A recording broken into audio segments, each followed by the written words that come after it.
Hey everyone, we're back in Beacon Pines. I will not have my camera on today, but don't you worry.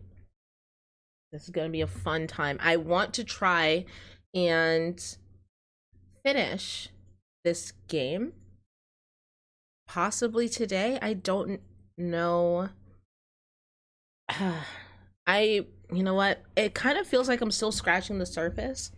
This game runs about, 6-7 hours.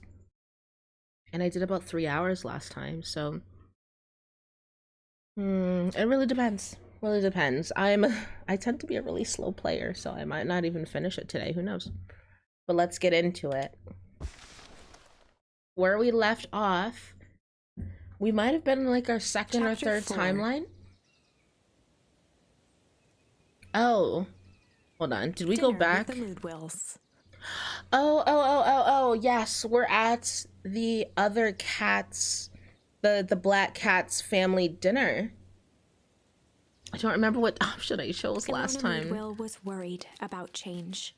A gardener at heart, she understood the necessity of change, relied on it even. But there was a difference between the controlled world of her plants and this cluttered cottage in a strange town. Almost done. Nellie was a blur of activity, digging through boxes. Sorry, love. Couldn't find the dishes. We'll have to make do with paper plates. Dinner went by without much conversation. As she watched Beck and Luca finish up their pizza, Ilona let herself relax into the chair. The things she cared about were still here. Nellie finally had the job of her dreams. Beck was beginning to take root. Ilona's task was simply to tend to them. She could do that.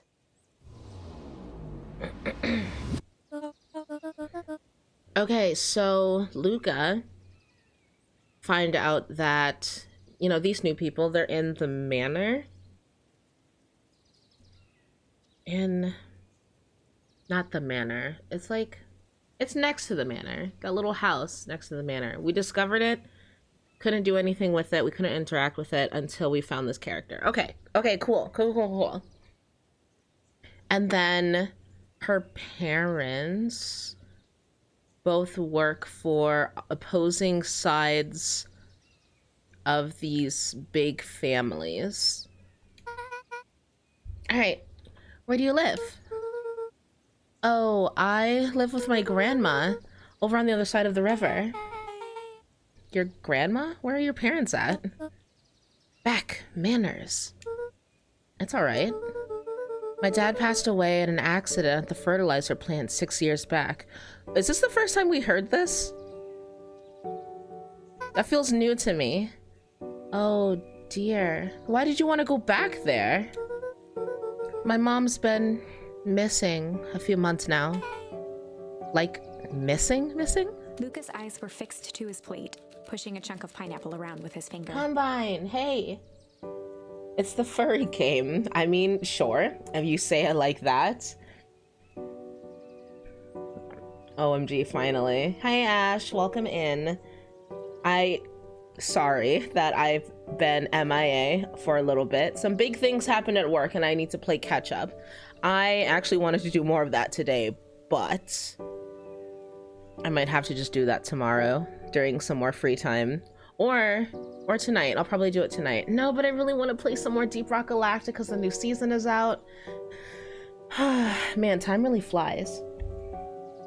I can't see you, no webcam. No webcam today. I look like hot garbage and I plan on eating a lot of snacks today on stream, so I'd rather not have you look at me.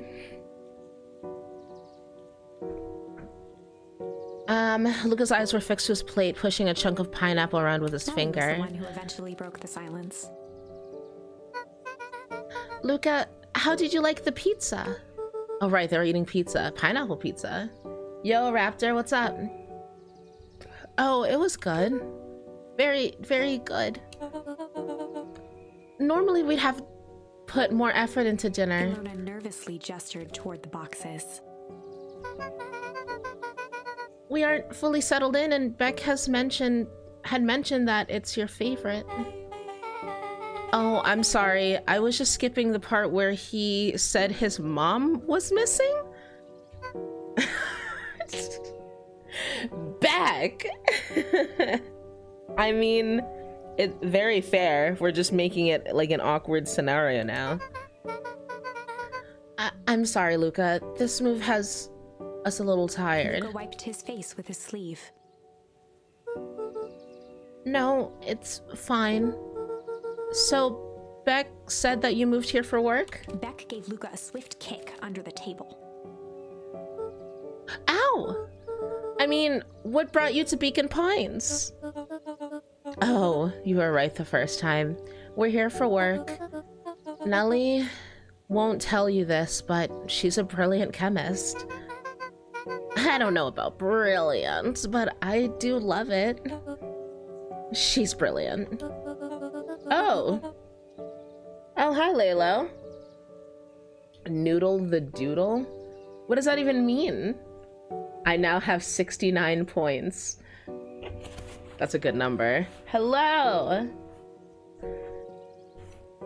Parental Harvest. I forgot all of their. Oh, 69K. Okay.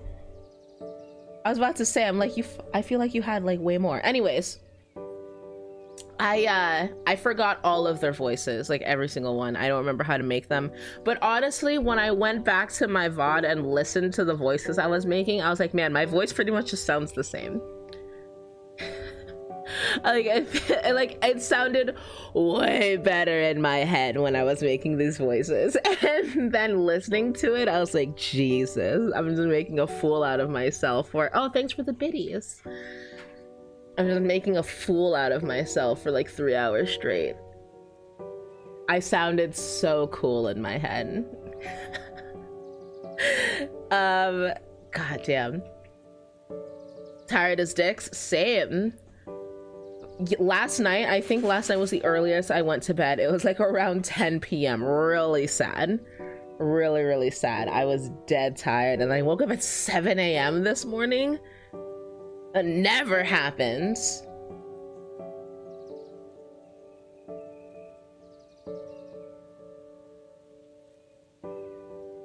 How the turntables. I was up until 3:30 a.m. and woke up at 9. Ew. Look at you still waking up at 9. Fucking early bird. If I went to bed at 3:30, I'm not leaving that bed until like at least 12 or 1 p.m. Fucking grandpa over here waking up at 9. I woke up early. It was raining, so I went back to sleep. Yeah, that sounds wonderful. It was actually raining here too. And then I tried to go back to sleep, and then my husband kept guilting me about staying in bed for so long. I'm enjoying my fucking time off. How the fuck do I go to bed super late and still get called grandma?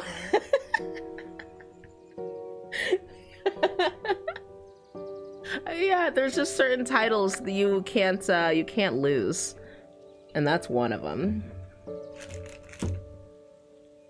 All right. Back to the story. Perennial Harvest just made her their newest lead researcher of deep engineering. Oh, that's exciting. She makes it sound so... Fuck. She makes it sound more impressive than it is. I'm just happy that I get to make a difference in the world. Oh, sorry, I forgot. For those of you who weren't here last time, this game is... It's pretty much a mystery game. I would say mystery horror, but this game is way too cute to be horror. Yes, we died a couple times. But you know what? That was implied. We didn't actually see any gore or anything. And we unlock charms, like descriptive charms that we can use when we die, essentially, and just kind of go back to a different storyline and change the story, change the narrative,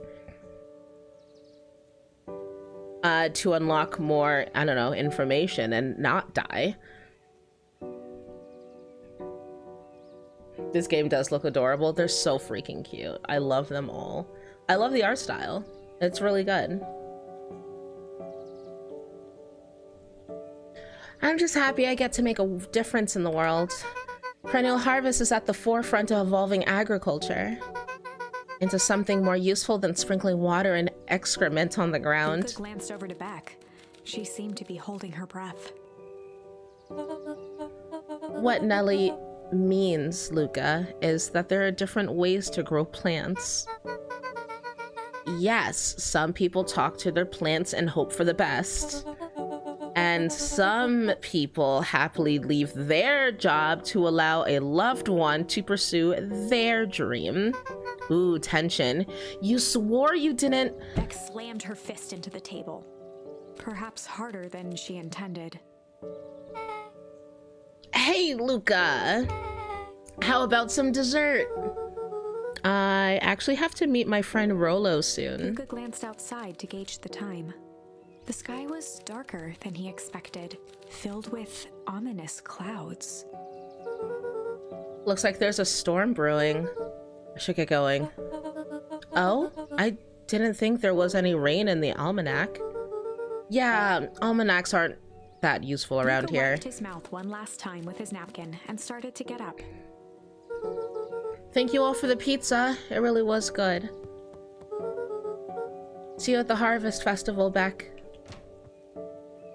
Sorry, it's not a Harvest Festival. It's some other name. Wait up. I'll walk you home. No, I thought I was meeting with Surprised, Rolo. I Luca wasn't turned going around. home. He knew Rolo could be prickly around new people. But Beck seemed cool. Rolo would warm up to her eventually. Probably. Family trauma. It's more like family rivalry, just a little bit. Not so much trauma. With Luca, hell yeah, lots of trauma. With Beck, it's just that her parents are working for two sides of the coin.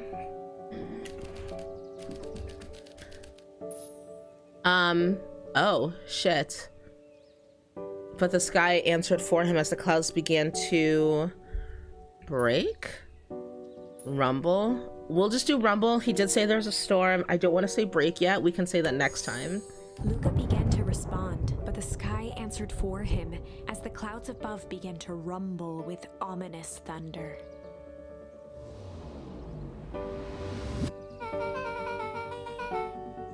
You sure you can make it home before the storm kicks off? Luca surveyed the roiling clouds. I'd say the odds are good. Maybe you should stay here and I'll just make a break for it. At that moment, the heavens opened up, unleashing torrential rain. Oh god. Care to recalculate those odds? What do you want me to do? Stay here? Hurry inside, you two, before you catch a cold. Wow, really? I'm actually staying here? Luca, Nellie will keep trying to reach your gran on the phone. In the meantime, you two hold tight. Sorry, not much to do up here. Most of my stuff is still in boxes. Mind if I poke around? Be my guest. Okay. There's not much poking I can do. Squinted into the eye hole of the microscope. The sad enemy is gonna try and get me emotional and shit. Not yet. Hold your tears until something wild as hell happens. Which I feel like wouldn't be too far off now. Oh, this looks wild. What is it? Gum. Gum? Luca adjusted the slide with his fingers to get a better look. I'm tracking the structural integrity of gum with increasing amounts of chewing. Chewed that one for 47 days. I'm sorry, you take it out of your mouth, put on the slide, and then back into your Luca wiped mouth? his hand off on his sweater and gave a nervous laugh. Yeah. It's weird, I know. Beck looked down, timidly tapping the ladder with her feet.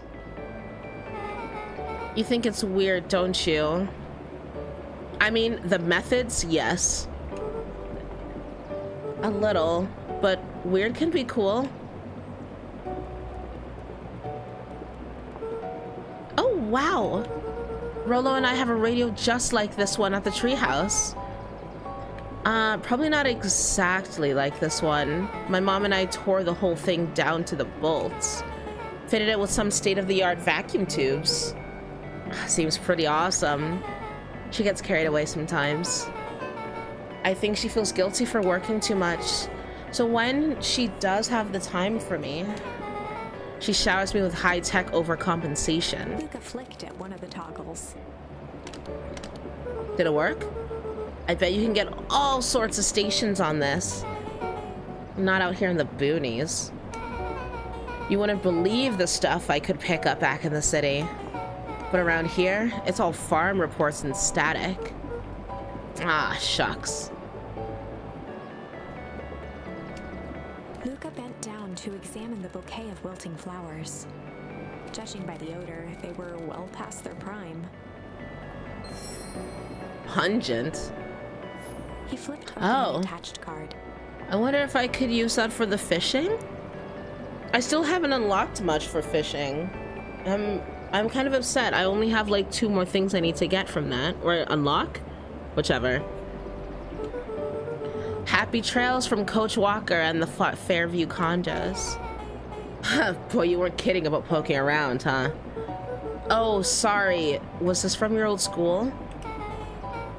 The most recent one, yeah. Some schools gave me going away cards. Some did flowers. When they're really trying to feel good about themselves, they do both. So you moved a lot? Yeah, that's the thing about having a brilliant parent. There's always a better job somewhere else. These flowers would last longer if you put them in some water. That's the sort of thing I would do if I cared.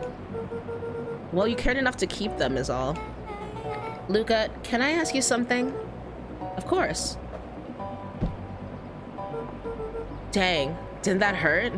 Yeah, my knees hurt from here. I'll be honest. That hurt more than I expected. Well, at least you look cool doing it. Beck took a moment to watch the rivulets of water running down the window. Do you ever feel alone? Like, even when people were around? Sorry, hold on. I'm gonna turn the game down a little bit for you. Because this background noise is pretty loud. Well, Rolo can be pretty absent-minded sometimes. Yeah, I would be ugly crying playing this. Like playing this on the piano. Wait, Combine, do you play instruments? I'm serious. Does it ever feel like your family doesn't care what you want? I didn't used to feel that way.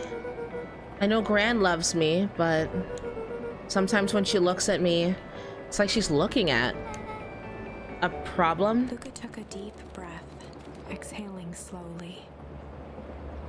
Oh, I play piano, trombone, and a little guitar. Fancy. Trombone. Were you in a band? Like the high school football band? Oh my god! I recently learned up here in Canada, fucking cheerleaders aren't a thing. I had no idea. Sorry, I was talking about, I went on a small tangent in my head. You mentioned, I guess I mentioned high school bands. And the only reason we had them was for football games. And then it reminded me about football, it reminded me about cheerleading. Like a bunch of stuff that just up here in Canada they don't do. Like missed out on all of that. And jazz band. Wait, that sounds pretty cool. I don't think I had a jazz band.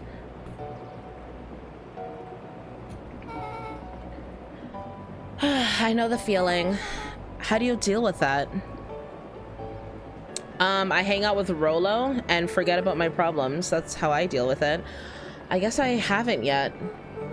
But one thing my dad told me when I was little: don't hold a grudge, especially against yourself. If you try to hold it all in, you're gonna pop. So then, what do you do when you don't know what to do? Dad never got to that part. Something I'd figured out on my own, though. You gotta do something. Anything. Here. What are you doing? I don't know. Something. We're gonna register our complaints with the storm. Listen here, you miserable... Listen here, you miserable universe. Stop jerking me around. I just want things to go back to the way they were. Everyone tells me it's gonna be all right. That things are gonna change. Luca let out a feral scream that echoed into the night. I will not scream. Every time something changes, everything gets worse. Screw this town. Whoa. Let me try. Okay. Moving sucks. I hate it. I hate that I hate it. Why can't I just deal with it and be happy for my mom? Why can't we just stay somewhere? Yep. Her voice dropped to a trembling whisper. I just want to be a normal kid. Beck brushed off her shirt and straightened up. There. Wow, I actually feel a little better. As abruptly as it began, the storm abated. Thanks. I needed that. Wow, it's so quiet. It's weird now. Me too. I should head out before the rain starts up again. Sure, I'll walk you out. Aqua! Welcome back. Going pretty well. See you and Rolo at the festival? Sounds good. Luca? Don't let the universe jerk you around. Beck gave Luca a light thump on the arm before heading in. Chapter 5. Friendly Feud. Wow, that was one of the fastest chapters we've done. Maybe because I hadn't needed to, I don't know, walk around a lot. The air was heavy Just with the all hollow dialogue. wind's residue. The smell of wet things. Despite his dreary surroundings, Luca felt at peace. He'd never shared those details about his dad with anyone, not even Rolo. But it's not like this changed anything. Rolo was still his best friend. Adding Beck to the group would help balance things out. Everything's better in threes. This is what Luca told himself as he headed to the treehouse.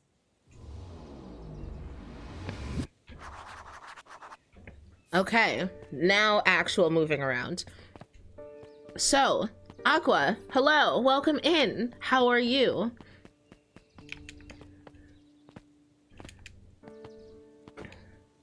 Were you here you were here for a bit, right? Oh, hey, it's the Batgirl. All right, she is only around at night. Hey, Dawn, tracking down a lead.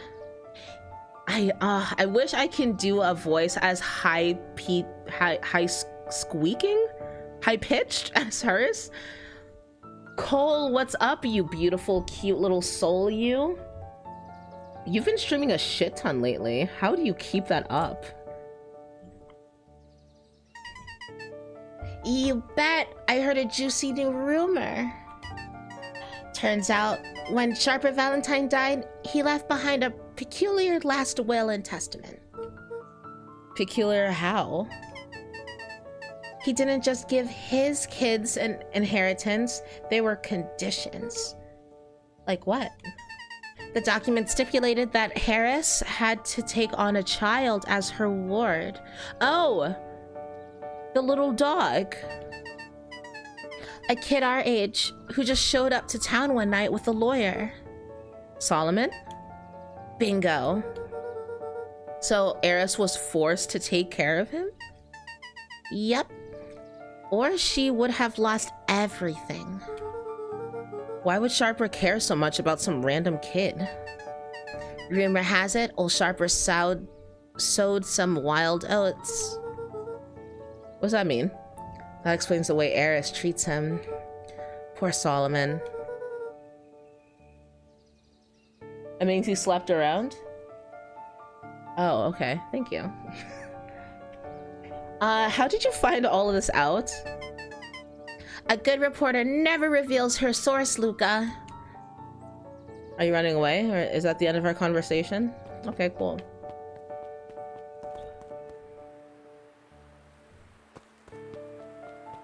I want these. They look so nice. I can't have them. What was through here again? Oh, I better not dilly-dally. Gotta get to the treehouse. I don't remember where the treehouse is. Telephone? Nope. A nun creed.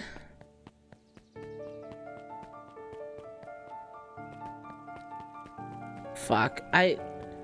Is it down? Wait, you're still here? He met his old friend's eyes and was greeted with nothing but ice-cold anger. Heavens! There's no time for fractured friendships. Yeah, this. Whoa, whoa, whoa, whoa, whoa, whoa, whoa. The museum's open.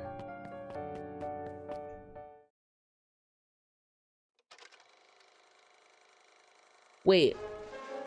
We all know Beacon Pines is a great. Oh, I fucked up. You may not. I already watched that. No, get out of there.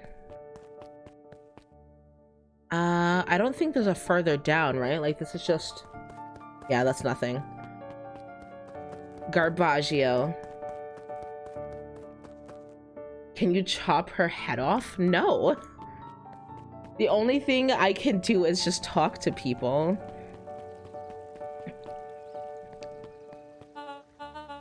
Excuse me, what are you doing? Just locking up for the night, sir. Oh, wonderful. I can only assume this means all festival preparations have been completed ahead of schedule. Not exactly, sir. The storm sets us back a bit, and it's getting late, so we all decided to... You all decided? Yes, sir. I was unaware that your job involved deciding things. We're all here at Perennial Harvest because we believe in creating a better future, yes? Yes, sir, very much, sir. Do you want to be the one who tells this town that we failed them? No? That we gave up because there was a little rainstorm and we all got sleepy? Of course not, sir. Good then. It's decided. Yes, sir. We'll work till the task is done. See that you do. Our harvest awaits.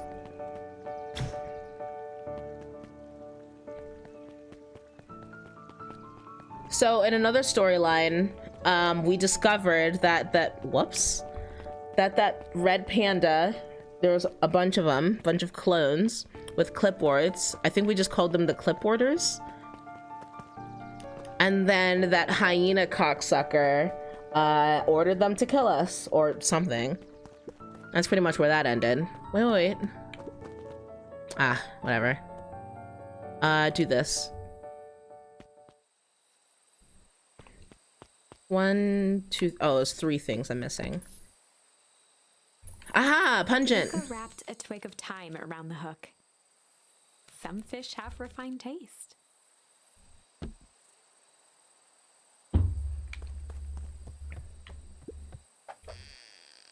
Fuck, how do you do this?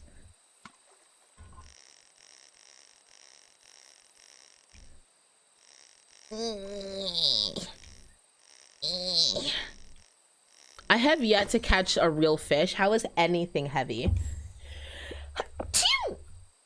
Property of Sharper Valentine? Are we allowed to have that? Figures. If he had his way, property of Sharper Valentine would be written on everything in this town. Should we give it back to him? He may not want it. The man's got contentious relationship with time. We'll keep it here in case he ever wants to pick it up. Okay. Okay, Papa. Thanks for the fishing. Again. Oh, shit. Hold on. I may have counted this wrong. I thought there was an empty slot between that broken boot and that bottle, but now I'm thinking there isn't. So I think I just need to find one more item, which will go in this slot right here. And then I'm done with Dad's story. I hate keyboard and mouse. Fuck it. I have rage quit. Wait. What? They're dressed so posh. Oh, wait, you're playing Bloodborne right now? 44 deaths. Did you just start? Are you only a couple hours in? And Ash, that's so random. Why are you talking about keyboard and mouse?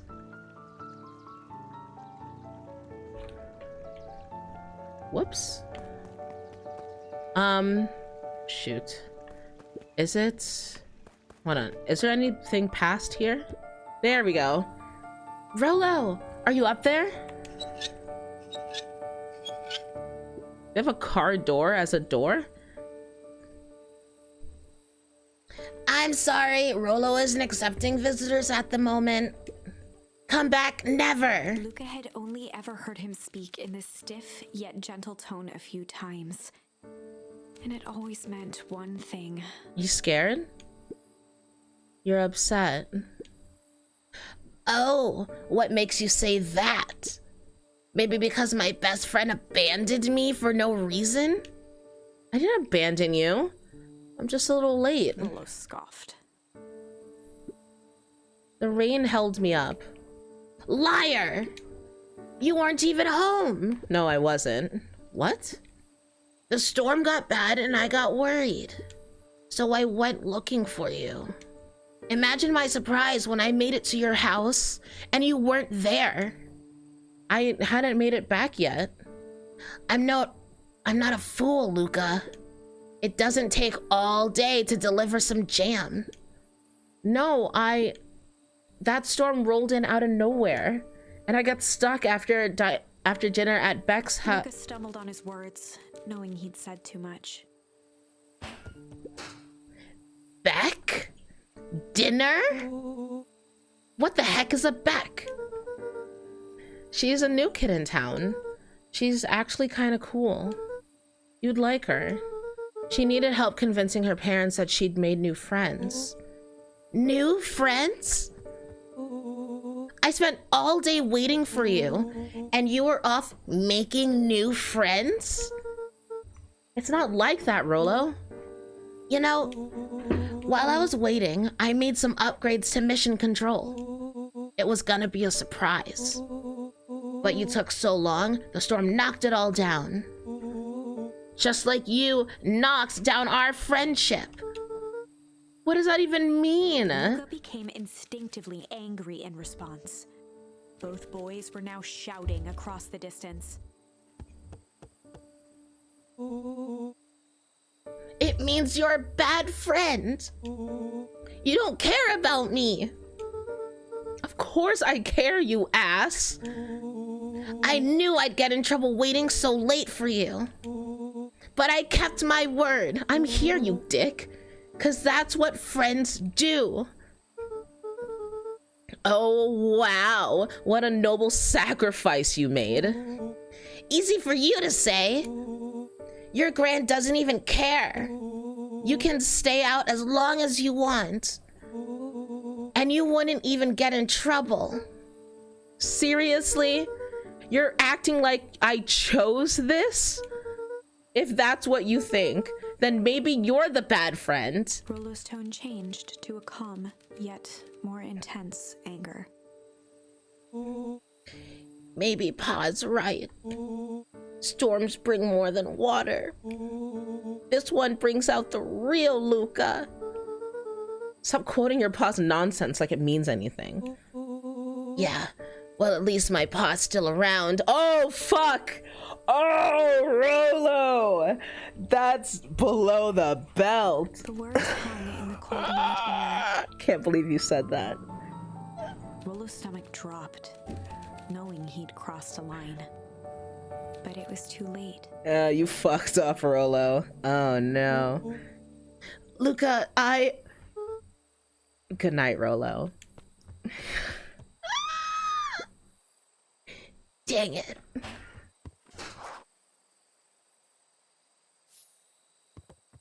Man, what a sensitive little bitch.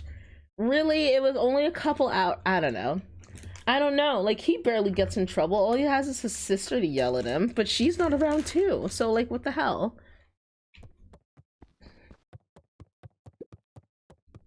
Luca dug through his old stuff, not even sure what he was looking for. I'm sorry, I found a ball. Can I play with that? Yeah! What a jerk! Kick it. Call me a bad friend? Oh, I'm Rolo. Look at me and my amazing family. No? Not more than that? You have nothing more to say? What else? What else could I do?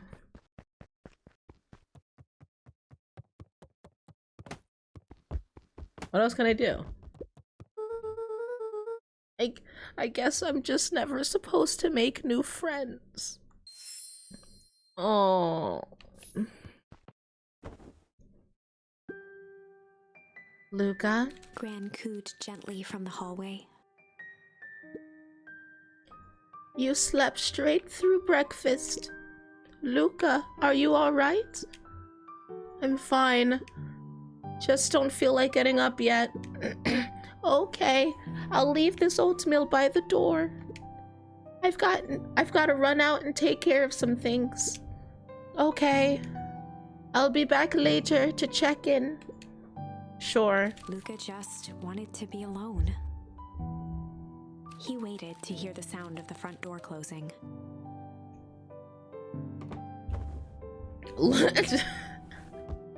Up and ready. I bet Rolo's still gonna go to the festival. He's gonna be miserable. Can I go back to bed? Luca dozed off again. Did I mean to do that? Luca, I see you didn't eat your oatmeal. Wasn't hungry. Well, just in case you get hungry, I'll leave a sandwich here too. Thanks. Rolo came by. Well, what? What did he say? He wanted to talk to you. What did you say? I told him you weren't feeling well. Good. So your plan is to sit in your room all day? Pretty much. Well, I need to pop away again for a minute. Gran, what do you have going on? Can you just stay here and, like, I don't know, knit or something? If you decide to end your pity party and go outside, I think it's do you some good. Noted. Lucas still couldn't bring himself to go out. Besides, if he ran into Rolo, he'd have to actually confront the situation. Honestly, I didn't even try leaving this room. Is that possible? If Rolo thinks I'm going to go to the festival with him, he can shove it. Oh, I guess I'm not allowed. There's never anything interesting at the festival anyway. What? I have to kick the ball that way? Am I going to make it? Yeah, there we go. The Adventures of Hank Atomic. Alright, well, fuck you too, Grandma. Luca carefully opened the cover and began to read. Rolo had received it for his birthday. A special hardcover edition with behind-the-scenes commentary and bonus art. Why do we have it? Rolo cherished it, but asked that Luca keep it at his house. Luca wasn't sure if it was because Rolo didn't trust himself with it, didn't trust his sister around it, or just wanted an excuse to come hang out at Luca's more often. Whatever the reason, Luca didn't mind. But it had stayed right there where Rollo had stashed it ever since. Now, at the foot of his bed, Luca lost himself in the pages. He'd read it all before, but at this moment, it somehow felt sentimental. He was well into issue number 5 when he heard soft footsteps from the hallway. Who is that? Who's there? I don't know whose voice this is. Luca? Another little friend came to see you. A girl named Beck Modeville? Grandma, I thought you left. I didn't even go back to sleep. You closed the door. How'd you spawn in here? She said you met yesterday? What did she say? Is she here? She was just dropping by. I told her you weren't taking visitors today. Oh. She seems nice. Yeah. You had a fight with Rollo, didn't you? Can I come in? I mean, it is your room too. You do sleep here, so I don't see why not. Maybe later. Okay, never mind. Fuck you, Grandma. All right, then. I'll leave dinner on the kitchen table, in case you want a bite before bedtime. Without realizing it, Luca had pouted away the entire afternoon. He once again felt the weight of it all and allowed his weary eyes to close. Luca stood in a vast black expanse. He looked up at his father standing beside him. Walt was working a straw at the bottom of a fountain glass, trying to collect the last bits of milkshake. Dad, where are we? Taking a final loud gurgling sip, his father peered up from the glass. He jangled the straw playfully with a warm smile, then lifted the empty glass as if to point into the darkness. The source? Luca's eyes followed his father's gesture. In an instant, he was sitting in front of a blazing campfire. Across from him sat a large figure in a yellow hazmat suit. The figure's voice was a scratchy echo. Well, if it isn't the man of the hour. Make yourself comfortable. Luca held his shivering hands over the flame to warm himself. It doesn't work that way here. Their yellow-gloved hand pointed to the base of the flame. It's a cold flame, see? Luca peered at the base of the fire. It wasn't wood that was burning. It was Beacon Pines itself. Oh, shit. Tiny buildings, freezing and crumbling as they were consumed by flame. Luca could see small shadows moving in the burning city. People. Luca leapt to his feet. We've got to help them! The figure gave a dismissive wave of their hand. Why waste energy helping people who can't even help themselves? The figure bent down to examine the panicked crowd as they desperately tried to stop the flames. They only care about what's right in front of them. Not like us. Luca's voice was a trembling whisper. Us? The figure slowly stood up, grabbing its helmet with both hands. With a jolt and a twist, the suit emitted a gasp. A cloud of torpid mist escaped, slowly revealing the face within. Luca's own face looked back at him. Older, worn, distant. The sensation was oddly familiar, as if he'd caught his own reflection by surprise in the mirror. The doppelganger smiled. I tried to help once. He gestured towards his face. And all it got me was this. Luca staggered back. You aren't me. Luca felt a hand catch his shoulder. His father was there again, beside him.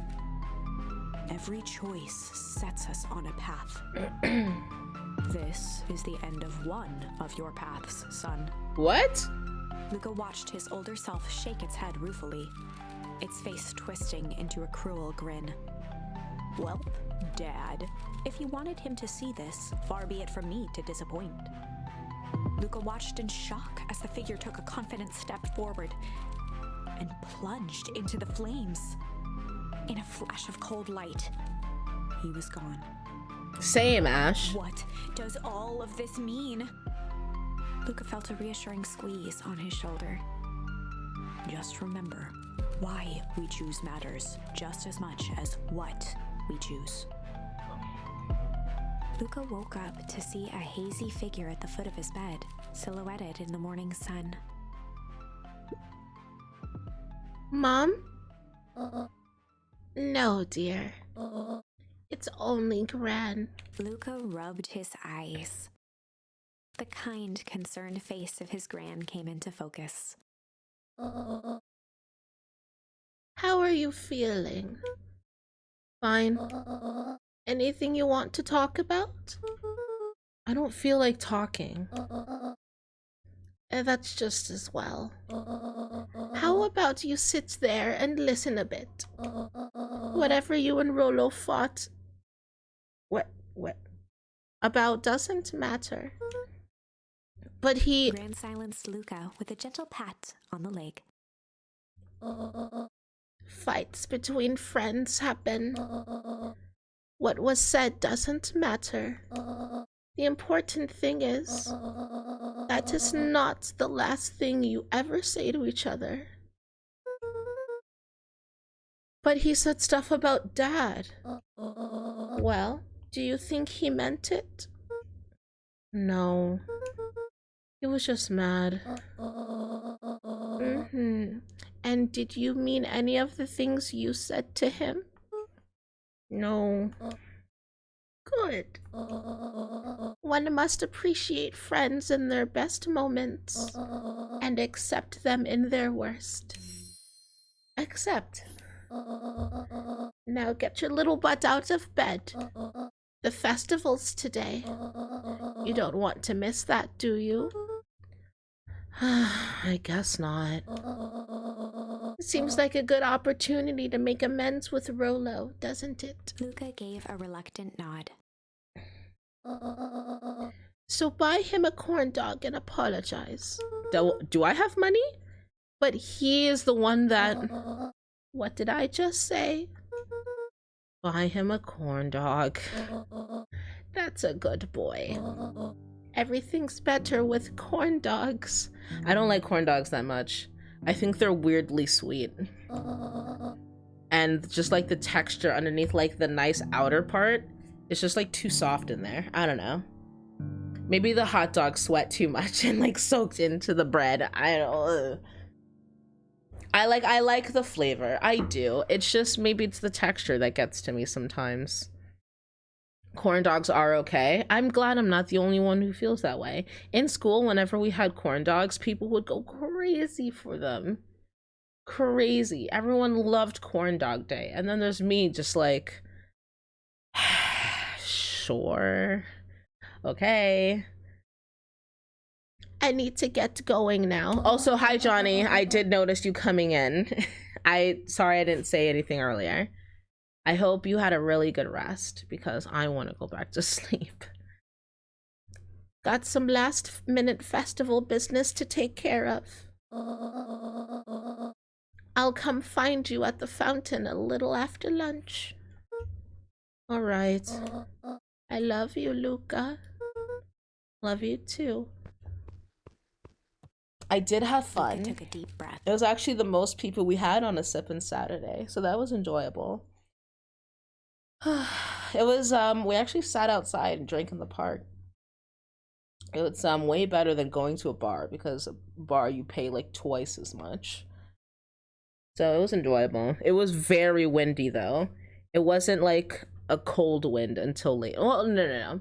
It was never a cold wind. It became uncomfortable later in the evening, and I think we did leave at a really good time because like shortly after I got home it started raining, so I'm glad we ended it kind of early.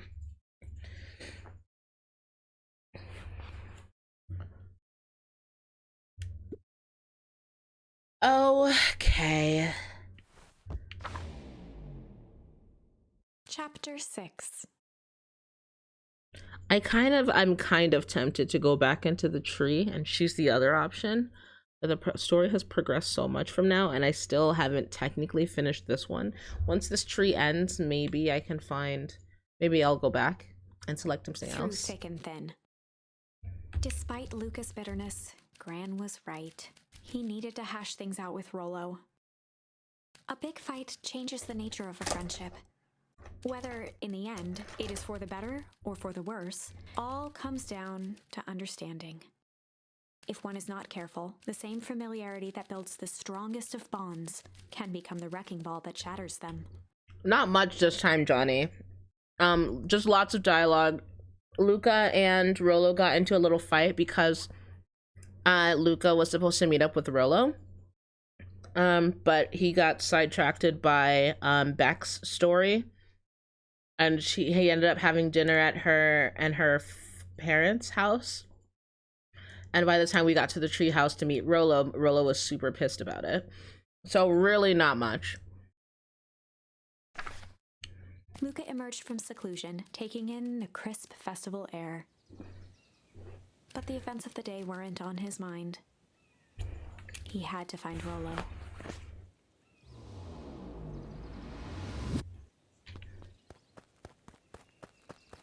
Okay, so it's always gonna be down. There's nothing up. Oh, hey, there you are. Luca. Rollo wanted me to tell you something. I don't remember her accent. Oh, I had such an interesting accent for her. I don't want to do it. What is it? Roxy rolled her eyes, shaking her head. A space adventure, though you needn't buy it. There we go, I found it. If you be brave, go somewhere quiet. Oh, Roxy, I don't... It's a riddle, Luca. My goofy little brother wants you to find him. Luca looked down and kicked at the dirt. Look, I know you two had a fight. The only thing more annoying than my little brother is my little brother without his best friend. So I'm doing him this one favor. Now I need one favor from you. Whatever it is that went down between you two, squash it.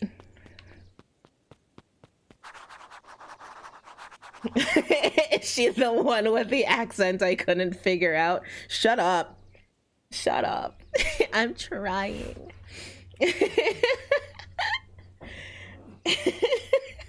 Right now it sounds like Lois Griffin. I'm going with like a slightly, I don't know, slightly Bostonian accent, maybe with like a little New Jersey. I don't know.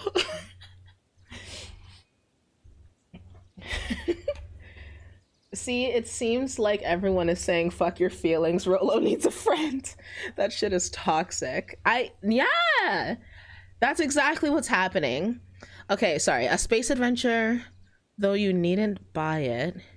If you be brave, go somewhere quiet. The hell does that mean? Where have we been already that would describe this? A space adventure, though you needn't buy it. The library. The library. Gotta go to the library. All right, the festival. Is it like actually going right now? Do you have anything to say? Oh, what the fuck? Unique New York. Unique New York. Huh? Oh, don't mind me. Just warming up for my big ceremony speech. Mystiker pointed to his grinning mouth. Gotta limber up the old gab box. You nervous? Oh, heavens, no. Well, break a leg. Wait, what? What did you give me a gift? Something, something, something? How about you?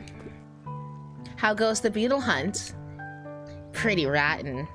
I haven't seen so much as an exuviae. And it's not just the beetles. This morning I couldn't find any critters at all. It's like everything that buzzes or skitters just packed up and left. I'm sure they're out there somewhere. Maybe all the commotion of the festival just spooked them? Yeah, maybe that's it. You, weirdo. No. Welcome to our festival. Don't forget to come back later for Mr. Kerr's speech and the Perennial Harvest Festival sign reveal. Get that killer away from us. If anyone needs help with acting with accents, Tiff has TED Talks. Oh God. No one ever listened to me. Don't ever. I can take a TED Talk from someone else. Killer? Did I miss something important? Freaking the hyena tried to kill us that one time. In that one story.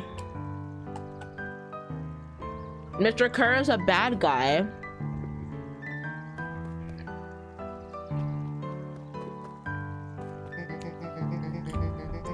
I don't know who Perennial Harvest thinks they're impressing with this ridiculous festival. Totally. The town's still falling apart. The weather's still cruddy. And this season's harvest looks like it's gonna be worse than last year's. You said it.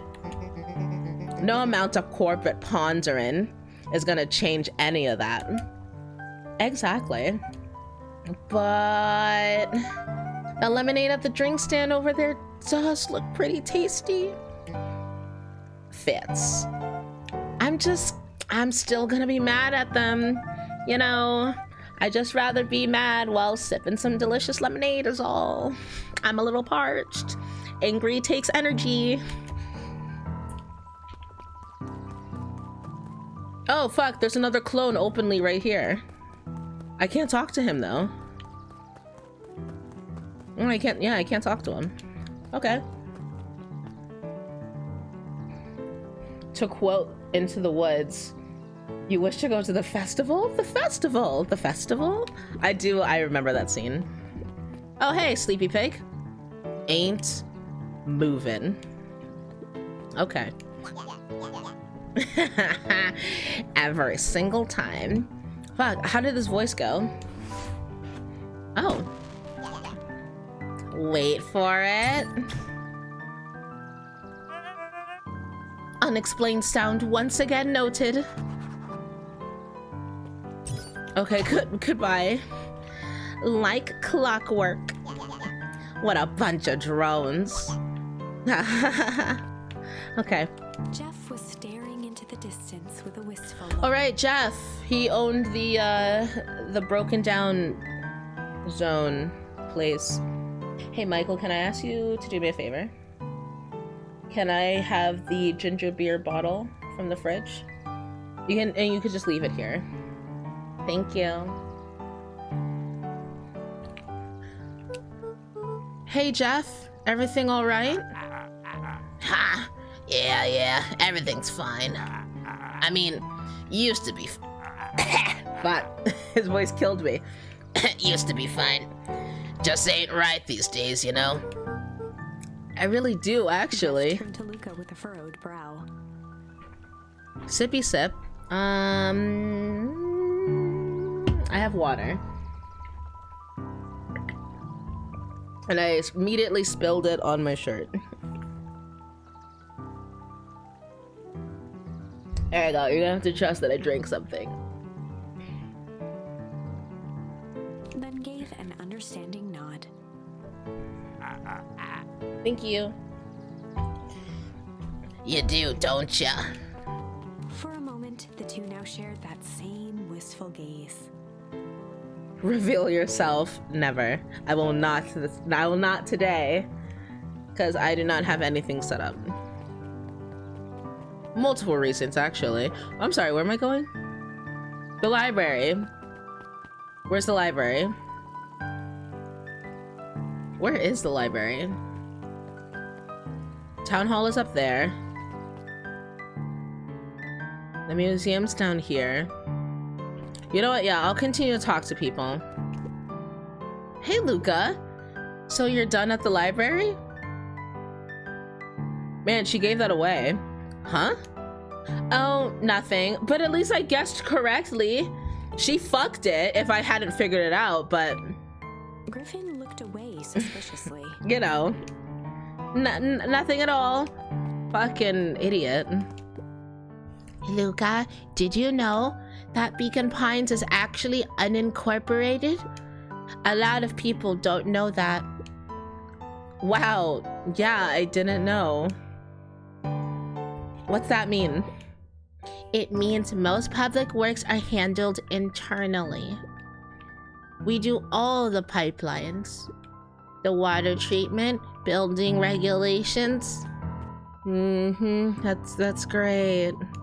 Census taking. Emergency services.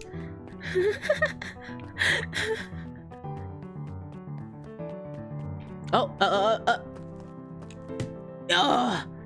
yes. Such a satisfying sound. Okay.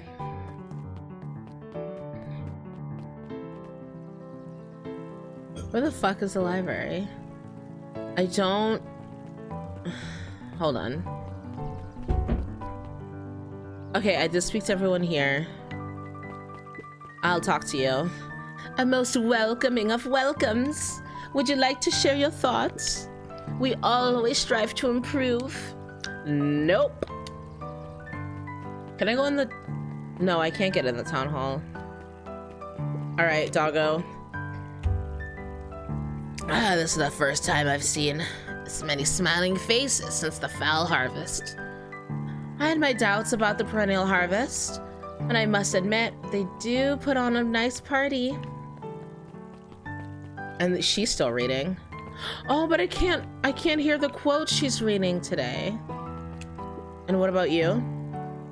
Piper, you're actually taking a break from studying? I wanted to see what the festival fuss was about. But I can't help but notice you still brought your backpack full of books. Luca, backpacks can carry a lot more than just books. True. So what you got in there? Books.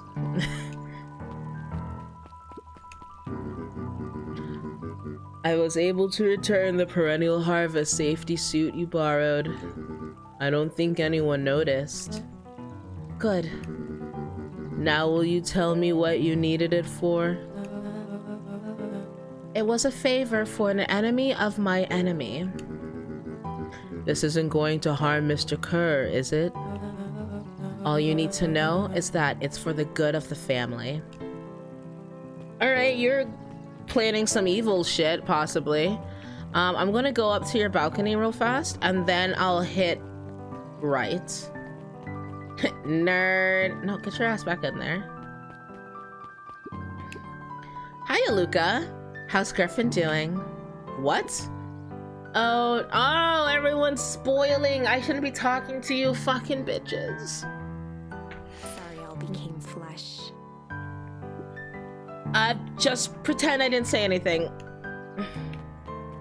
How about you? You got some more spoilers on you?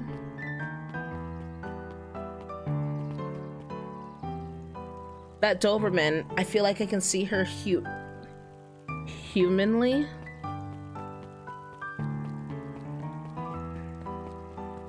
I wouldn't call her a Doberman.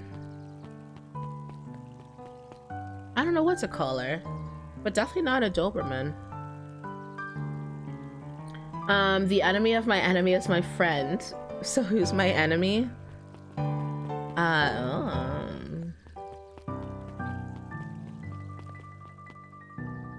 The library. We found it. Wait, hold on. Somewhere quiet. What kind of dog is it? That's not a Doberman. That's a sock dog. Huh? That picture, I can't. What kind of dog is that? Look it up.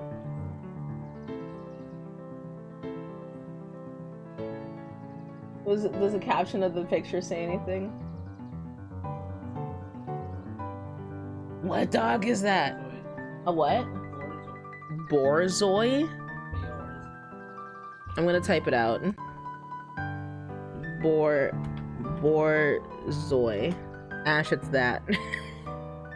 I think. Or she could be the other thing. Not the Borzoi, but the that one down there. Oh no, that's still a Borzoi. I'm sorry. That's my bad. What's a sock dog? The dog that's built like a sock. I don't know. Have you not seen that reel? Where it has it's a black Borzoi drinking water. It's crunching. I swear to God, I sent it to both of you. And then someone has like a sock on his hand, making the exact same shape the dog's face is doing. The sock dog.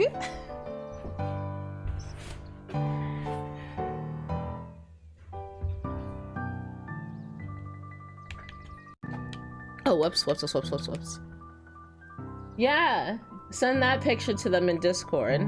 Just tag him in it. Just fucking print screen, you weirdo. Oh, if you found the video. Okay, then yes. Tag them in that.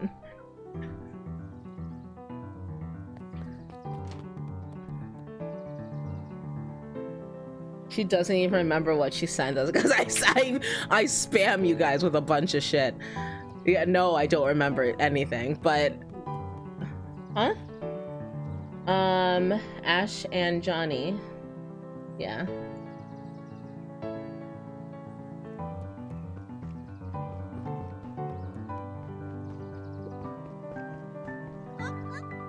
Hey, Luca. Kato's eyes lit with excitement. I never claimed I had a good memory. I believe I specifically said the opposite before. I've been expecting you. Bravo on deciphering the first riddle. Ooh, achievement. Riddle me this. The first? Oh, you didn't think that was all, did you? I honestly did.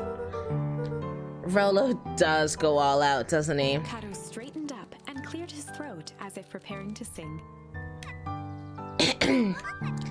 On planet Farpool, you may take issue. When the fifth king dies, you'll need a tissue. Kato stared at Luca eagerly. Oh god, that means nothing to me. Get it? No. Want me to tell you? No, it's okay. Let me figure it out. I can't believe you've done this to me. You could have just had him say the answer.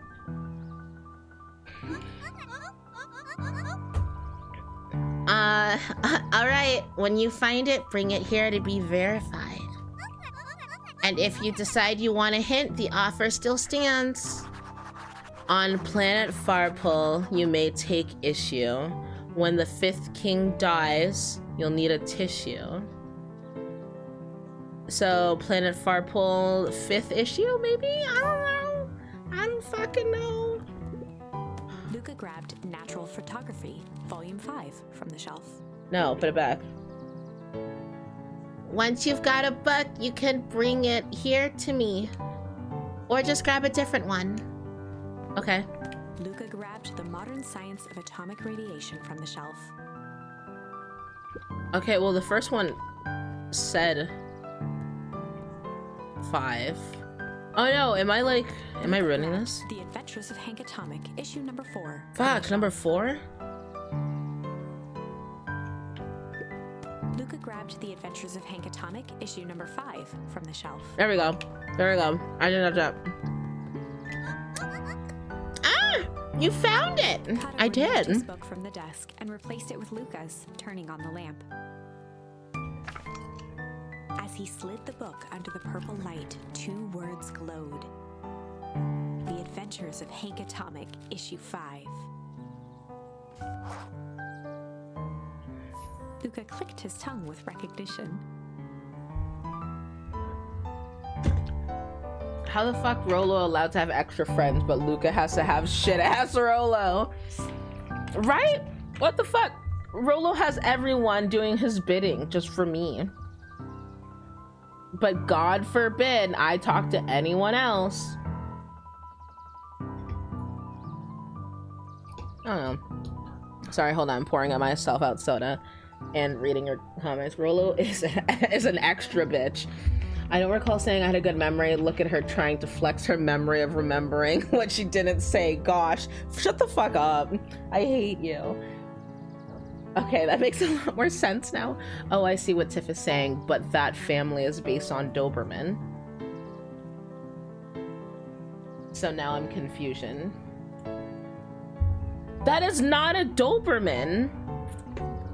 That family, did you look it up? Did they say Doberman? The little kid is a Doberman, but not the secretary, not Eris. The puppy is absolutely 100% Doberman. She's a Borzoi.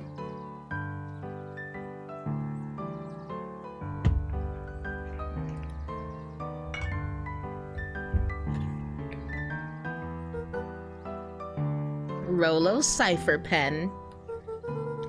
He used to write secret messages everywhere with that. And only I had the special flashlight needed to reveal it. But I lost it. Well, apparently he traded Jeff for this purple light bulb. Parted with his entire Halloween candy stash. Oh, Rolo. Now let's see here. Kato began flipping through the pages, stopping when he hit a glowing word. She better be adopted. I will never accept her as part of their family. Get away with such a grift. He continued flipping. Only found in Grub. What? Get away with such a grift only found in Grub. Grift in Grub. Cart. What? Grift in Grub cart? Reaching the end of the book, Kato looked up. I shall take a sip right now of soda.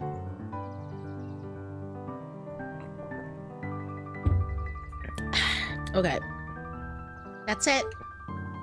Grift in Grub cart? Grifton, Griffin's grub cart. He wants me to go to Griffin's snack stand. Oh, that's where we, okay. Now that makes sense. Ah, brilliant. I guess you're off then? Good luck on the rest of the scavenger hunt. Thanks, Kato. Love the acting of you drinking. I was drinking. I took a real sip and it hurt me because it's a ginger beer.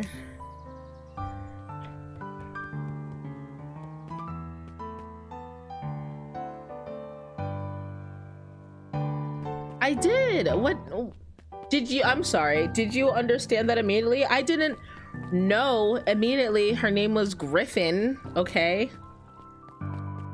I don't remember names like that of people who don't matter. Hey, Griffin. Did Rolo come? Before Luca could finish his sentence, Griffin handed him a corn dog. Oh God, this fucking corn dog. Oh, that's it? Bought and paid for. Enjoy. I thought there was supposed to be a riddle or something. Shrugged, taking a sizable bite out of the corn dog. Oh, is there a paper inside the corn dog? Yuck. It's cold. Oh yeah, that's been sitting here for a while. Rolo wanted me to be sure to give you that one specifically. Well, that's just... Luca tongued at his cheeks, feeling something rough between his teeth. He reached into his mouth and pulled out a slip of paper. I knew it. Oh, come on. He shook off the bits of corn dog to read the slip. A pickup when you need some pep. Near the fountain up the step. Luca finished off the Yeah, the coffee shop upstairs to the other girl who spoiled. Ah, this is getting to be a whole thing.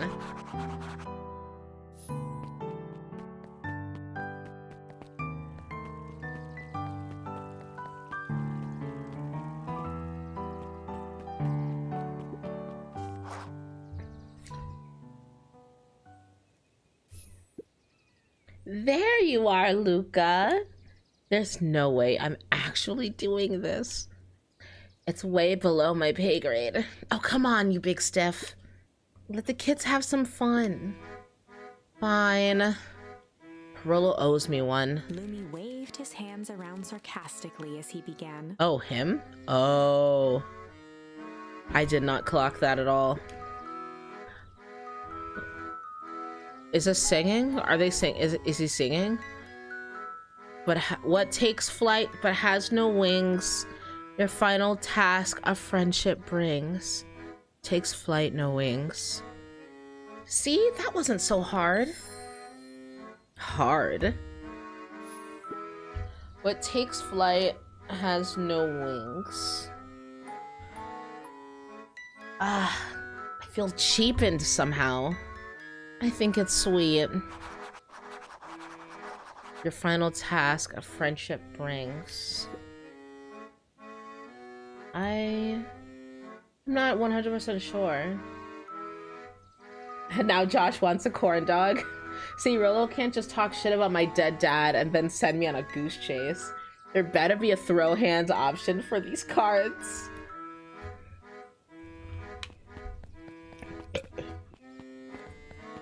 Takes flight, has no wings. Oh, the balloons in Rolo's hand. Okay. Hey. Hey, did you find the comic book? Yeah. And you got the corn dog? Yeah, it's really cold and nasty. Yeah. Well then, I know it doesn't make up for what I said, but here, you've earned this. Rolo sheepishly handed Luca the balloons. Whoops. Oh my god. I'm sorry, everyone. My freaking mic just got knocked the fuck off the table. Hold on. Oh, it got off its stand too. I gotta, yeah, hold that for me. Thank you. It's pressed so hard. Okay.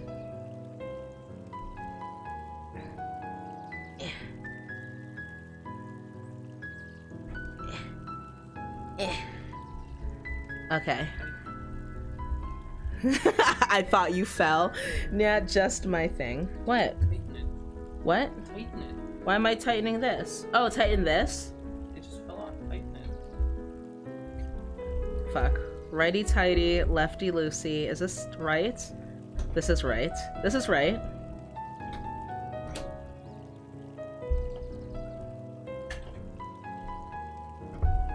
I don't want to break it. So don't call me for David. Okay. There we go. Okay.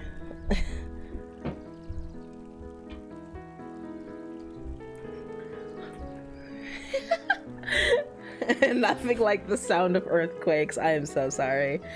Okay, my research, I discovered that Iggy is based on a desert rat. Iggy. Who's Iggy? Which one is Iggy? Don't yell at me.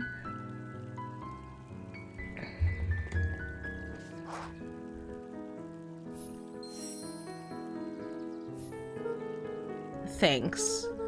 You didn't have to go through all this trouble. I'm sorry I got so mad. Dang it, you were supposed to let me apologize first. Oh, sorry. Now you've apologized twice before me. Just let me do this. Luca, I'm really sorry. With everything that's happening, with your mom and all, I've always wanted you to be there, wanted to be there for you. Be a good friend, you know? When you said you were hanging out with someone else, I kind of freaked out. Rolo. Still my turn. I felt like if you needed some new friend to help you, it meant that I wasn't good enough. But that was selfish and wrong. I was wrong. I'm sorry, Luca. Okay, apology over. You can talk now. Luca threw himself at Rollo, hugging him as tightly as he could. Aww. Combine hates you, Rollo. Rollo, I don't deserve you. I don't deserve you either. That's why we deserve each other. Don't do better, Luca. No, Luca. That's the abuse talking. They never learn, Combine. They never learn. He's trapped. It's like he only has like one of two people to be friends with. Everyone else is a fucking freak. What else do you want to do today? We could snoop around and try to find some info about your mom. Snoop where? We could probably sneak into Perennial Harvest HQ while everyone's at the festival. Aren't you curious about all the stuff those clipboards write down? And what if we get caught? I think I've had enough excitement for 1 week. Let's just make the rest of the day about us. Really? Yeah, the rest of the world can wait 1 more day. You know, I've been wanting to get some work done on MCDC at Mission Control. The aim is a bit unpredictable. Yeah, and loose. It like limp-dicked when I tried to use it. It was useless. That sounds perfect.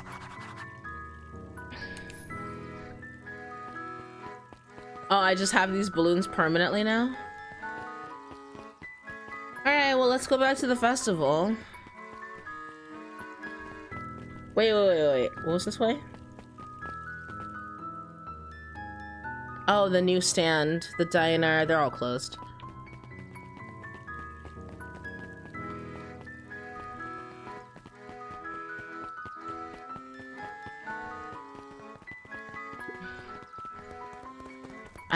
It doesn't seem like I can talk to anyone, so I'm just gonna move on. You know what? Let's see if Papa has some unlockable yet. Nope. Luca tied a shoestring. What fish? Shut the hell up.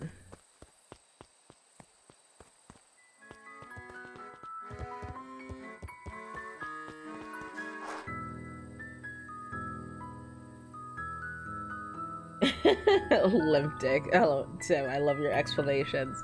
It's exactly what happened. I shot my shot and it just went straight down. It was embarrassing. Oh, I almost forgot. I ran into your gran this morning. She asked me to give you this. Rollo handed Luca an unopened letter. I'll wait for you inside if you want to read it now. A letter? Luca, some things are going to happen that might be difficult for you to understand. Grandma, what the fuck do you know? You keep being suspicious in all of these timelines. If I am honest, I hardly understand them myself. But whatever happens, I need you to know that I love you. Grandma, are you okay? Should we go find Grandma? None of this is fair to you. You have already lost so much. We both have. I'm concerned I now. wish there was a simpler way forward. But if there is, I haven't thought of it. God knows I've tried. Everything I've done, I did for you. I hope someday you can accept that. Love, Gran. I am super concerned about Grandma now. I love you too, Gran. Luca folded the paper into his pocket and headed up the ladder. Really? After reading that, you're not gonna like run back home? Okay, cool. Fuck you, Grandma. Every step of the way. This fuck Grandma and her well-being. What's up with the letter? Anything you want to talk about? Maybe later. Sure, whatever you want.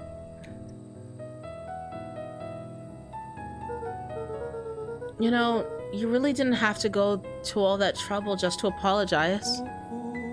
I know, but we'd been looking forward to the festival for weeks.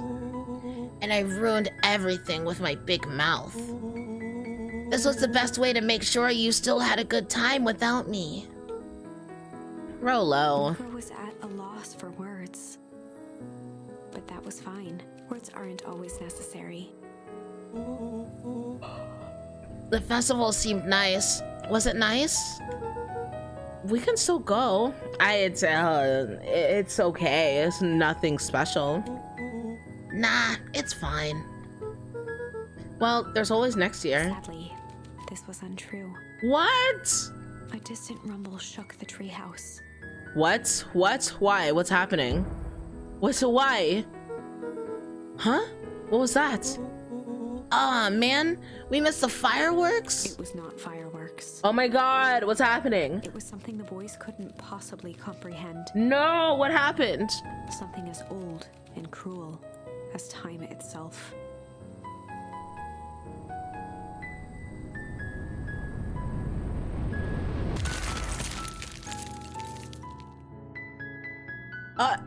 The big chill? The fuck? A shockwave of cold tore through the room. A bitter, unfathomable chill. Before they could react, it encased them in ice. Two boys, reunited by friendship, only to be cruelly separated by a malevolence beyond reason. Well, what? What is happening? Who did some shit? Oh my god, was it Beck's mom? Or like one of them? The smart one? Did she fuck up something? And so, our story ends on this melancholy scene. In a silent treehouse turned statuary, in a town brought low by its secrets, sits a pair of friends, alone, together. For the rest of time. The end. For the rest of time, like actually? Did this cover the whole world? Or is it just this one town? No, that can't be the ending. It simply can't. I won't accept it, and I hope you won't either. No, fuck no. That's weird. There are more endings. Yeah, of course there More are. possibilities. I can feel it. We are just going to have to sort through them all until we find the one that fits. Okay. So I can change that there. I can change this. I hadn't gone back there. These ones I finished. Those ones finished. Shit. Shit.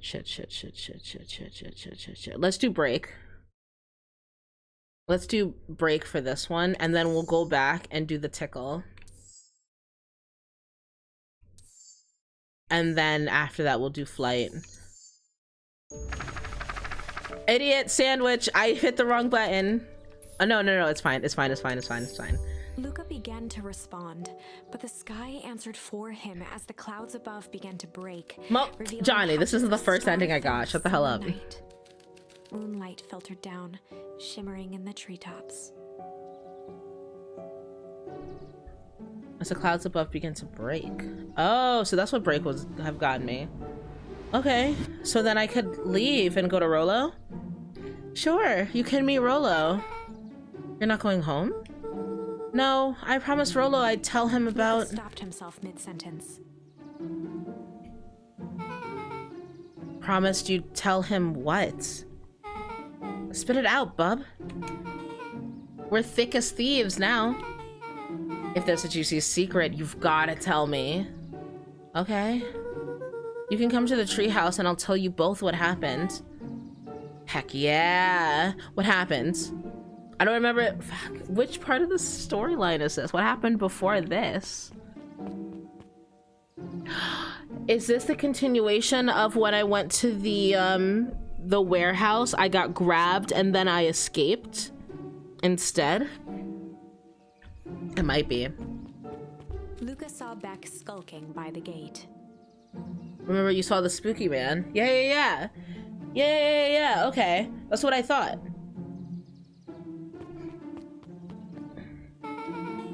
So you're telling me there's nothing mysterious or creepy about this place?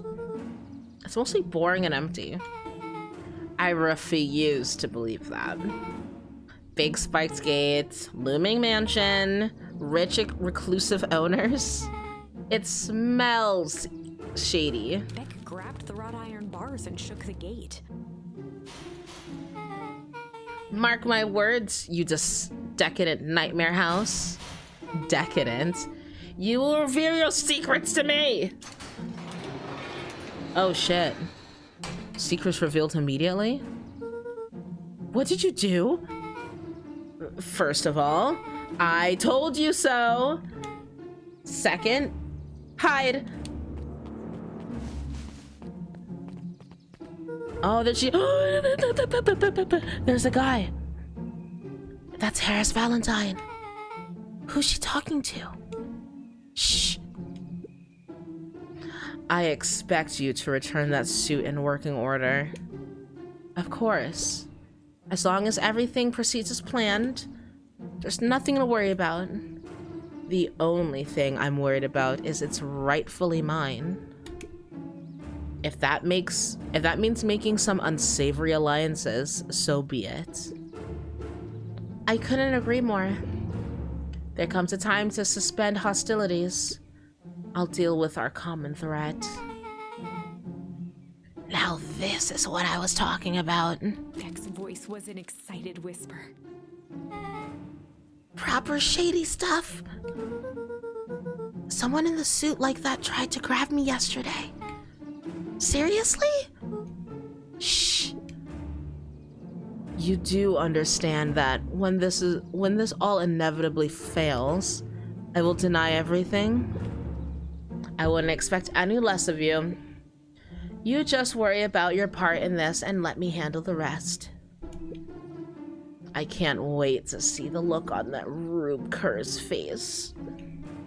Yes, the truth will come to light. I'm so surprised you're so comfortable with the potential collateral damage. If there's one thing I've learned, is that change is painful. Everyone says that.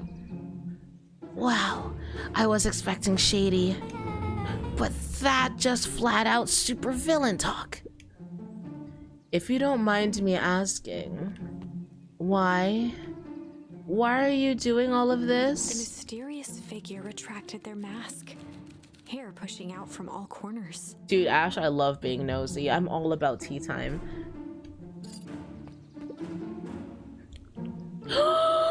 Okay, I thought it was gonna be Beck's family, but I didn't know it was gonna fucking be Gran. Oh my god. Gran? Why did I know? I knew she was up to some bullshit. I did not expect this to be her. A chill ran down Luca's spine. His vision blurred. So that note, I guess, makes sense now. Beck stifled a sharp wince, and Luca looked down to see himself wrenching her hand. An answer I can certainly respect. Gran tousled her hair back under the face mask. Just remember, keep everything nice and normal until the festival. I don't need lessons in rousing suspicion. Gran gave Eris a curt nod and disappeared into the night.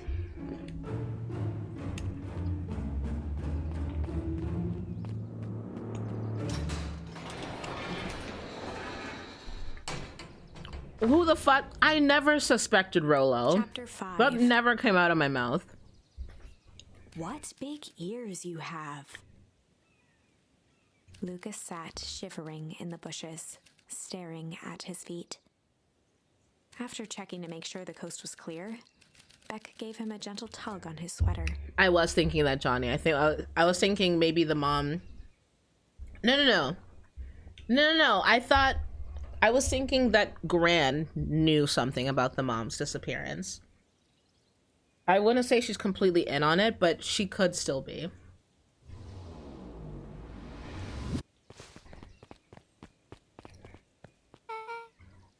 What's wrong? You look like you've seen a ghost. Why were you so scared of that old lady in the hazmat suit? That was my gran. That was your gran? Yeah. Okay. Well, that makes sense why she didn't answer the phone earlier in the other story. I'm sure there's a perfectly reasonable explanation for all of this. Let's just get to the tree house and figure things out there. She could have. We did find a dead body earlier.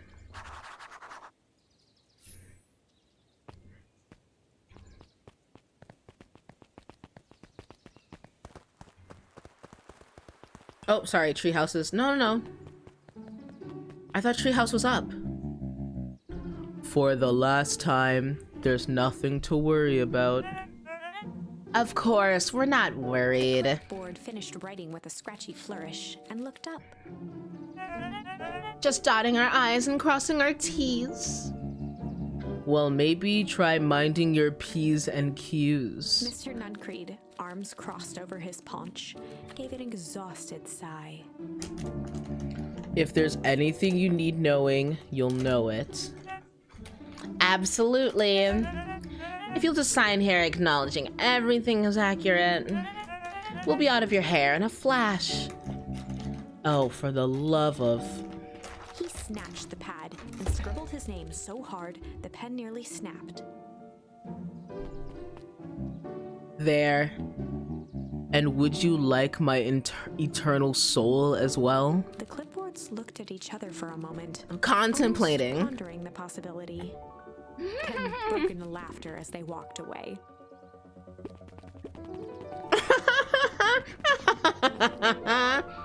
Fuck those guys. Alright, guy who has the hots for my gran, what's up? Hi, Mr. Nuncreed. Luca, let me give you some advice. The next time someone you don't know asks to hear your thoughts, give him a good hard bop right in the kisser. Oh, Gran tells me to just keep away from the clipboards. That's good. That's good. Your Gran is a real smart lady, Luca. Speaking of which, you'd better run along home now. Oh, I thought he was gonna say something creepy. Too dark out to be wandering on your own. Wandering. Okay, that's significantly less creepy of you, Mr. Nuncreed. I'm glad. Oh, what's up, losers? So are you saying this one was the desert mouse? The desert rats? That's the only person I can think of when you said that earlier. Another day, another dollar. See you tomorrow, Z. Have you noticed how all the perennial harvest folks order the same drink? Decaf cappuccino with extra foam. Why? I don't know. No, Iggy the bully. Oh, okay. Just thought it's a little odd. Pretty weird for sure. Well, the customer's always right. See you bright and early tomorrow. Can't wait.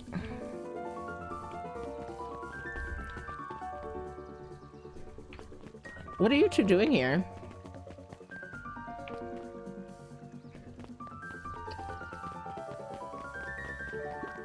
William Kerr and Gus Valentine proudly surveyed the half-covered festival banner. It's all coming together quite nicely. Couldn't have done it without you. The mayor gave a half-hearted shrug. I'm not sure about that. Nonsense. That reminds me, I wasn't able to thank your sister for her contributions. Yeah, she has been indisposed of late. She doesn't much like me, does she? Oh no, that's not it at all. She's just been busy. Of course, of course. Regardless, I would be forever grateful if you could pass my thanks on to her. The History Museum adds a real air of import to the whole affair. And we couldn't very well celebrate the story of Beacon Pines without including the Valentines. My father was a great man. You're darn tootin' he was. Kerr locked his arm on Gus's shoulder. But I meant the entire Valentine family. Present company included. Can I ask you something, Mr. Kerr? Call me William. Ask away. William, why are you doing all of this? Gosh, I've never felt one needed a compelling reason to throw a party. Not just a festival. All of this. Sister, What is this family's breed? The family's breed is confusion, you know? They're just, you know what? Just call them mutts. They're a whole family of mutts. No one needs to know anymore. It's irrelevant. It's gotta be 100 down on their luck towns out there. Why is Perennial Harvest so invested in helping Beacon Pines? You know what I love most about that agriculture business? Seeds. Seeds. Yep, little bundles of potential. With a glimmer in his eye, Kerr gestured grandly toward the horizon. You treat a seed right, nurture it, feed it, and it can grow into something truly special. You see potential here? Undoubtedly. The seed of greatness is already under our feet. All it needs is a little nudge. And the right leadership, of course. Oh. Good night, Mayor Valentine. You just walk right past me. Do they care that I eavesdrop on everyone's conversation?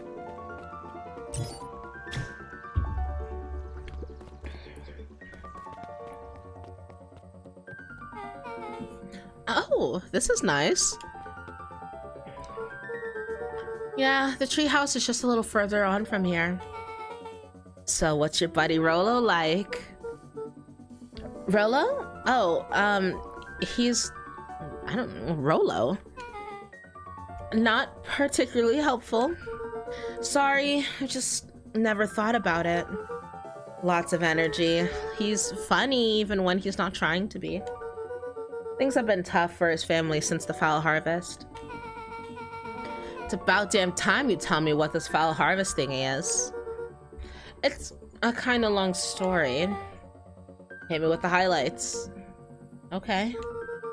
There used to be a fertilizer company here called Valentine's. They were kind of a big deal. Oh, big deal fertilizer. It was a big deal to us. Their stuff really worked. Farmers loved it. So Valentine's grew and grew. Beacon Pines pretty much grew around it. Most everyone in town either worked for Sharp or Valentine or used as fertilizer. Things were good. I'm sensing a big but. Around 6 years ago, Sharper Valentine suddenly died. When he was born. Okay. Oh no, sorry. He's 12, not 6. And something changed. Changed how? Could have been a bad batch. Maybe it was in the water, air, or soil. Nobody knows. But all the crops died. And everyone blamed the Valentines. The foul harvest. Yeah. A Valentine's fertilizer went out of business. Half the town lost their jobs. But your dad also died 6 years ago. Yeah, you might not have seen it at the beginning, but he died from the explosion. Because he worked at the fertilizer company. Sheesh. The next year the crops came back, but something was different. You plant a crop, do everything right, and it's sort of a crapshoot what happens. And no one knows why? Nope. I take it. Rolo's farm got the short end of the stick. Yep, for some reason their farm was hit harder than others. Oh, so fathers died together? Fathers? That sucks. Things have gotten better since Perennial Harvest came to town. The Beacon Pines Reborn Initiative? Yep, first thing they did was give the town a deep scrub. They even put us up in hotels, one town over... They even put us up in hotels, one town over for a week, while they decontaminated the groundwater.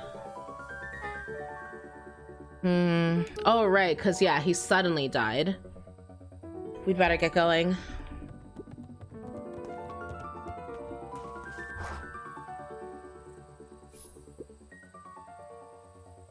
It's about time. I was about to give up and go home. Who's the new kid? Name's Beck. You must be Rolo. I see my reputation precedes me. Welcome to Mission Control. Rolo waggled his head with pride. You'll find we've spared no expense in construction. I've seen worse looking piles of junk. Thanks. Hey, Luca, you know the security concerns we talked about? Yeah? While I was waiting, I made some improvements. Let me lock this baby down for a little test infiltration. Can't be too safe these days. Excuse me? What did you do? Oh my god. Are you not gonna put it back down? How do I come up? Excuse me? He goes all out, doesn't he? Always. I can't get up though. You've locked me out, Rolo. What do you want me to do there? Find a rock, come back and throw it? Oh, I see.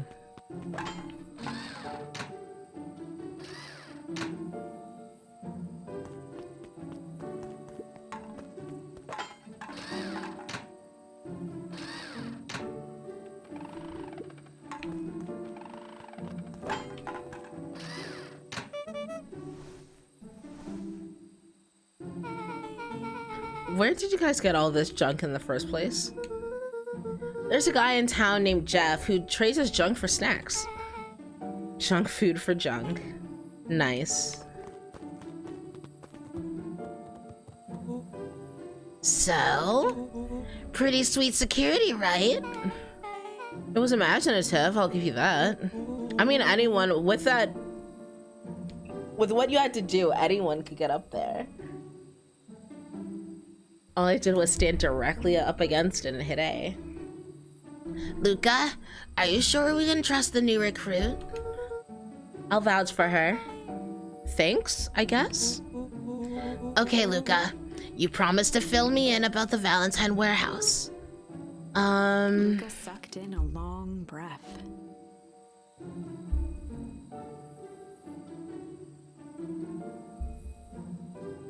I didn't know what the testing entailed, Johnny. Of course I said he locked me out.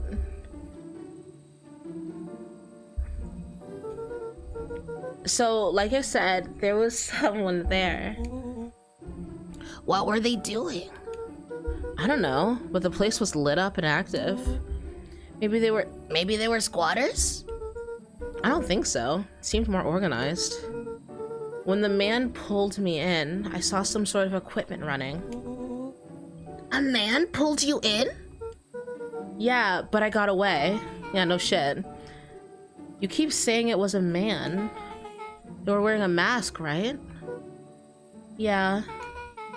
Then it could be a woman. How did you get away? I grabbed a rock or something and broke their mask. They let go and I ran. Dang. That's insane. That's intense. No wonder you freaked out when you saw your grandma. Yeah, that's the other part. On our way back, Beck and I saw Eris Valentine meeting with Gran. wearing the same hat, the same sort of hazmat suit. Rollo let out a low whistle. And they weren't there for idle chit-chat. It was a proper clandestine meetup. So let me get this straight. There's an operation in full swing at the Valentine warehouse? You were almost abducted by a strange man or a woman in a protective suit. And then you saw your gran in the same suit talking to Harris Valentine? Pretty much. I'm beginning to think this town is kind of awesome. Rollo and Luca shot back a look. No offense. And so we can logically conclude aliens or alien zombies have infiltrated the town. Why do you say what? Why do you say that? And their leader is your gran, and she tried to murder you. First of all, and for the last time, there are no aliens. Second, it couldn't have been my gran at the warehouse. I broke that person's mask to get away. The mask Gran was wearing wasn't damaged. I mean, she could switch it out. But she's definitely hiding something. Maybe. Your gran is weird, but she might be the most boring person in the universe. All she does is sit around all day making jam. What could she possibly have to hide? I don't know. We haven't talked much since she moved in. Moved in? Your gran isn't from here? No, she came a few months back to take care of me after. After his mom went missing. Did you know your gran before? Not really, no. It's been years since I'd seen her. Luca, don't take this the wrong way. But are we sure your gran is on the up and up? Luca gazed out the window. I'm just saying. It sounds like strange stuff has been happening since she showed up. We can say the same thing about your family.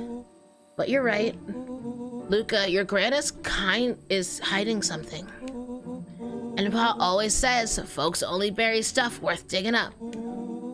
We need to investigate your house. If my gran really is hiding something, don't you think I would have noticed by now? That's kind of the whole point of hiding something. I guess you're right. Gran's been leaving the house for hours at a time this week. I'll call you two tomorrow when the coast is clear. And we can start getting to the bottom of this. I'm always game for a good snoop. You can count me in. Chapter 6. Secret Lair. Summer forged ahead, but the nights only seemed to grow colder. Luca walked home slowly under the pale starlight, cautious to avoid any more surprises lurking in the shadows. Reaching home, he slipped quietly into bed, half dreading what they might discover the next day.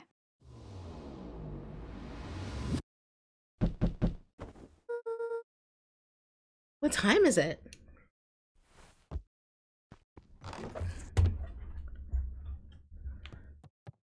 Can I touch any of this stuff again? Okay, I'm coming.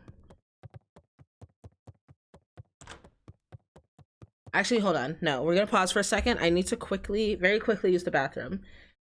So here, take this information. I'll be right back.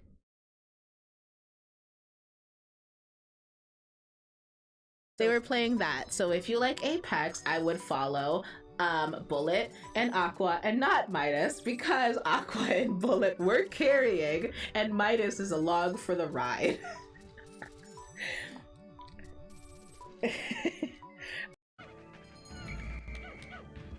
Beat him up.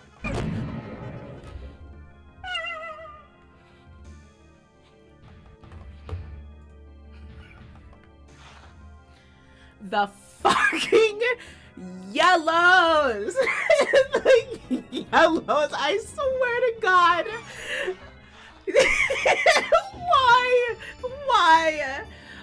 Why? Oh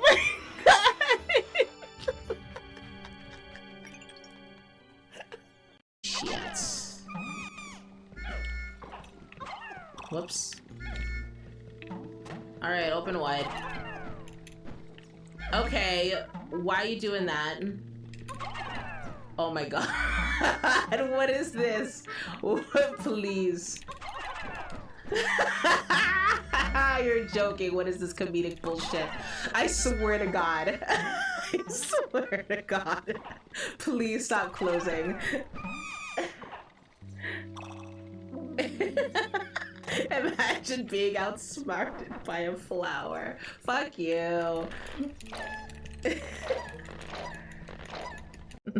Eat my ass, Tiff. Nom nom. Nom nom yum. And here he comes. And he's glowing. Yep. That's what I do. I forget, run back, fall in the fucking hole. Yeah, it's good. Just one. Bro, that's what I get for looking at chat.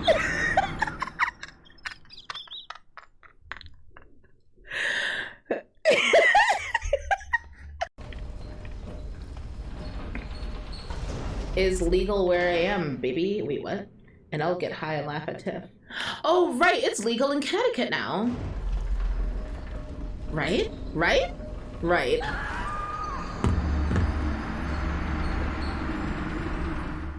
Why do I look at chat? Why? Why was I moving? I ran out of cats. You're an You're an Aussie. Come here. Come here. I got doggo. Wiggle doggo. Look at doggo.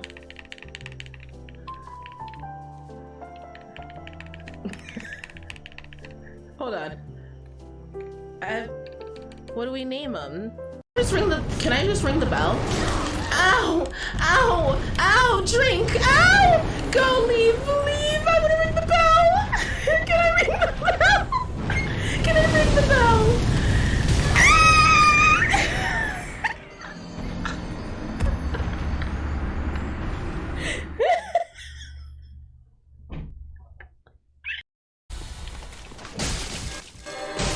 No! Die! Die! Die! Die! Fuck!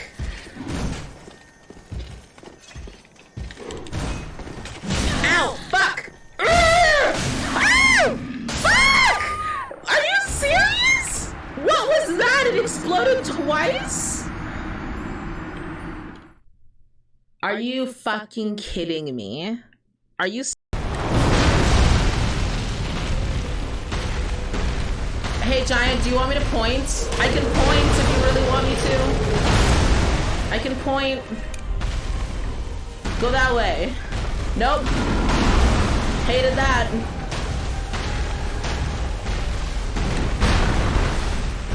Do you want me to stand at your throne? I'm gonna stand at your throne. I am the king. I am the Storm King. Right in the taint. He loves it. Oh god. Oh god. Oh, he didn't love it.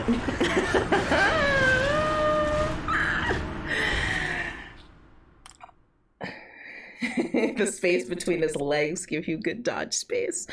Oh, back the fuck up. Oh my god. The damage it did to me. Holy shit. Heal? Oh, give me this.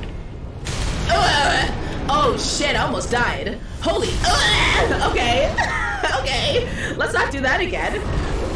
Okay, cool. Cool. Awesome. This is fantastic. This is. I love that you're doing this. I need your face!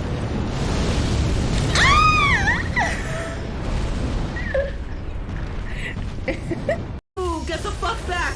Ow! Eat my taco. Ah! Laylo, shut the fuck up!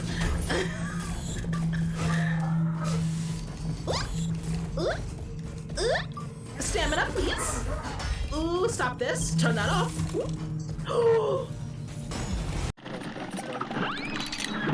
Okay.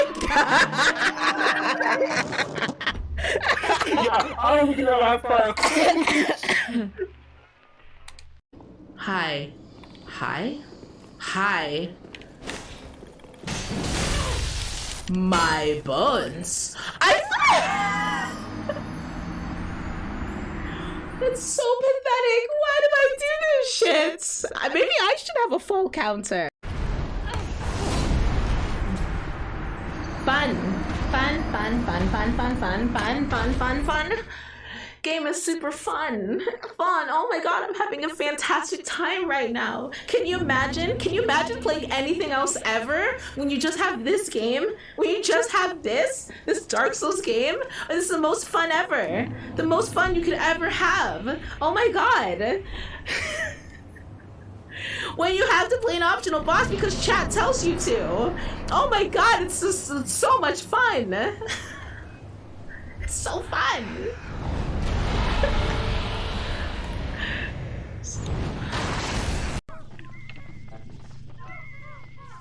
And get in there. Beautiful. Also beautiful. Good job. Ow, ow, ow, ow, ow.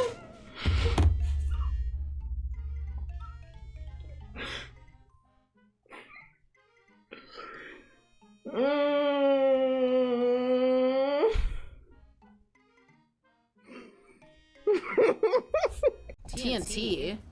Okay, I'm curious. What do I need to do to... Horse is dead. Horse is dead. Their horse is dead. It wasn't me. It wasn't me. Hold on. New items. My health. Holy fuck off. Okay, back. She fell in toilet. Yeah, that's 100% what happened. Dude, I mean, sometimes you just get sucked into a different universe. You gotta fight a couple bosses, but in real life, life only went by 5 minutes, so it's all good.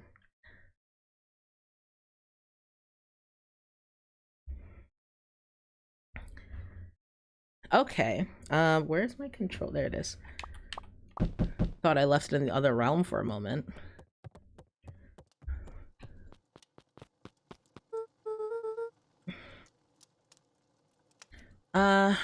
Rolo, what on earth is that? That's his detective his detective gear. Clearly, look how cute and spiffy it looks. Oh, that, ooh. The hat is cute, everything else not so much. Actually, I think that's his normal shirt, isn't it? That's what he's always been wearing. That's ridiculous, that ridiculous thing on your head. Oh, this? It helps me think. You're gonna need a lot more of those. Joke all you want. We'll see who's laughing when I crack this case wide open. The coast is clear? Yep, whatever she's been up to this week, it's been keeping her busy most of the day. Very well. The game is afoot. Luca and Beck rolled their eyes as Rolo strutted across the room. If I were a Gran, where would I hide my deepest, darkest secrets? Perhaps where you might least expect it. Where are you going? Flung open the cabinet with confidence. I'm gonna break something. He coughed as a veil of dust hit his face. I think it's safe to assume anything that's dusty isn't what we're looking for.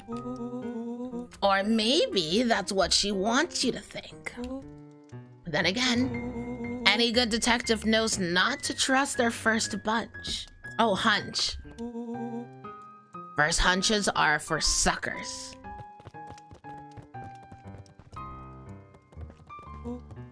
Eureka! She's lit a fire in order to burn the evidence.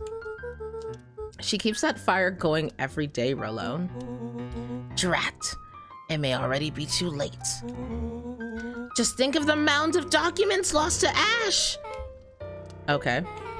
I'm gonna stop you right there. Can we just think for a moment? Luca, is there anywhere your Gran doesn't want you to go? Yeah, the closet upstairs. So maybe it stands to reason that we should check there first?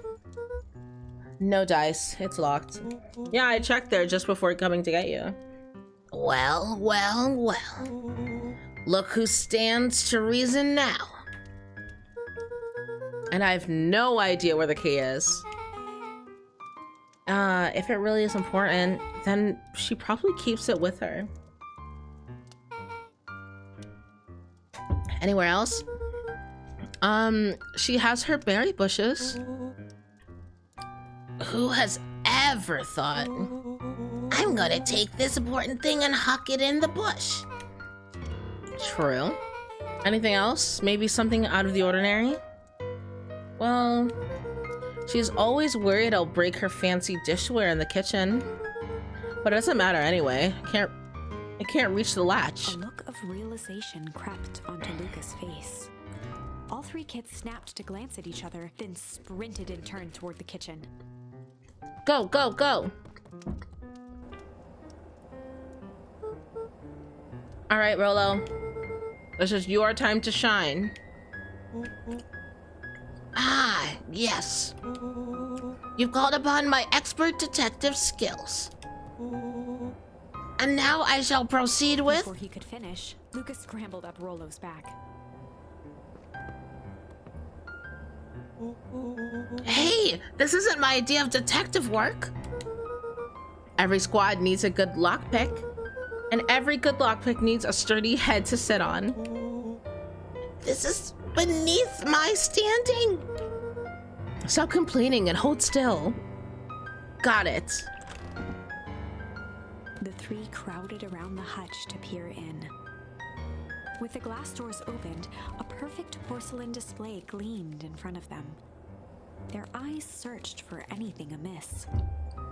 But the only distinct feature was its impeccability. Well, that was anticlimactic. Yeah. I don't really know what we were expecting. Like, oh, hey. Let me just yank on this random teacup and... Pulled on one of the teacups. It slanted forward with a hollow click. Oh, shit. Oh, Beck, you little cute genius. And slide under its own power.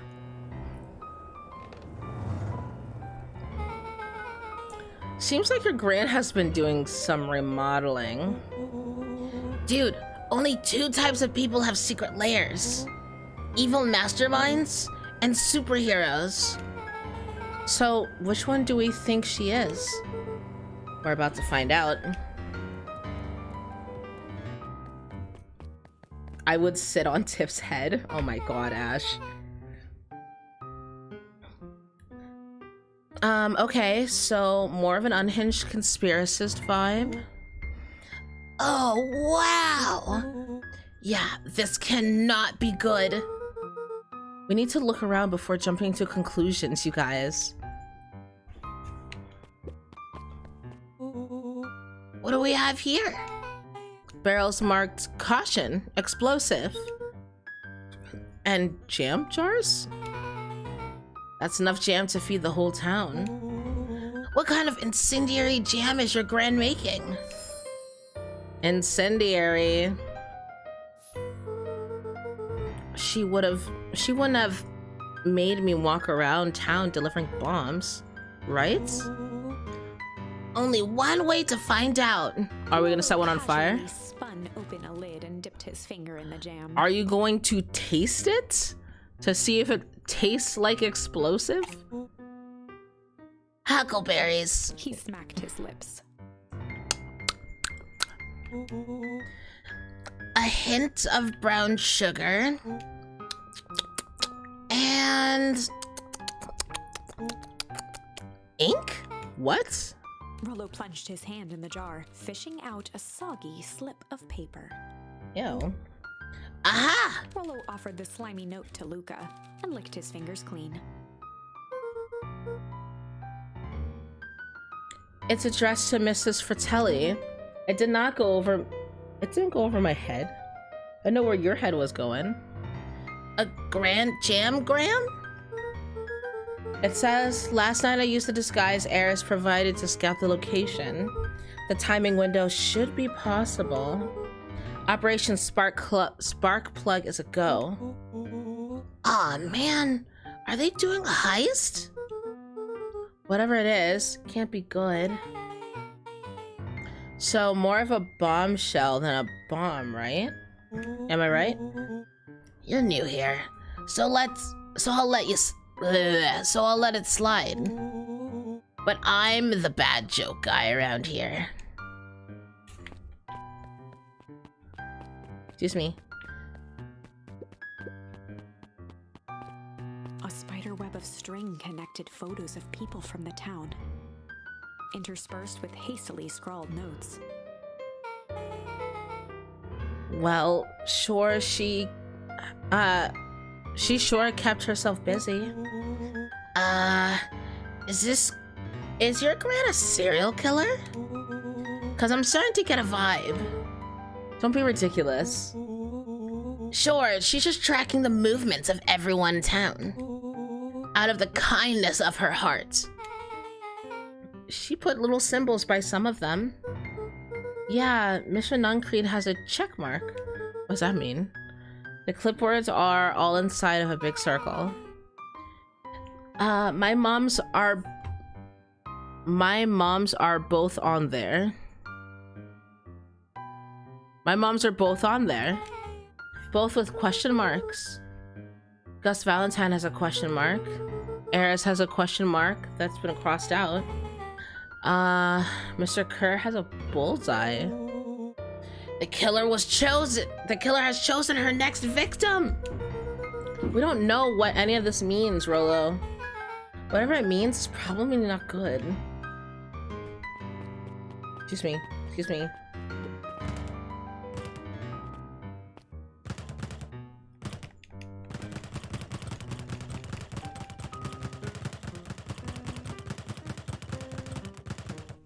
Now we're strong. What else is there? Or just talking to Rolo? Each cabinet drawer in turn. Oh, One cabinet. was unlocked. He fingered through the filing cabinet, pausing at a bulging folder labeled Walter. For a long moment, he just stared at it.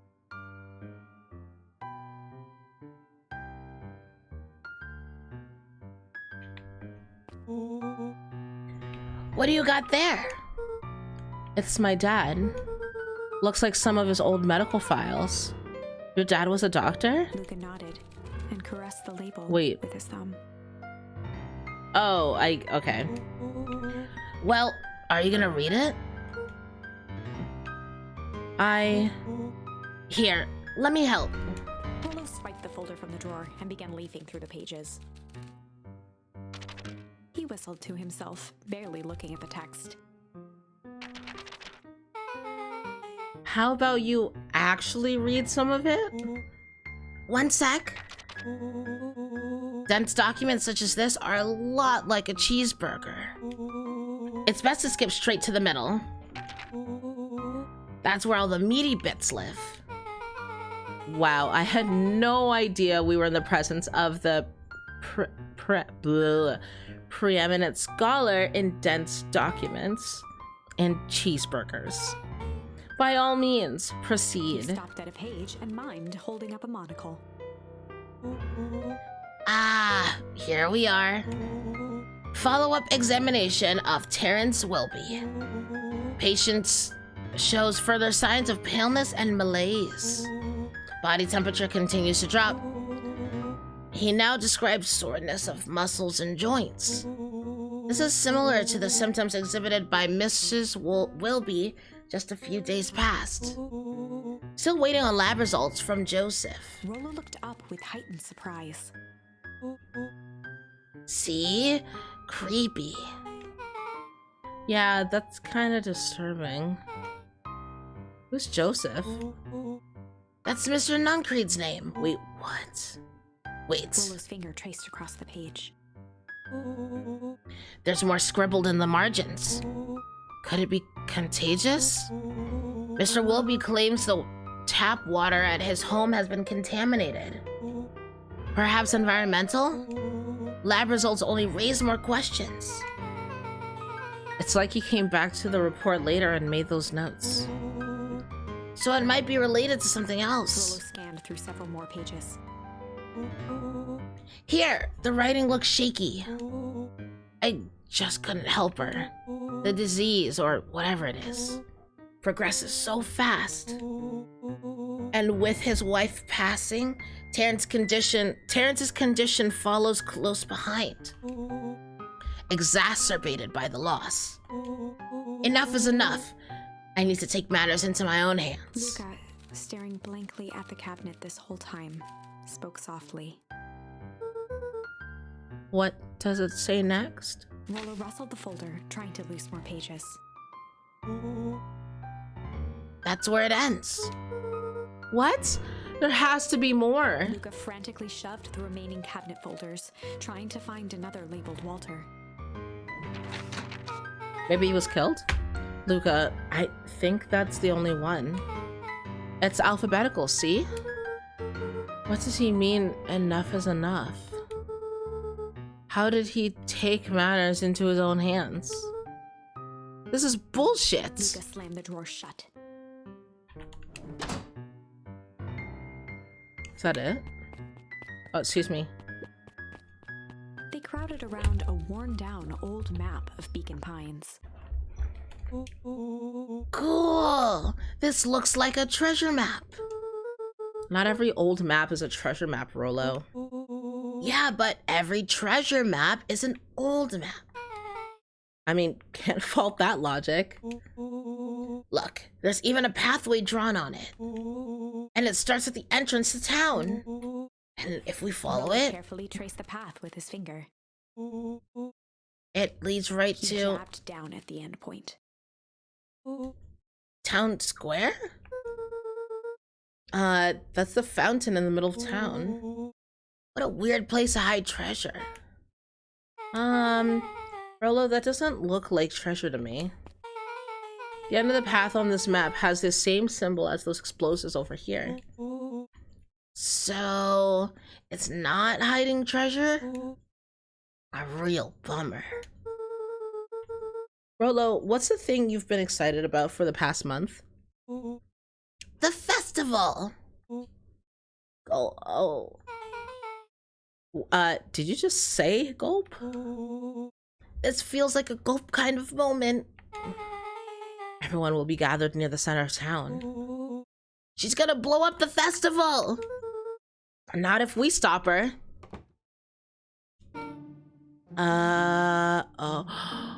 Oh no, she just came home. What was that? Luca looked up from the map. She's gonna notice the thing's open. What was that? No, I heard it too. That was the front door. Which means someone just shut the door. Which means someone's upstairs. Shh, quiet. Hit the lights. Beck flicked off the light, and they became statues in the dark. Overhead, creaking floorboards bent under slow, deliberate steps. The kids looked up, the tilt of their necks following each footfall.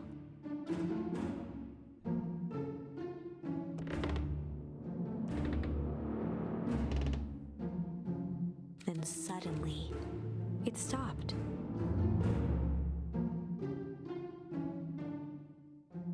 Without realizing, they'd been holding their breath. All three exhaled shakily and glanced at each other. A muffled male voice broke the silence. Oh, wait, what?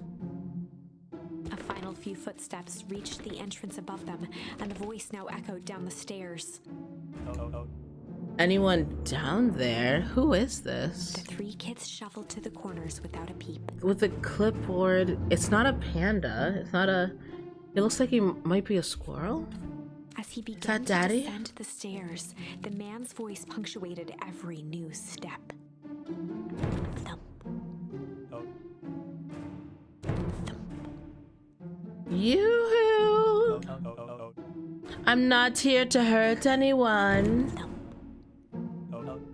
I'm just here to help. Just... At the bottom step, the man paused, squinting to search the room for signs of life. Huh? Guess it's nothing. Blue shifted suddenly. Wait. Luca gave him an intense, chastising look and whispered through clenched teeth. When is he going to get any of that look since it's, you know, pitch blackness? Rollo, don't. It was too late. Rollo was already inching toward the stairway. He screeched as he charged toward the shadowy figure. Flaming chicken coop! With all his weight, Rollo tackled the man to the ground.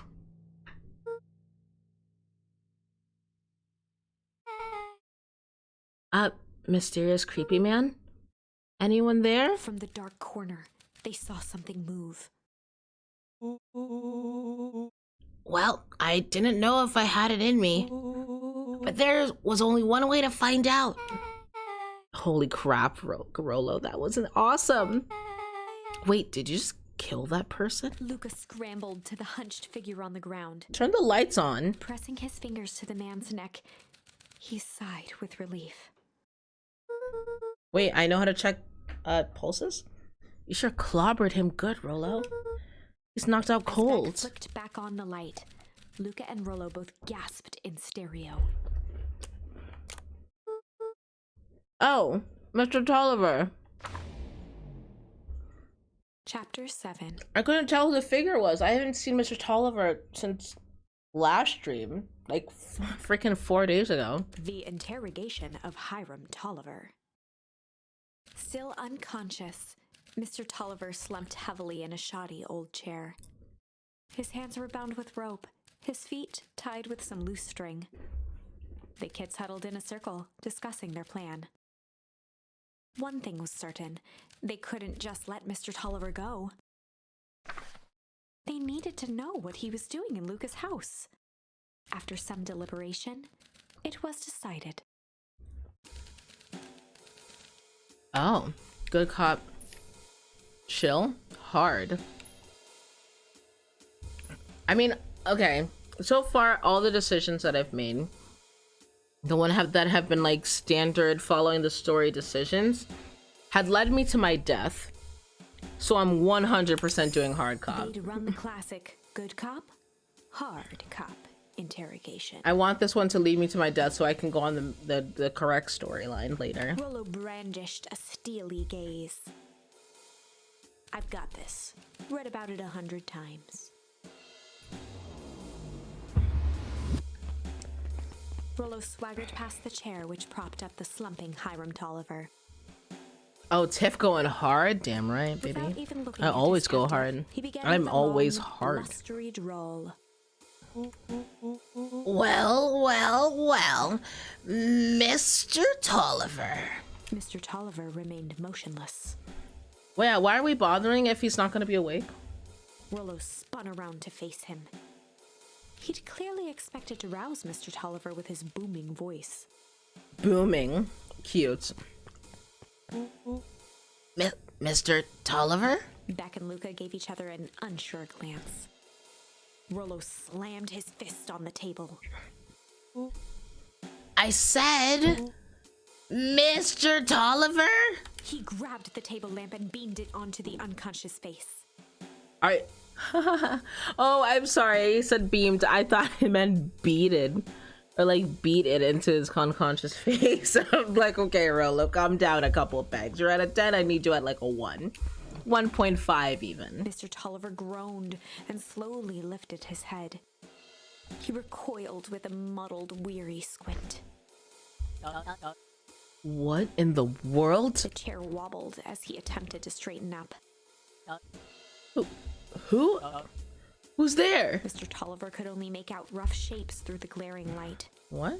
With a gruff tone, Rollo hoped to both conceal his voice and intimidate. I'll be asking the questions here, punk.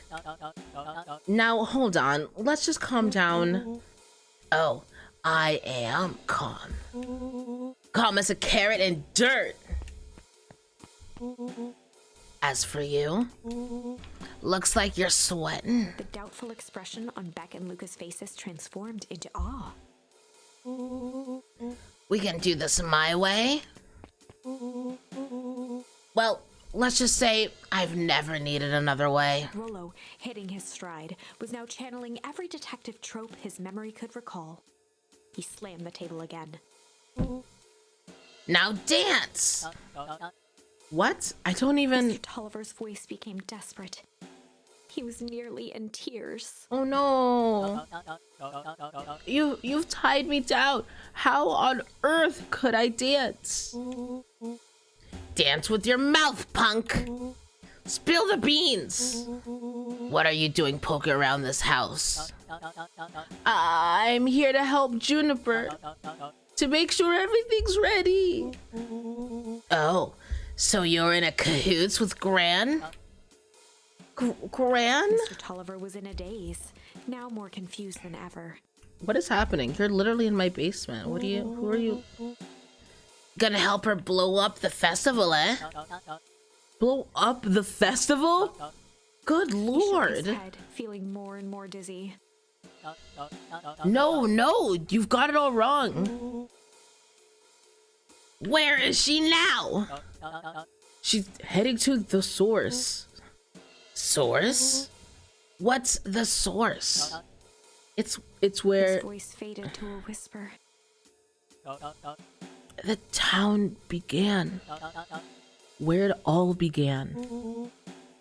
What is Operation Sparkplug? With that, Mr. Tolliver passed out cold. Oh. Okay. Rollo swung around with a repentant grimace.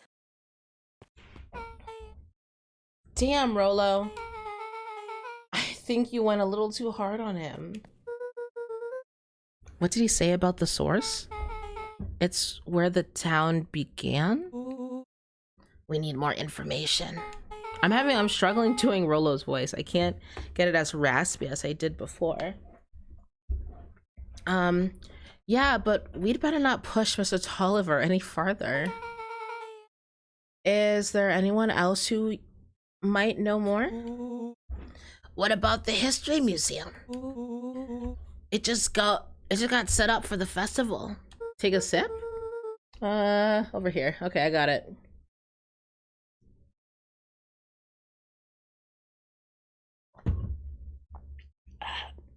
Okay. Nah, that tent was put up by the Valentines. Everything they do is just a bunch of fluff to glorify themselves. Is there anything more reliable? The library. If there's any information about the source thing, Kato can help us find it. Should have done chill. Might have got more answers.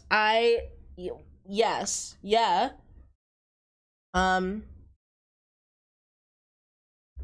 We'll get more answers the second time we do this.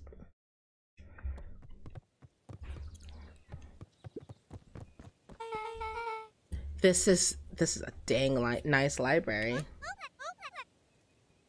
Thanks. We work hard on it. Aren't you a little young to be a librarian? Oh, Kato hung out here so much, eventually they gave him a set of keys. I just keep an eye on the place for Mrs. Novak sometimes. They got you working for free? It's quiet and I get access to all the books I can read. It's more, what more could a person want? Fair enough. What can I do for you all? We need a favor.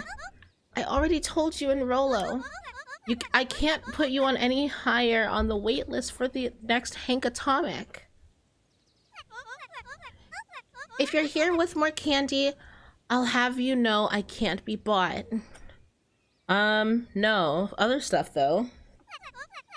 Call it a personal code of conscience. Actually, we're looking to do some research. Now you're speaking my language.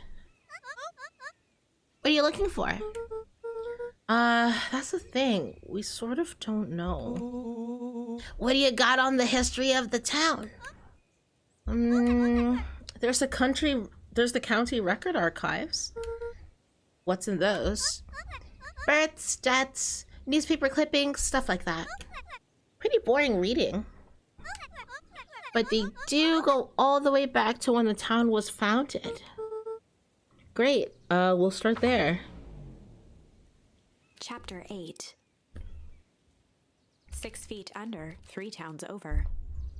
69. Sorry, page 69. We're at the top kids there. spent the rest of the afternoon combing through dusty piles of old county records, desperately searching for anything that could help them make sense of Mr. Tolliver's cryptic utterance. Luca tried to shake the thought of Gran's basement, but his focus wavered. Explosives, messages hidden in jam, dossiers on various town figures, and a corkboard threaded with photos. Gran was the only family he had left. He still couldn't bring himself to believe the worst. But the old map with the symbol of explosives in town square made that difficult. As the sun began to set, the kids were no closer to the truth.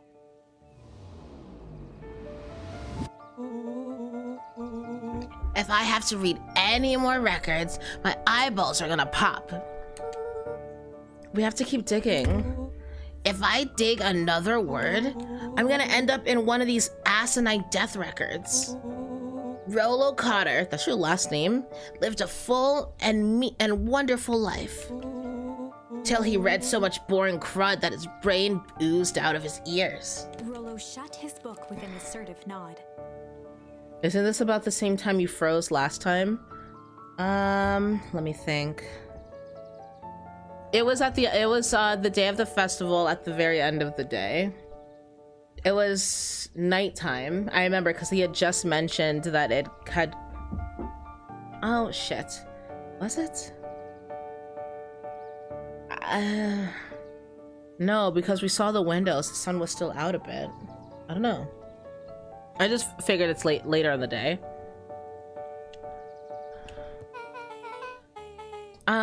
If you've got a better idea, spit it out. You sound like my sister. Keep pushing your luck, pal. And it won't be boring county records that'll kill you. Put you in obituaries myself. Rollo muttered under his breath. You're a county record. Really? That's the best you've got? When I'm done with you, you'll be the footnote in history.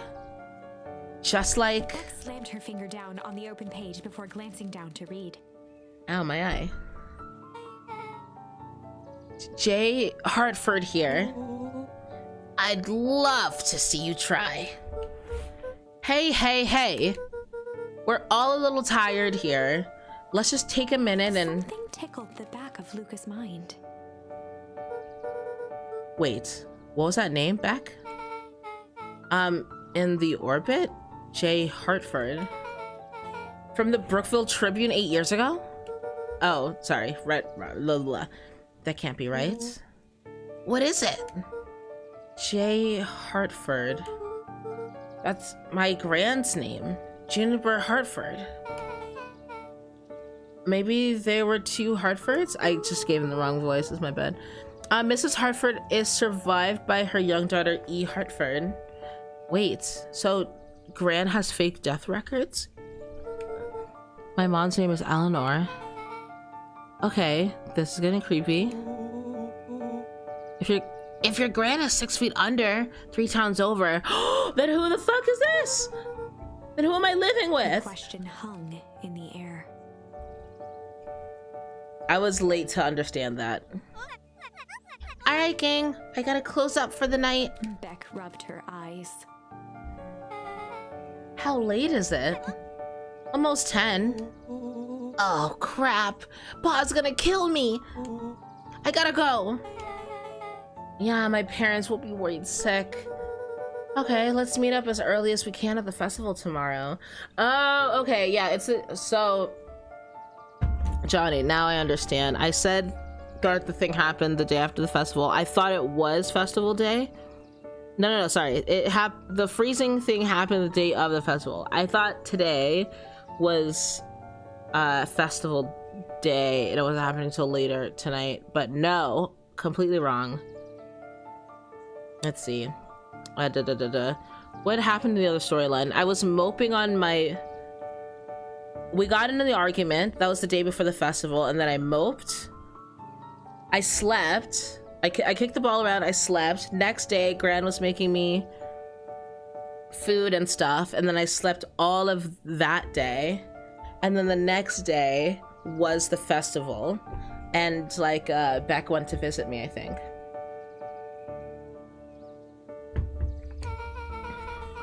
What are you gonna do about the unconscious man in your basement? I'll think of something. Luca's heart was pounding as he approached the house. If he was lucky, Gran, or whoever it was, hadn't gotten back yet. And of course, there was Mr. Tolliver tied up and unconscious in the basement. Gran is your mom? I don't know. She seems... Oh, shit. I was gonna say she's too old to be my mom, but seeing Dad in the flashbacks, he seemed on the much older side, and I was still like a baby. Dealing with him would be the first order of business. So maybe it's not off. No. He knows what his mom looks like. She only went missing after he like already spent time with her and such. So he would know. Luca shook out his arms to calm his nerves before entering.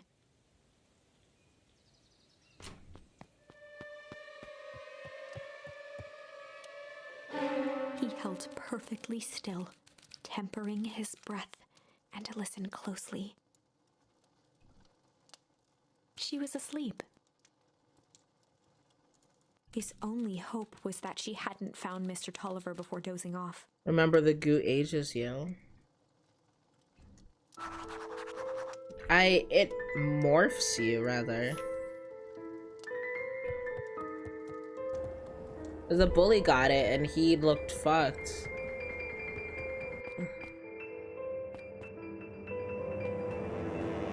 Oh. Oh no. Mr. Tolliver was nowhere to be seen. Maybe he woke up, escaped from his bindings, and left without a trace? Or Gran unlocked him? Or maybe Gran knew everything. Yeah. What do I do? Luca's hungry stomach groaned. Not realizing it, he'd gone the entire day without eating. Okay, I can figure this out. Just need a little brain food. Luca rushed over to the pile of jam jars, unscrewed one. Don't eat it, and don't eat shoved it, don't a eat handful it. into his mouth. Don't eat it. I'm afraid your jam delivery will be He delayed. flipped the lid to read the label. Mr. Nuncreedy. Okay, now I can think. So if Gran knows we tied up Mr. Tolliver, I'm screwed. If she doesn't know, then I need to play it cool. Because the only option is to go to bed and act as if nothing is wrong. Gran will think Mr. Tolliver finished what he was sent to do and left when he was done. Maybe Mama got hit by the goo, came back pretending to be Granny while investigating. I don't know. Whoops.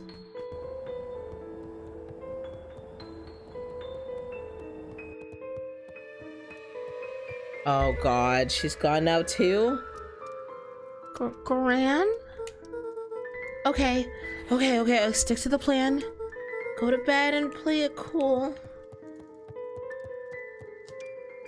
As Luca climbed the final stair, the emotion of the day dragged heavily on him.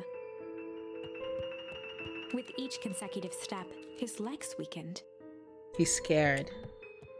His stride began to falter. He tried to grab for the railing to steady himself. It was the jam. Oh no, I knew you shouldn't have eaten it. No, Luca, why would you eat it? We already knew something was fucked up about it. Something was wrong. Come on, legs. Just a few more steps. Luca groaned and tried to move. His limbs might as well have been bolted to the ground. Through numb lips, he mumbled just before falling asleep.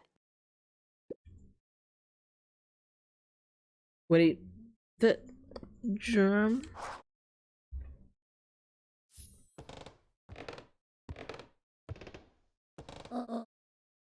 Oh, sweet boy. What did you get yourself into?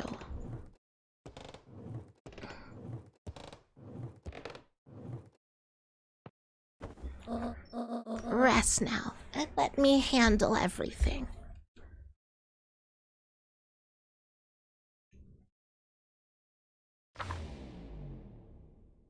Chapter 9. A speech to end all speeches. Oh, God. Luca awoke to find himself face down in bed. He moaned into his pillow. Why would Gran drug him? Or rather, why was she trying to drug Mr. Nuncreed? Shaking the questions from his woozy head, Luca snapped back to the matter at hand. The festival! Is there anything for me to touch before I go out there? I don't think so. I'm just gonna go. I can't wait. Wait. What was on my nightstand? Nothing. Okay, let's go. Can I open these?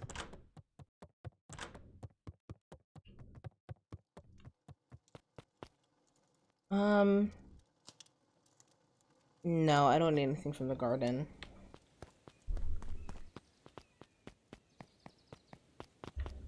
Hey guys. Where have you been? I was drugged. Gran put something in the jam. Yeah, we know. Secret messages for secret conspirators.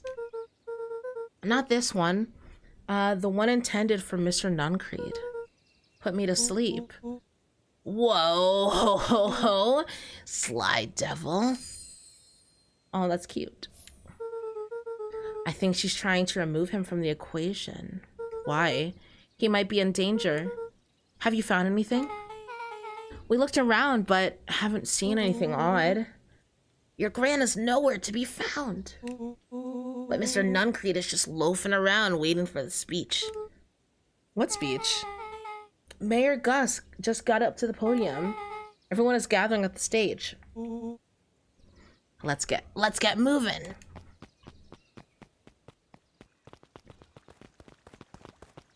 Augustus Valentine nervously wiped his brow. Is this thing... hello, Beacon Pines. I'm Augustus Valentine, your mayor, and... well, I suppose you already know that. Oh yes! Before we get started, I just wanted to take a moment to recognize someone who couldn't be here today. This town wouldn't be where it is today without my father, Sharper Valentine. So I thought we could begin with a round of applause befitting such a great man. Oh no, 2 people clapped? Even that's more than the old codger deserved. Gus cleared his throat and awkwardly loosened his tie. Right, where was I? William Kerr bounded on the stage with the energy of a preacher at a big tent revival. Gus Valentine, everyone. He gave Gus a hearty slap on the back and motioned him off the stage. Let's hear it for our mayor. What a great turnout. It truly is. Aw, heck. I didn't prepare anything. Yeah, the fuck you did. But I suppose I could say a few words. Would be a shame to waste such a beautiful podium. Mr. Kerr pulled a thick stack of note cards out from his vest. Yeah, didn't prepare shit. Okay. Community, conviction, commitment.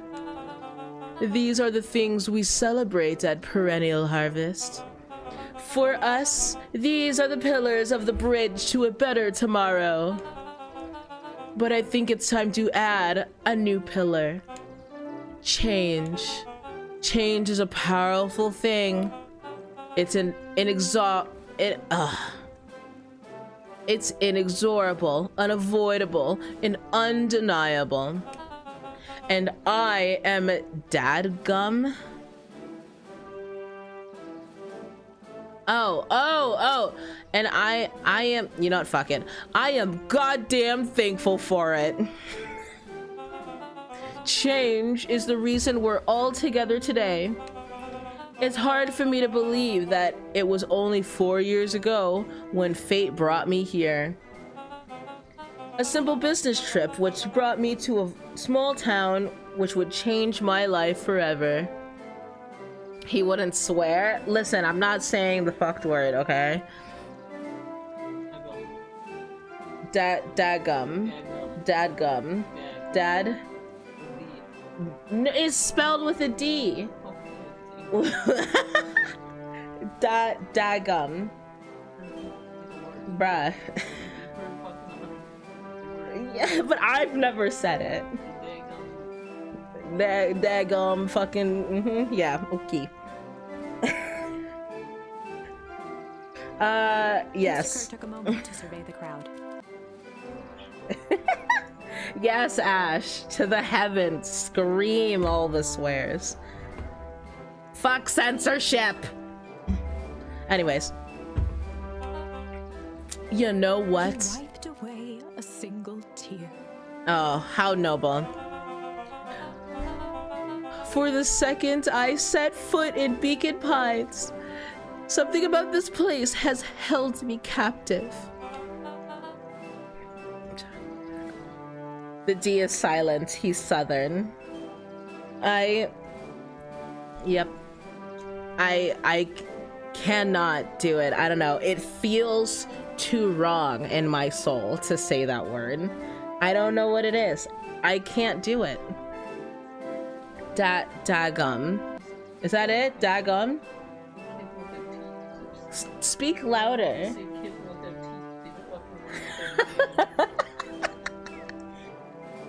He said you say kitten without T's. Say the fucking word without the D in it. You see, change represents opportunity. It represents potential. It was change that helped me recognize the potential of this place. To see that the people of this town, despite suffering great loss, still held on to the things that made them special. He thumped the podium to emphasize each word. Oh, that, okay. Community, conviction, commitment, change. Mr. Kerr nodded confidently, biting his lip.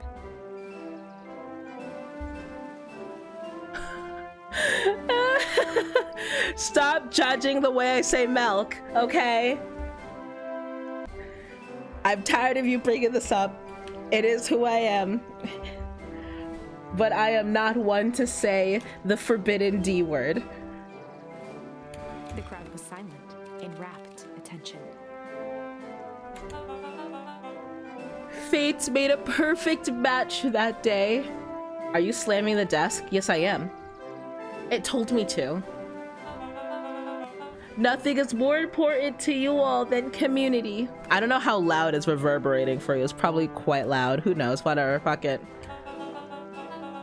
A perennial harvest is a community first and foremost. Mr. Kerr methodically made eye contact with each section of the crowd. The only way you made it through the foul harvest was an unshakable conviction. A conviction that a better tomorrow was just over the horizon. Perennial Harvest was founded on the conviction that we are that horizon. This festival is a symbol of our commitment to each other. His voice began to build to a crescendo. We now walk hand in hand into the future we will shape together. And that is what change is all about.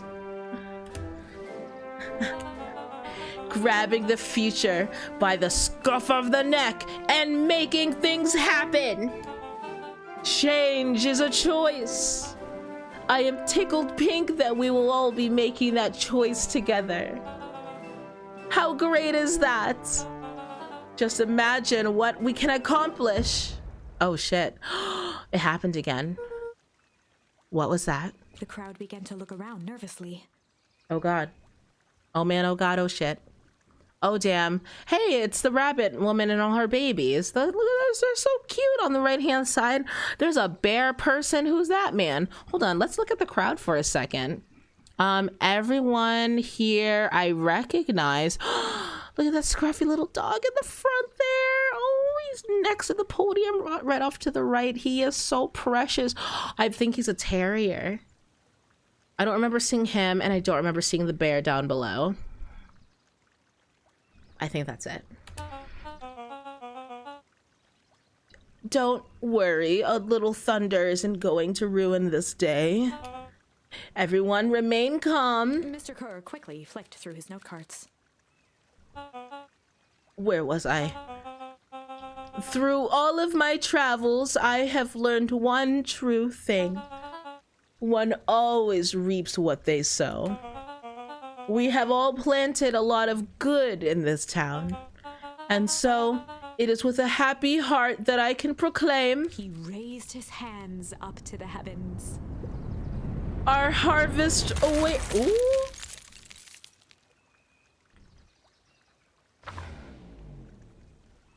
At that moment, a merciless wall of impossibly cold air ripped through the crowd, instantly freezing everyone and everything it touched. For a man like William Kerr, this was a fitting way for things to end. On a stage, with an entire town frozen in rapt attention for the rest of time. The end.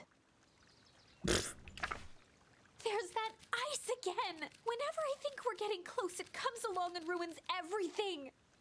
Okay. Oh, okay, narrator, calm down. Maybe we should just quit? Nope. Maybe you should just close the book, walk away, and never think of me again. It's fine. We can fix this. We have more things to discover. Oh, we're not on page 69 anymore. No, I don't mean that. This next story was only 7 pages long. We got a little closer this time. We just need to try again. Please.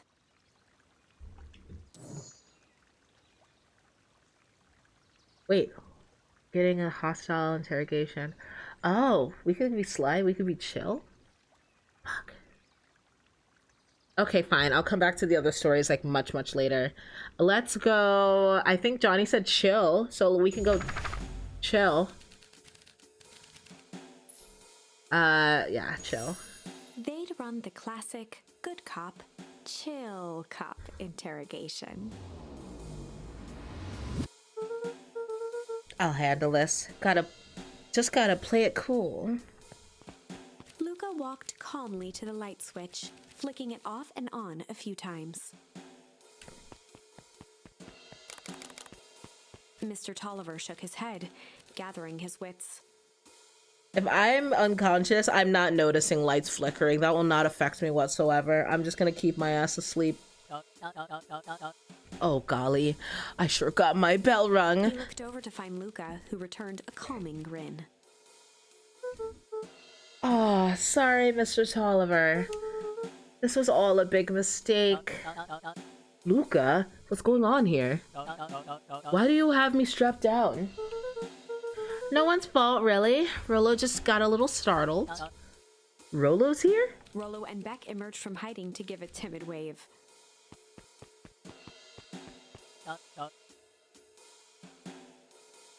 Ash said chill. Johnny wants to see the clones attack. I mean, I don't know how to get the clones in, but we'll find out. Oh, well, all right. Mistakes happen. You kids gave old Hiram a good scare. Why are you down here in my house? Let's just get me out of these ropes and call it even. Are you trying to steal Grant's jam? Luca glanced over to Rollo and Beck, who replied with skeptical looks. Is Grant trying to kill Mr. Nuncreed? Mr. Tolliver, why are you in my Grant's basement? I'm here to help, of course. Help with what? What's my Grant up to? If you just cut me loose, I could show you. How do I know we can trust you? Mr. Tolliver exhaled with disappointment. Luca, have I ever done wrong by you? No. And since your grand moved to town, haven't I been nothing but welcoming? Yeah. Why would I turn my back on your family now? It's just... all this stuff seems pretty weird. Oh, he's a baddie. A board with names of people from town. An archive of my dad's old disturbing patient notes. Luca gestured to the corner. Barrels of explosives. I can explain everything. You just need to untie me. You kids deserve an explanation. Oh my god, if he's gonna like immediately shoot me in the face or something. Luca looked again to Rollo and Beck. This time they shrugged. Luca began to slowly loosen the bindings. Mr. Tolliver gently rubbed his wrists. That's a good lad. This will all make sense in time. He edged imperceptibly toward the stairs as he spoke. No, I knew this was a bad idea. You see, this town has secrets, Luca. A very dark past indeed. Can someone grab him? Before the kids had even noticed his movement, Mr. Tolliver was at the light switch. Oh god. Just untie me and I'll explain it all. You can talk while tied, sir. A past that must be brought to... He punctuated his final words by flicking the switch and rushing up the stairs. Lights! Son of a... Beck darted to the wall and turned back on the lights. Wait, it sounded like the door was locked still. It was too late. Rollo confirmed what they all heard. Okay, so this is definitely the bad ending again. He just locked us down here! Oh, that's what the locking sound was. Okay. Mr. Tolliver's muffled voice came from behind the door. Oh, no. I wasn't lying, you know. This is for your own good. You kids just keep tight down there. And let the adults handle this. They looked bewildered at each other. Play it cool, huh? Not now, Beck. They heard the staccato thump of quick steps exiting the house. The kids looked down in resignation. This isn't how it goes in Hank Atomic. For some reason, they'd always assumed it was up to them to save their town. Luca opened his mouth, hoping to conjure some magical words to make this right. Only a hollow croak escaped. The end. Wow. Just like that. That was so fast. Well, we certainly aren't going to find a grand resolution to our tale locked in a basement. I mean, they didn't even try to ram the door down or anything. Okay, well, we're gonna try Sly this time. That one was really fucking fast. They'd run the classic good cop, sly cop interrogation. Classic, huh? Fuck this game. It's fine. And Rollo ducked behind a barrel, leaving Beck to her We'll task. get all the answers eventually. All right, Beck. With a few crisp snaps, she roused Mr. Tolliver. What? What's going on here? You're the Modewell girl. Please call me Beck. Sorry about all this. Mr. Tolliver looked down and shifted a bit, testing his restraints. It seems there's been a mix-up. You see, I'm down here for the same reason you are. Juniper sent you here? Beck caught herself before letting the surprise manifest on her face. She'd already gotten him to reveal his relation to Gran. This was gonna be easy. Oh shit. She's making it work. Oh, you know how Juniper is with her precautions. Operation Sparkplug has us all on edge. I guess she thought you needed some backup. But she sent a child? What better way to avoid prying eyes? Who would expect a kid? I suppose that makes sense. Mr. Tolliver wriggled a bit in his restraints. Oh, I'm sorry. Beck quickly removed the ropes. That had to be uncomfortable. A little, yeah. But you understand.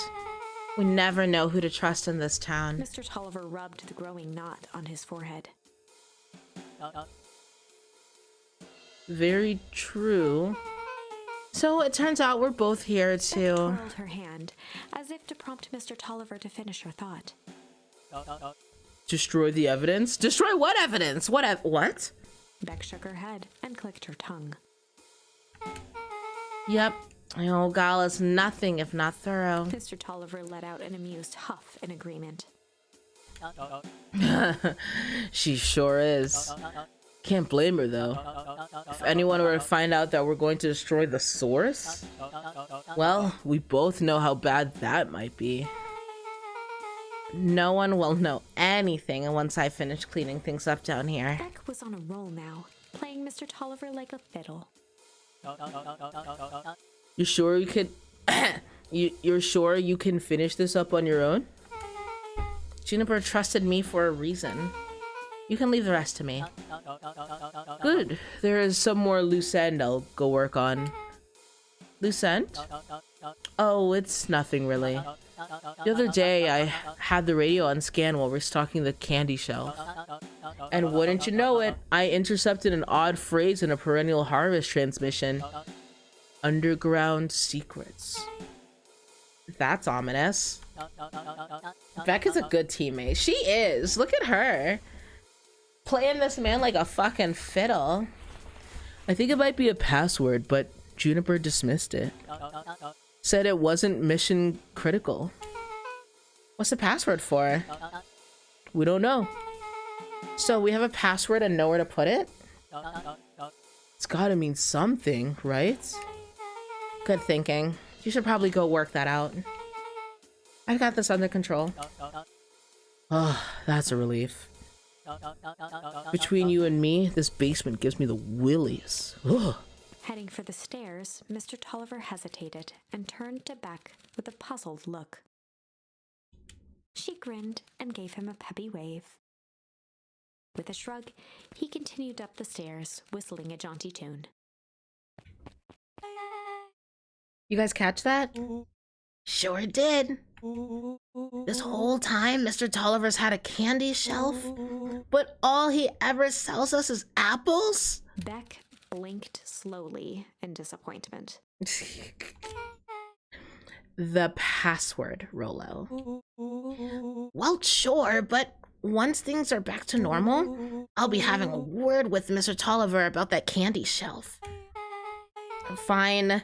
In the meantime, I've got an idea. She turned to the table and began tearing small scraps of paper. He said he heard a password on the radio.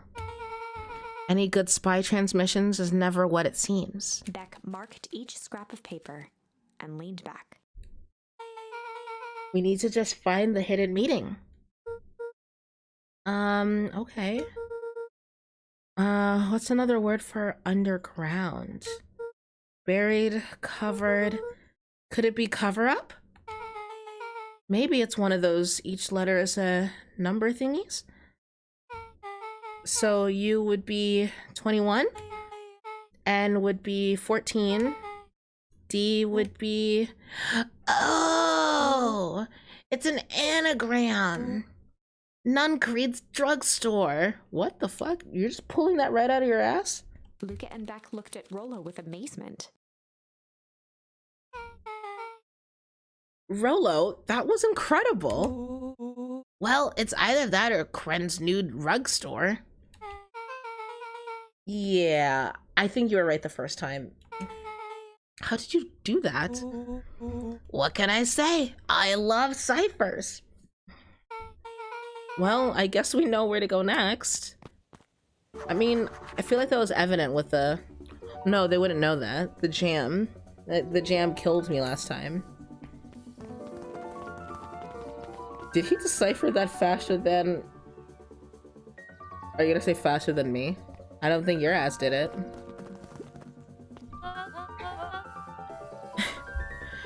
Oh, you scared me half to death. Sorry. You kids haven't seen Mr. Tolliver around, have you? Oh, she's in on it too. Nope. He's got me waiting around like the last slice of pie. I swear that man would be late to his own funeral.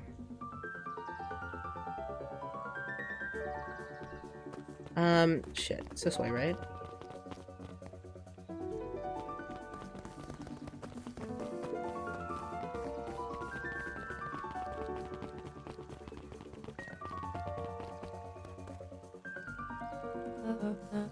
You're late, Augustus. Sorry, sister.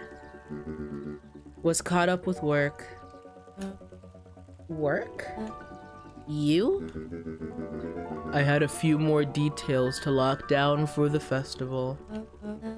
Oh, what do you have to report? What is this insipid town festival really about? I think... Gus looked around nervously.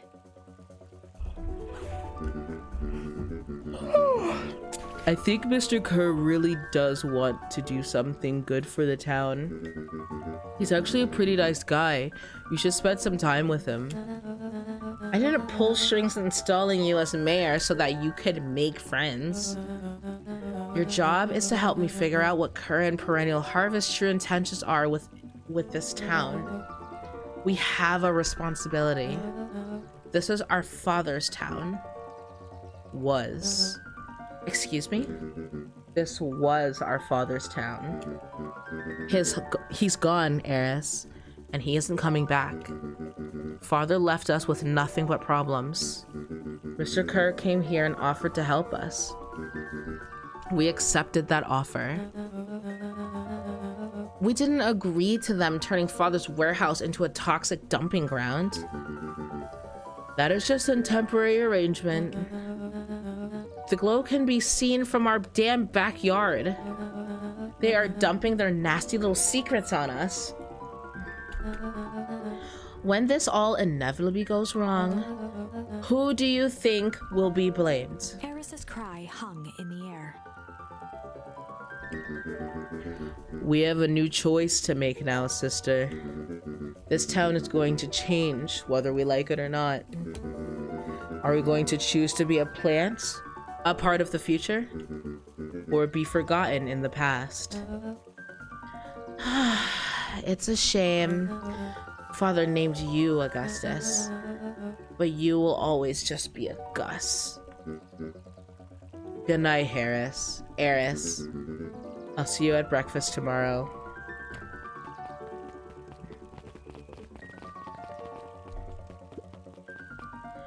It's getting late, children. Okay. Good to see you really laying down the law there. Fuck, where's I going again?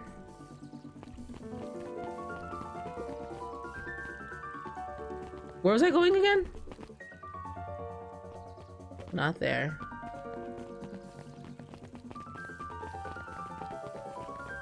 Where's my Nuncrease drugstore?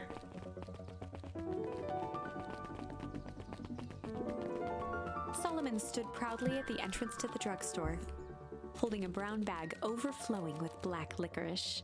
Ew. Hey, Solomon. We're looking for Mr. Nuncreed. Is he still in there? I'm afraid not. Then where'd you get the candy from? You might say we have an arrangement. Solomon shoveled a surprising amount of licorice into his mouth. I do not like black licorice. It's nasty to me. Sometimes it's a small pleasure in life.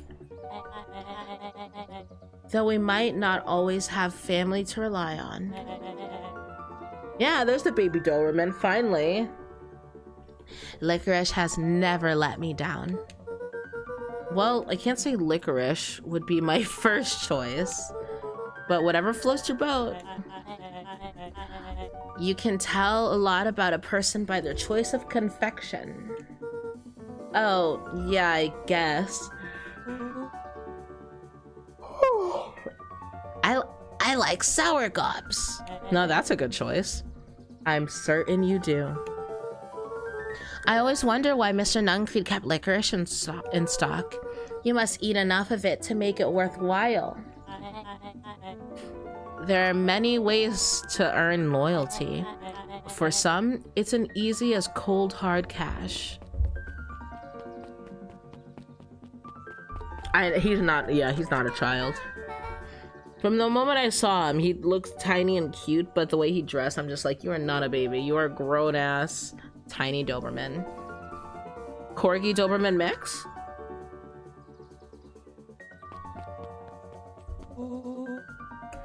There's gotta be more clues. Okay, let's see. Am I looking? No.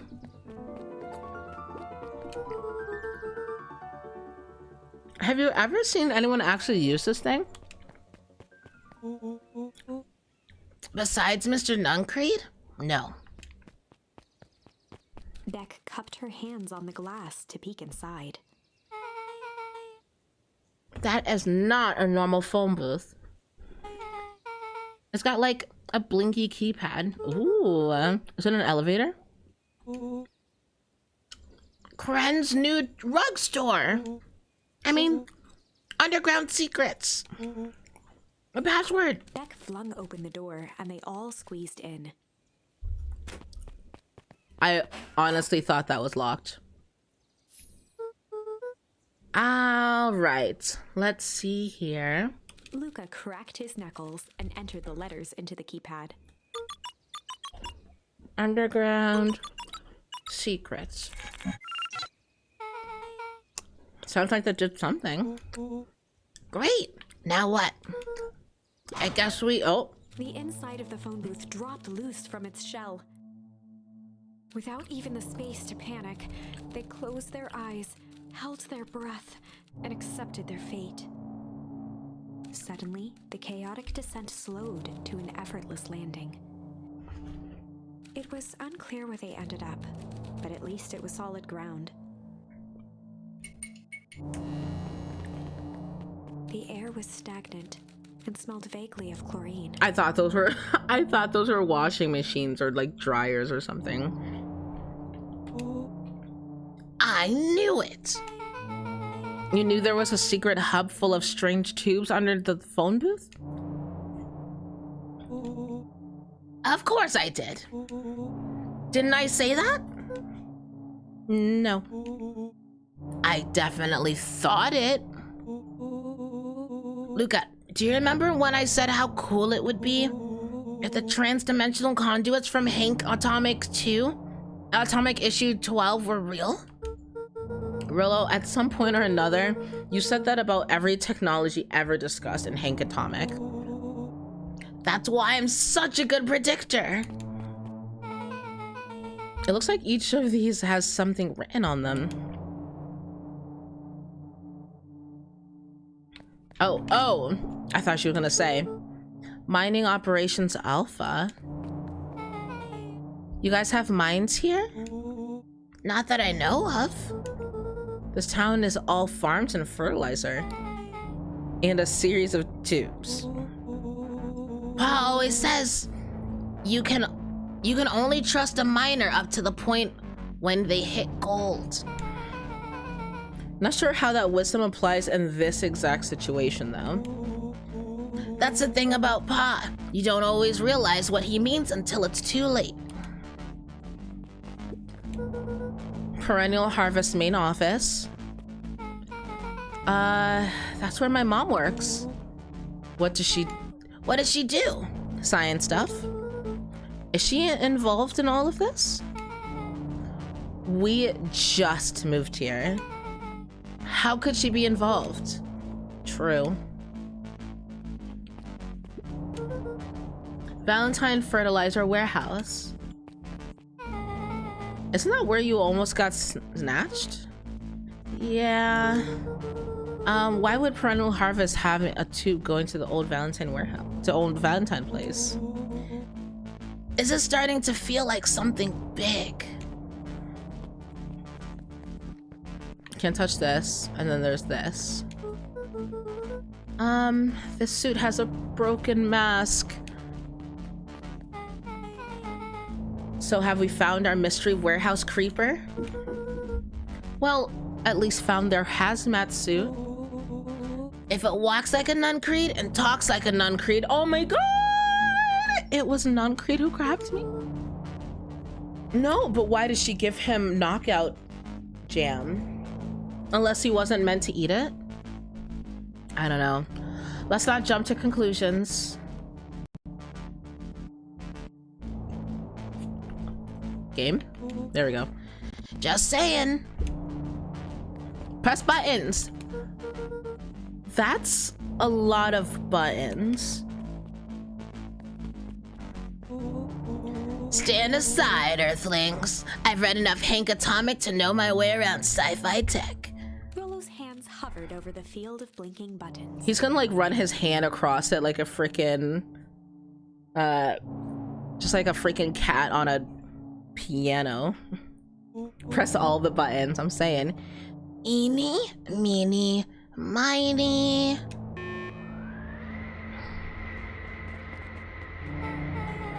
Rolo, what did you do?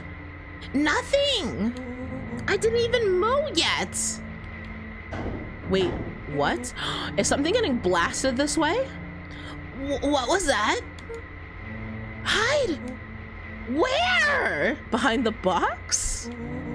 There's nothing but weird tubes down here. Just get back. Oh. Shit.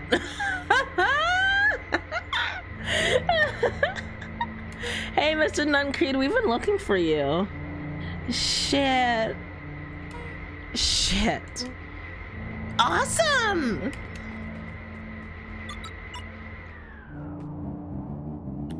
You all need to come with me now. We aren't going anywhere with you. Not until we get some answers. Mr. Underground Secrets. I told them it was an absurd pass. Oh, so you didn't make that? But they love anything that makes them feel clever. That wasn't clever. They who? That's no matter. If I can keep you hidden until after the festival, I might be able to save your skins. We don't care about our skins. Hold on now. I like my skin. This all stops now, Nuncreed. Joseph waited for a moment in silence. Is he gonna suck us up? You sound just like him. Who? Walt. You don't get to talk about my dad. You know, your father and I were friends back before. He gestured toward the strange tubes. All of this. That's a lie. It's true. I used to bounce you on my knee. What happened? Same thing that always happens. Reality, complications, life. We were a team, Walt and I. An idealistic doctor and a bright-eyed pharmacist. You're a pharmacist? Both hell-bent on helping folks. So, you were his sidekick? No. We were partners. He helped the patients and I helped him. Yeah. Total sidekick. Nuncreed let out a growl of a sigh. This is helpful. Maybe we won't freeze. It doesn't seem like, honestly, that it matters where we are.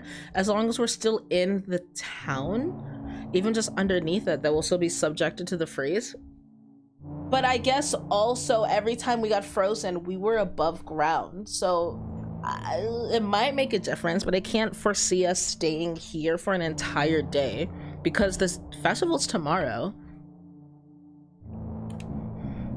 Luca, I need you to know this.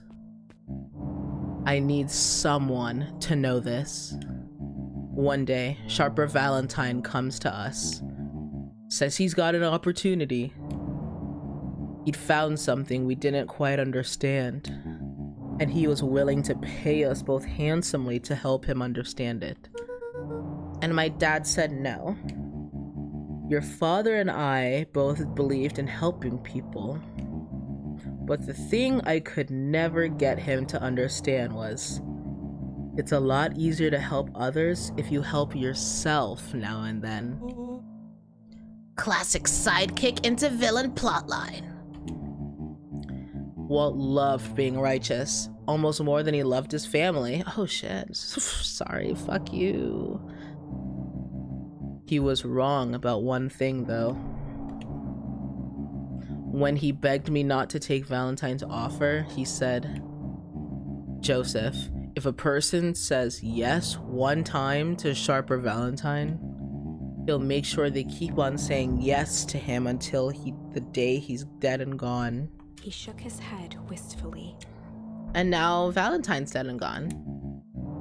Sharper's long gone, but he still got me saying yes. Is there a point to this sob story? Not really, no. Just an old man trying to delay what needs doing. Nuncreed took a menacing step towards the children. Don't kill me, please. I tried to keep you safe. I tried to keep you and Juniper out of this. But you forced my hand. Luca began to laugh. Why? Why? Luca? What? You really don't know? My gran isn't out of this. She's been scheming right under your nose. Juniper? Seems like she's planning on crashing the town's party. She's going to disrupt the festival?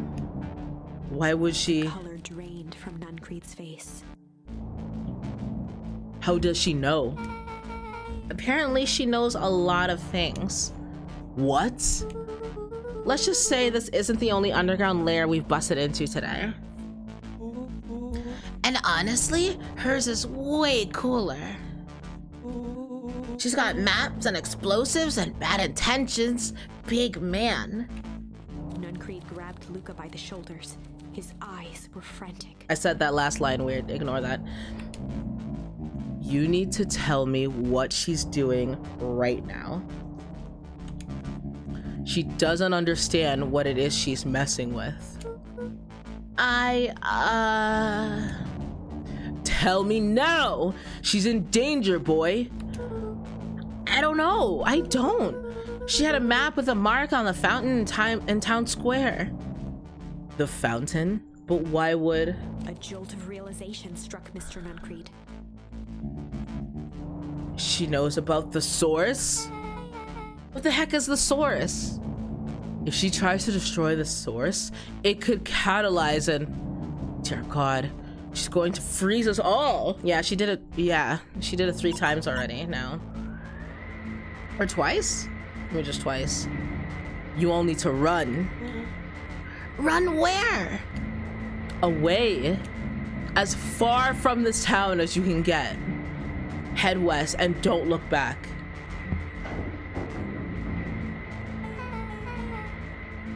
That did not go how I expected. So... we're totally following him, right? Totally. See you on the other side. You good? Yep. I love this town.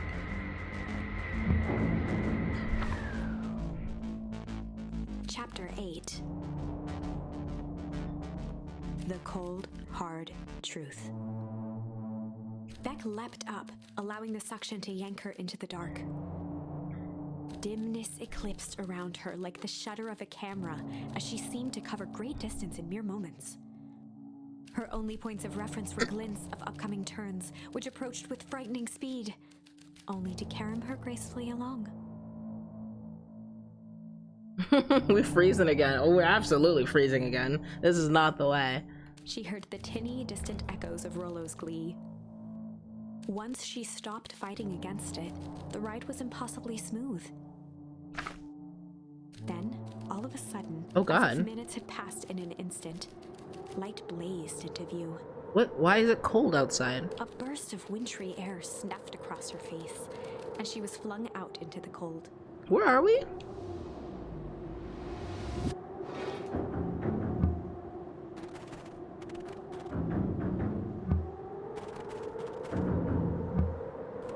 This looks like the pass before Grant's house. And then the archway's right there. That was intense? Yeah. I think I might have partnered with some fluids in there. Oh, ew. Any idea where we are? Did they not get splashed? This is the deep freeze. Yeah, but there's no house here. Somewhere cold. Also, it's still the day before, so it can't have been. It couldn't have been the deep freeze. Doesn't look like it got doesn't look like it got on any of us. I didn't feel like we traveled that far. So where did it all go? This place sucks. Why would anyone even want to blow something up out here? Only one way to find out, I suppose. Gotta catch up to Nuncreed. I think he went this way. This legit looks like my house area. Am I crazy? I'm not crazy. Hold on. This is the start of the game.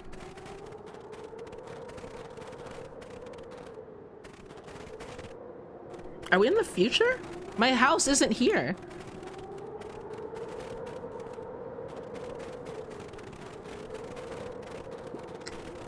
This is the town sign. This looks familiar. Yeah. Maybe we can clear off the snow? No time. Nuncreed's getting away. He doesn't even have footprints in the snow. Is there a down? There is no down.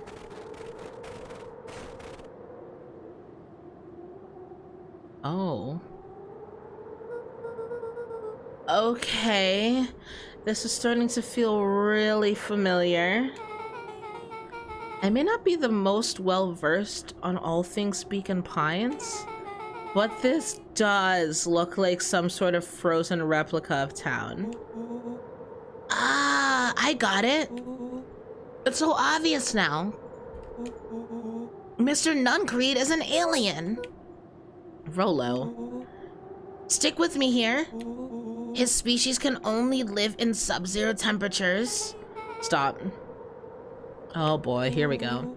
The source is their base camp dimension, so naturally they keep it cold. We found it by traveling through those metallic wormholes back there. The final objective? Kill us all and shapeshift into Beacon Pine citizens of their choosing. You never really had me. But you very much lost me there. You get used to it. We should keep moving. This is all blocked off.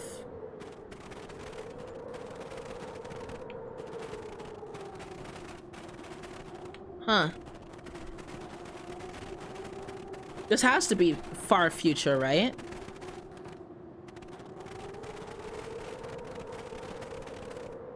As they rounded the corner to the frozen town square, The fuck? they spotted Mr. Nuncreed inching cautiously toward a pit at its center.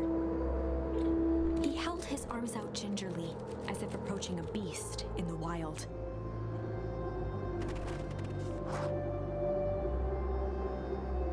Upon closing the distance, Luca recognized what Nuncreed was after.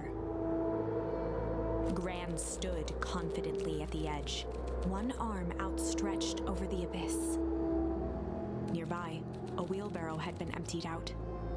She held a lit torch, which flickered in the bitter wind. Okay. Juniper, I don't know what you think you're doing, but I assure you, this is not going to solve anything. If you drop that, you've doomed this whole town. Of course it wasn't me who doomed this town. I've been watching you, Joseph. I know what you've done. You and your co-conspirators. Gran? What's happening? Luca, you and your friends need to leave right this moment. Mr. Nuncreed turned back toward the kids, desperation in his eyes. Listen to your grandma, Luca. This is between me and Juniper. Morrowind held steadfast in awe. Luca approached closer. Mr. Nuncreed spun back toward Gran, his voice growing louder. You've got it all wrong, Juniper. Just hand over that torch. You don't understand what you're doing. How could I possibly trust you to do the right thing? Walt told me everything. He trusted you, and you betrayed that trust. Luca, did you know that this man's entire life is a lie? If it weren't for him, your father might still be alive. Mr. Nuncreed winced with anguish. His voice hardened. That's not true. They both now yelled, not to each other, but at fate itself, making their peace with long-held burdens. The wind howled with encouragement. Walt was like a brother to me. We just had different ideas about how to affect change. Every convenience that's your way just happened to line your pockets. Now that's not fair. They menaced at each other, both catching their breath. The moment balanced on a knife's edge. Amid a blur of emotions and memories, Luca's mind flooded with questions. The wind calmed, as if to give him the stage. He began to. All I have is weep. And in the stillness, he began to weep. It was all just too much.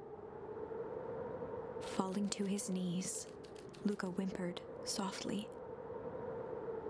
The tears crystallized as they hit the snow.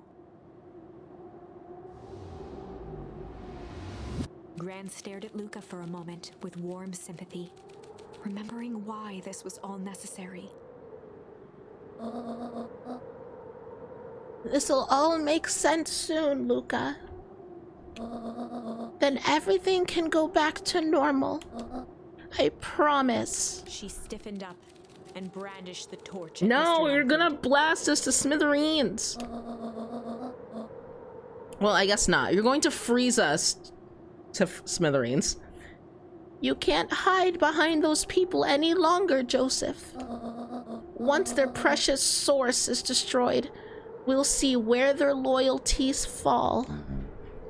Juniper, don't. Ignoring his final plea, Gran flung the torch into the deep darkness.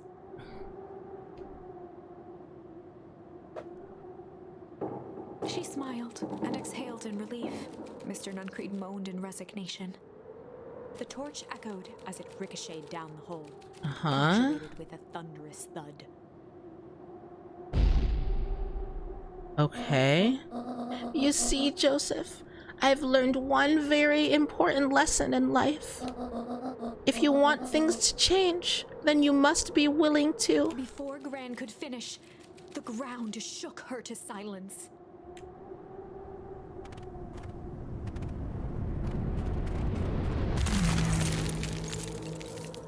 Oh, she ran to me. Gran only had time to spin around and run to Luca. Her attempt to shield him, an honorable but trifling act. Trifling. Unflinching love, pitted against an unthinking horror. There was no contest. Her warm embrace froze in an instant. Thanks, Gran. That is where they remain, fixed in place God. forever. She doesn't know what the fuck she's doing either. No one knows what's happening other than fucking Mr. Nuncreed, I guess. And so, our story ends on this melancholy scene. In a town brought low by its secrets, sits the frozen statues of a misguided band of meddlers. Well, here we go. The freaking narrator's gonna cry again. The end. Well, that was dire. Oh, okay. On the bright side, we finally figured out where all the ice is coming from.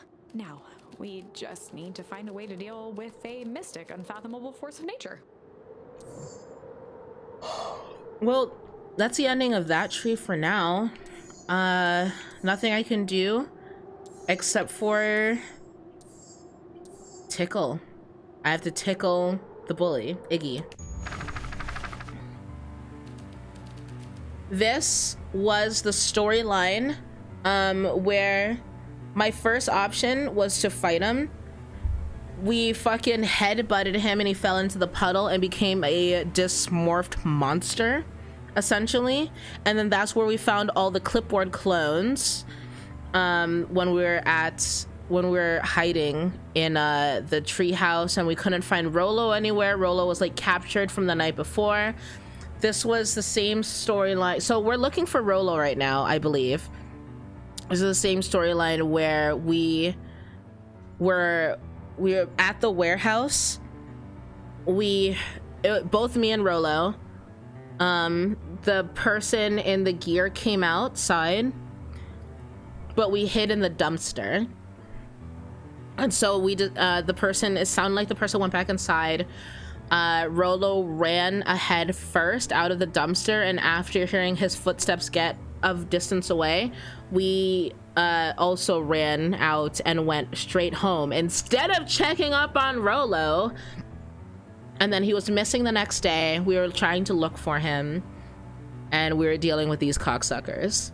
So that's where we are.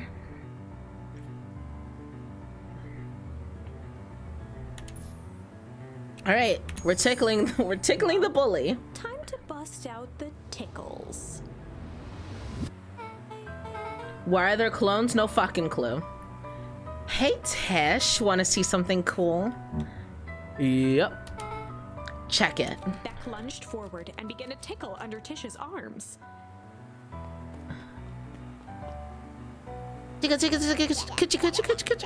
What the? Tish, is she tickling you? Yep. Yep. Yep. Tears began to form in Tish's eyes as she gasped for breath between gales of laughter. Yep. Beck redoubled her efforts until Tish finally had enough. Fucking runs away. What just happened? She seems nice. Sorry for the interruption. I think you were just threatening us. Iggy's eyes darted around, a realization dawning on his face. Yeah, what's up now, little bitch? You don't have your giant, what do you call those? Bodyguard? Their muscle. Don't have their muscle anymore.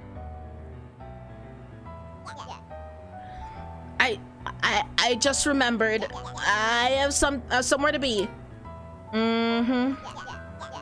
See you around, new kid. Iggy kicked at the puddle before making his escape. Oh. Wait, did that splash?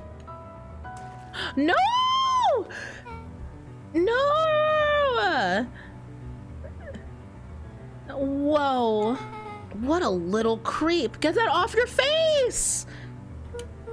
Beck, I think you got a little ooze in your hair. Beck shook the ooze out of her hair as best as she could.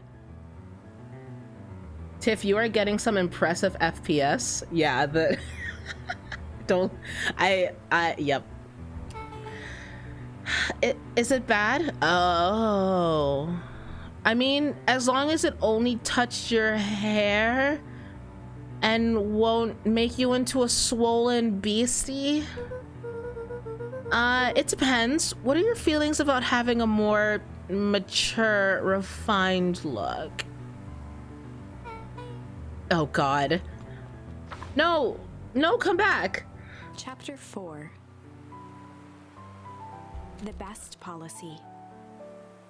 Luca paused for a moment, catching his breath. Oh, my FPS, it went all the way down. He'd only just met Beck, and somehow he already managed to drag her into Ash, this you mess. scared it away. Why'd you mention it? Hopefully he could make it up to her. But finding Rollo was his primary concern.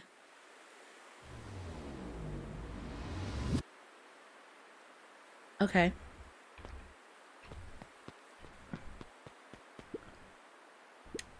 Property of Valentine Fertilizer Company. Looks old. Let's just go. Oh. Luca, where the hell are you doing out here? And why did a kid with gray hair just run past us in a panic? Roxy and Fitz looked drained. It was clear they'd spent all day searching. That's Beck. I don't care who she is. What happened? We were just helping looking for that. We were just helping look for Rollo.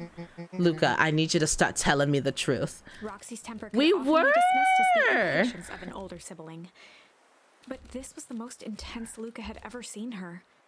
Her eyes were wild and unfocused, looking straight through Luca. We're running out of time. In a torrent of rambled words and tears, Luca broke down. Rollo and I weren't just playing in Weepwood yesterday. We were investigating lights at the old Valentine warehouse, but someone was there in a strange suit. And we hid in the dumpster, and a very heavy bag dropped on us, and I think it was a body. And so we ran, but we got split up, and I ran home, and it's all my fault. And now my best friend may never come back. Wow. Just wow. Roxy, still exhausted and angry, softened briefly as her eyes hunted the ground in thought. With a determined sigh, she looked up at Luca. It's not your fault, Luca. Rollo's gonna be okay, I promise. Roxy drew herself up. I'm gonna fix this. Luca, go home. But I wanna help. This is too dangerous for a kid. I can't just sit around. I have to do something. Roxy tried to think of the safest place to send Luca. You go back to that little tree house you two like to play in. Wait there in case Rollo shows up. Sound like a plan? Luca wiped his cheeks and gave a quick nod. You did the right thing telling me the truth. Now scoot. You really believe his story? What other option do we have? Things have been strange around here leading up to the festival. My dad has been acting weird lately.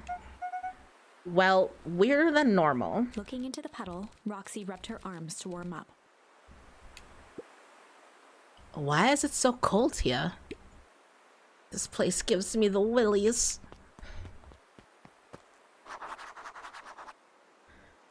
Alright, back to the treehouse. We're most definitely gonna get frozen. I'll take that.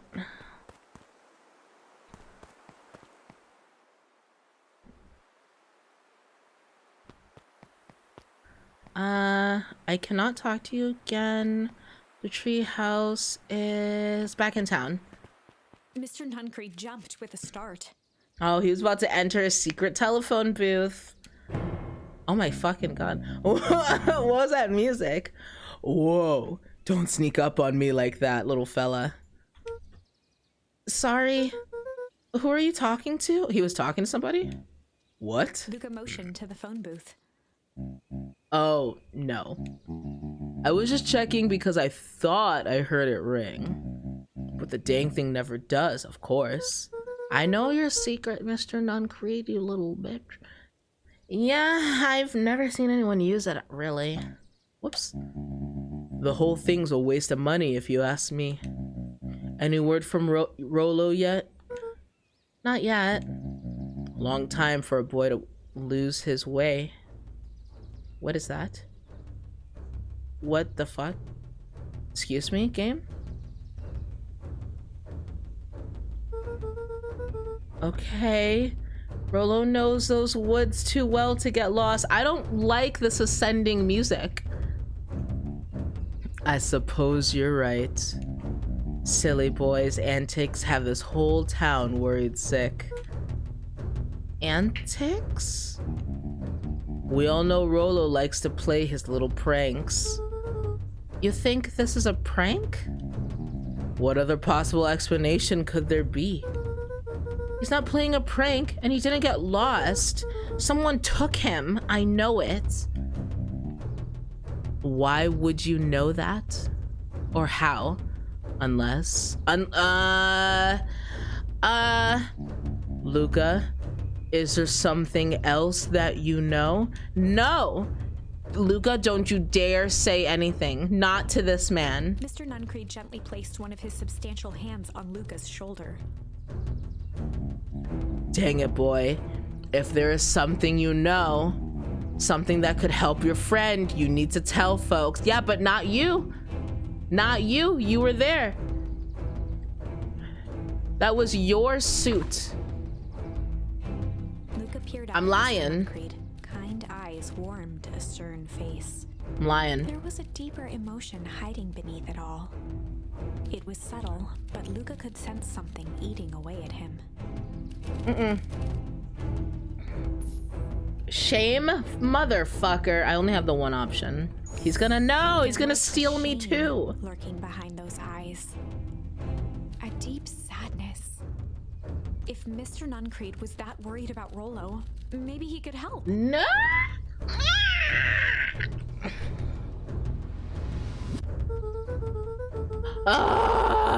Yesterday, Rolo and I were messing around at the old Valentine warehouse.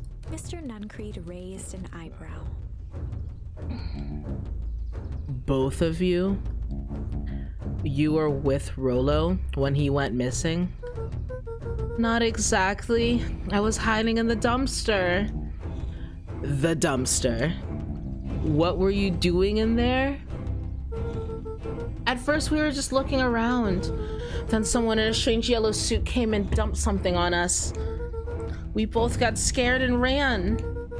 That was the last time I saw him. You got scared by some garbage? Well, that's why you don't go skulking in someone's dumpster.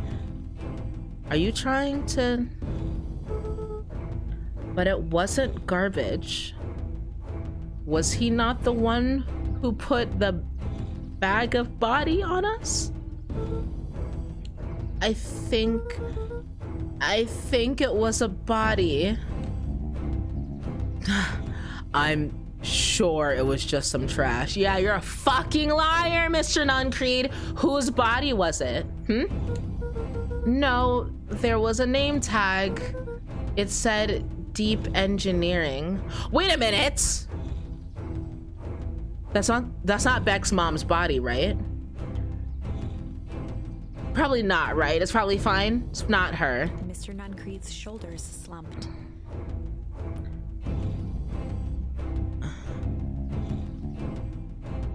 Oh, God. I wish you wouldn't have said that. A deep sigh bellowed from his chest. Why did you have to? I tried, Luca. God knows I tried to keep you safe. Oh no!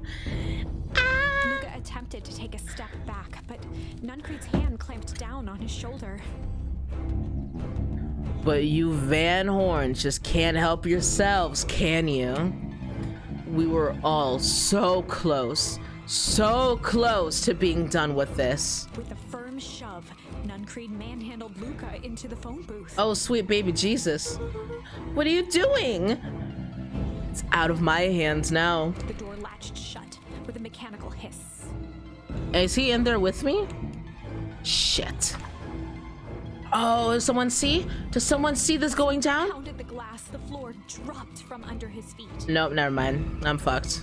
The inside of the phone booth was now a loose capsule plummeting at gravity's whim. Luca winced and pressed his hands to the walls. As he braced for impact, the capsule hurried to a surprisingly smooth stop. Okay. He felt a cold rush of air and opened his eyes with hesitance. Okay. Two large figures in hazmat suits occluded his view. What? Who is there? Who is that? I'm thinking Mr. I forgot his name. Tuttleman? I don't know. And then I don't know who the other person is. Luca heard the deep, resigned voice of Mr. Nuncreed over an intercom. He knows too much. Oh no. And... No! Wait. No. This isn't the end. I know there's still much more.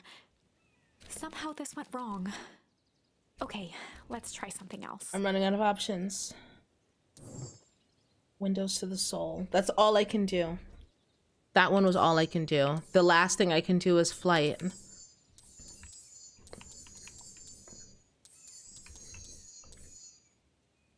Okay, so MCDC. This. Wait, what?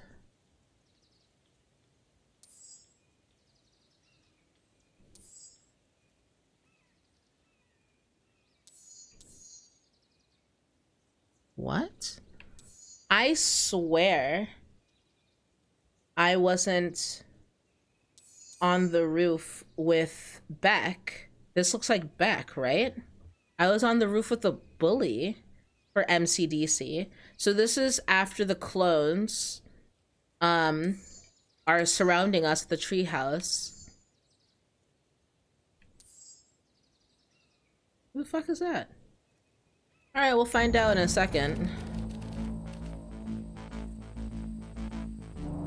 Yeah, that's the bully up there. That's not Beck. Alright, we'll do flight. We're gonna bounce. Luca drew himself up and decided to take the only option they had left. Flight. He squinted down the barrel of the mission control defense cannon, aiming it through an opening in the dense tree branches.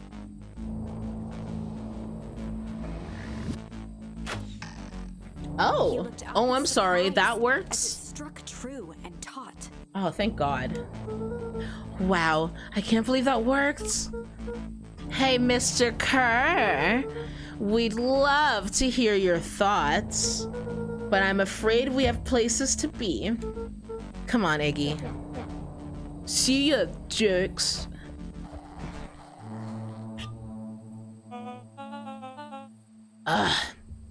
Fine. We know where that leads them. This way. We'll take the tunnels. Luca and Iggy winced as they sprinted through the thicket. The branches clawed at them, reluctant to give passage. After what felt like a marathon, Luca stopped in his tracks as they reached the clearing. What the? That was all he was able to say before Iggy slammed into his back. The boys tumbled down a steep decline and crashed with a wheezing thud on a surface as hard as ice. In fact, it was ice. What?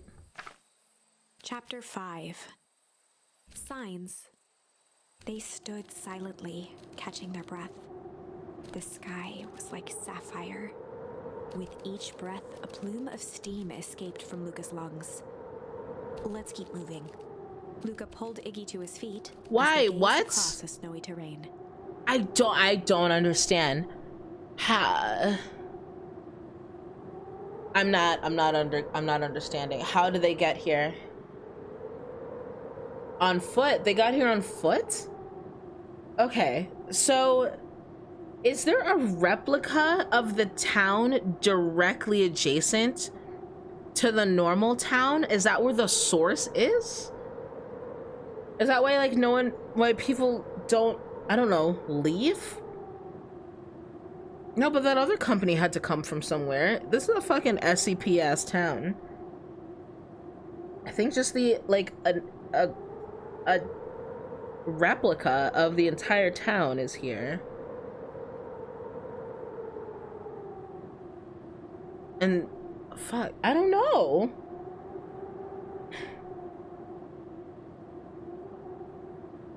That was Iggy. He's the only one with a visible tail, right? No, but yes. How the fuck do you get a good ending? We have to find more charms. I'm either not good at finding charms in other stories, or or the game just hasn't given me any. So I need to find charms in this one or I can't progress. Because I've done all of the other charm options.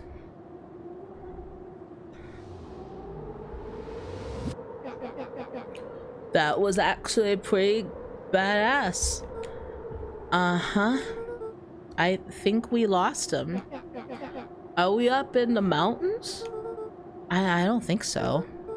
If anything, we went downhill. Now what's up with the Winter Wonderland? I don't know how to talk with a lisp. It's driving me crazy. All I know is there's no going back the way we came. Let's see if we can get our bearings. Follow me.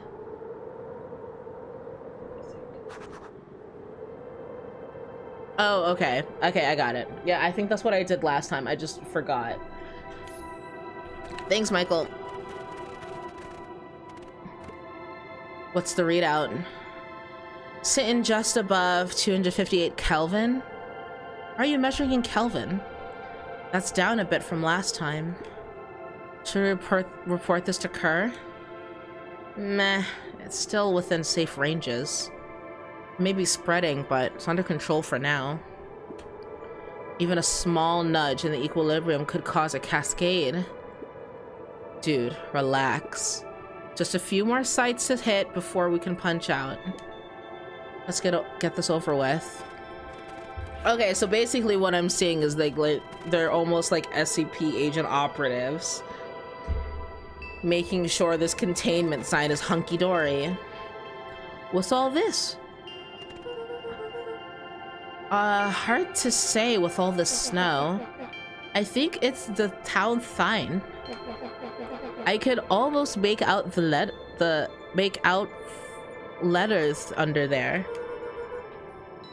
What town could this even be? It's our town. There could be another town. There couldn't be another town this deep into Weepwood. I'm looking at the evidence to the contrary. Let's figure out what we're dealing with here. Step 1, snow's gotta go. I'll see what I can do. Can I not actually do anything? Okay.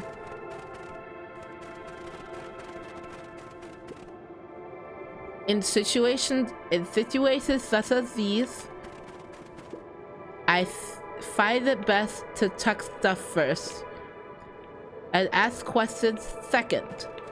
Do I have something to throw? I picked up. Nope, nope, nope, nope, nope, nope, nope, go back. Oh, there we go. The boys stared in disbelief at the sign that now clearly read, "Welcome." That to is Beacon negative Pines." 15 Celsius or 4.7 Fahrenheit. That's cold as shit.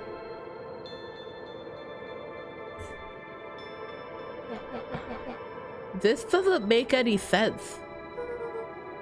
We're in Beacon Pines? How's that possible? We ran away from that town.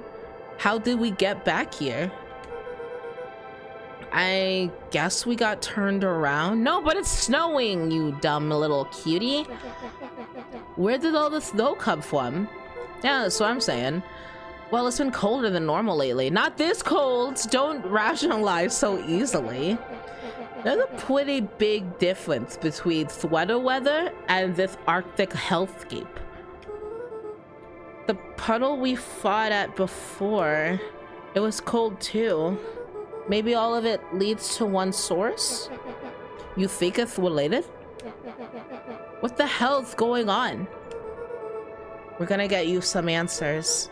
Let's keep moving.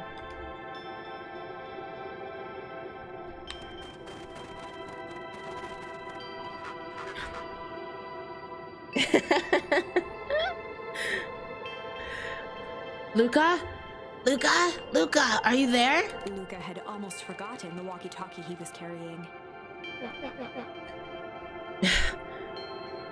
It's that bozo cur.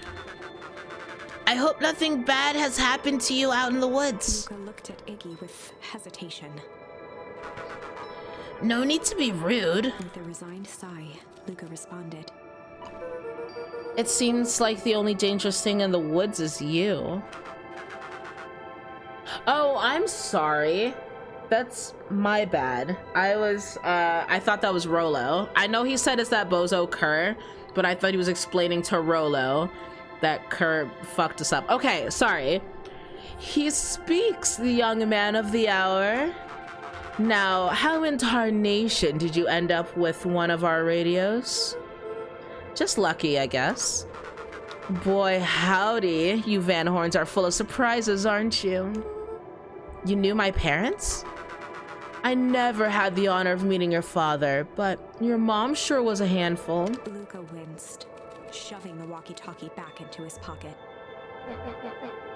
We gotta keep moving.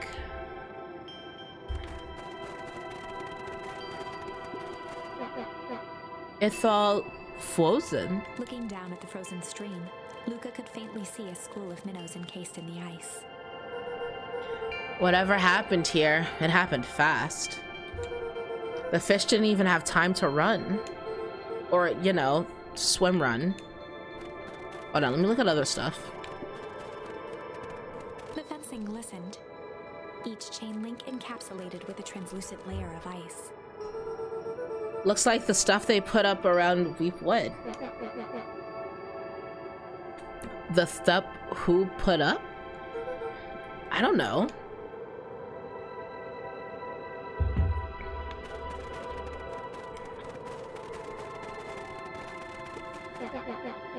This stuff look familiar to you?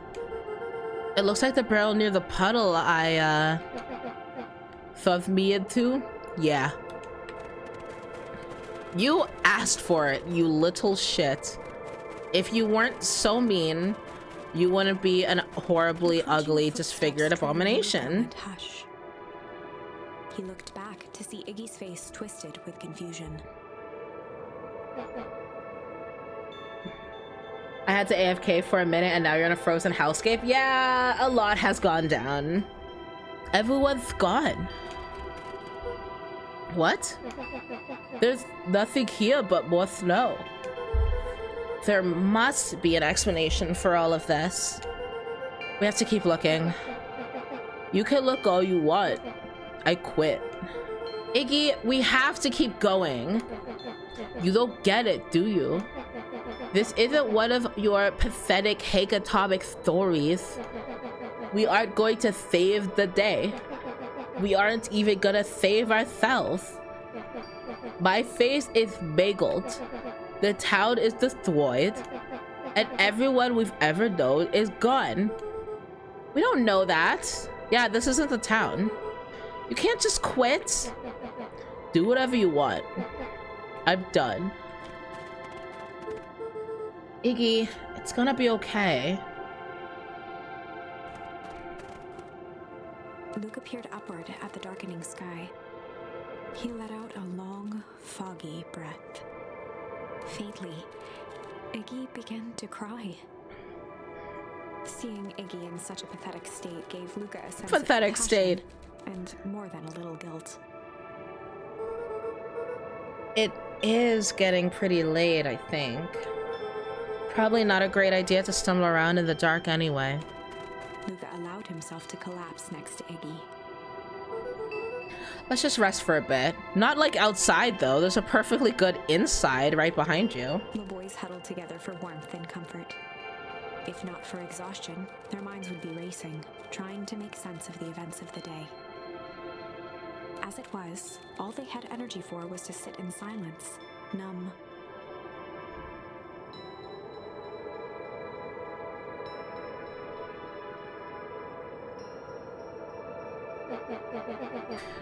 The way the snow covered everything over. It's kind of comic. Yeah. I haven't had time to say it, but thanks. Huh? For getting us away from those creeps. I sorta froze up back there. Iggy, I should be the one apologizing. This all happened because I lost my temper. Nah, that's bullcockery. First of all, you didn't know what that gunk would do. You didn't, right? Of course not. And second, stop with the baloney about losing your temper. But I did lose my temper. Motioned sarcastically to his half-deformed face. Obviously. But that's exactly what you should have done. Huh? I was being a horse's ass. You were supposed to be a horse's ass in response. That's how it works. Iggy, I'm having a hard time following. You wanted me to fight you? Of course! These, you goody-goody types, take forever to understand this very basic point. Why would you go around saying cruel things trying to get into fights? Iggy shrugged. It's something to do. You're an asshole because you're bored. Sometimes I just feel empty. You wouldn't understand. You and Rolo are always together, having a blast together. Laughing and calling that dinky little twig house missing control. Iggy now wept openly. Perfect little Luca Van Horn. With his perfect little life. My life is not perfect. Everybody in town likes you. Not everybody. Hell, that new girl hasn't even unpacked yet, and even C already likes you. You have Tish. He wiped his nose with a sleeve. I love Tiff. Tiff is great. But C ain't exactly the world's greatest conversationalist, you know? Luca gave a warm chuckle. I get that impression. Iggy cleared his throat as he wiped his eyes. It must be waiting out here. Definitely. Iggy arched into a wide yawn. We should probably try to get some sleep. Yeah. Let's lay low for now. Tomorrow we'll get to the bottom of all of this. Luca's eyelids began to slowly drift shut. Luca? Yeah? I always did want to see the inside of your dinky little twee house. Aww. What do you think? Not bad. I'll give you the full tour when we get back. You know what? That's all Luca could whisper before succumbing to sleep. Really? You just fall asleep in the middle of talking? Okay. Iggy snuggled in some more. Oh, Iggy, you warm my heart, you little asshole, you. When it comes to the worst days of my entire life, this one wasn't half bad. The house smelled of warm bread. Luca was playing with toy blocks on the living room rug. He looked up to see his parents on the couch. His mother held his father's head in her lap. She idly stroked his hair while humming a song. Tiff does this while streaming and playing? Wait, what? Just what? Wait, what the heck is going on with Iggy's life? I don't know. We haven't delved too deep into that yet. A voice behind Luca spoke. We might learn more. This is how you remember them, huh? Luca turned to see his own face. The doppelganger from his dreams, still clad in a yellow hazmat suit, still carrying a look of disdain behind empty eyes. Oh, shut up. But I'm not talking. I'm not talking if I fall asleep on stream. It's hearing other people talk. It soothes me too much. Look at this perfectly cozy scene. You know it wasn't really like this. The figure picked up a toy block and inspected it. It's amazing the facades that one can build given the right materials. Not that I blame us. These are a child's memories, all warm and fuzzy. You don't remember, do you? Lucas snatched the block from the figure's yellow-gloved hand. Remember what? The doppelganger pointed to the couch. The last day we saw him alive. Huh? The day he chose to abandon us. What? Our dad? Luca turned to look at his father, still lounging on the couch. That's not true. He didn't abandon us. The doppelganger waved his hand dismissively. Everything is true here. It's just a matter of what we choose to see. Well, let me show you. The world flickered and pulsed. Luca was sitting next to his bed, listening to his heartbeat with one of his dad's stethoscopes. The doppelganger limped into the room. Now, we both know that's not how this went. He grabbed Luca's hand and guided the stethoscope to the floor. Luca heard muffled shouting, brought close by the stethoscope. It was his parents, fighting. Do you remember what we did next? Luca gave a slow nod and crept down the hall to peek through the banister. He could see the outline of his mother at the bottom of the stairs. Damn it, Walt. We can't afford to get involved in this. She was scared. His father stepped forward. What am I supposed to do? Just watch? There's a sickness in this town, and we both know who's behind it. Who is it? I swore an oath To help people. I won't turn my back on them. Luca's mother grabbed Walt. She was crying, pleading, I can't lose you. Walt calmly removed Eleanor's hand from his shoulder. What's right is right, and what's wrong is wrong. I could never live with myself if I let Sharper get away with this. Eleanor raised her voice. Spare me your bullshit platitudes. What about our son? Luca flinched, dropping the stethoscope down the stairs. Walt turned with a panicked smile. Luca, is that you, buddy? With tears in his eyes, Luca descended the stairs. Mom? Dad? What's going on? Walt dropped to a knee to meet Luca eye to eye. Nothing, buckaroo. Your mom and I just got a little overexcited is all. Luca placed the stethoscope against his father's chest. His heart was racing. It sounded like you were going somewhere. Walt gently removed the device from Luca's ears. Listen to me, Luca. I have some business to take care of. I'll be back in time to tuck you in. Luca hugged his father tightly. Promise? Walt stood up and walked to the door. He glanced over his shoulder. I promise. With a wink and a grin, he put on his hat and strode out into the evening sun. And then we never saw him again? Oh, what the? Hello? A figure approached soundlessly from Who the are far you? snowfall. It stood above them, lingering in contemplation. Slowly raising one hand above Iggy, it snapped out 2 brisk raps on his head. From a deep slumber, Iggy sprang up defensively. Get your hands off me! Whether it was the calming presence or the recognition that he was not in danger, Iggy felt his clenched fists lower.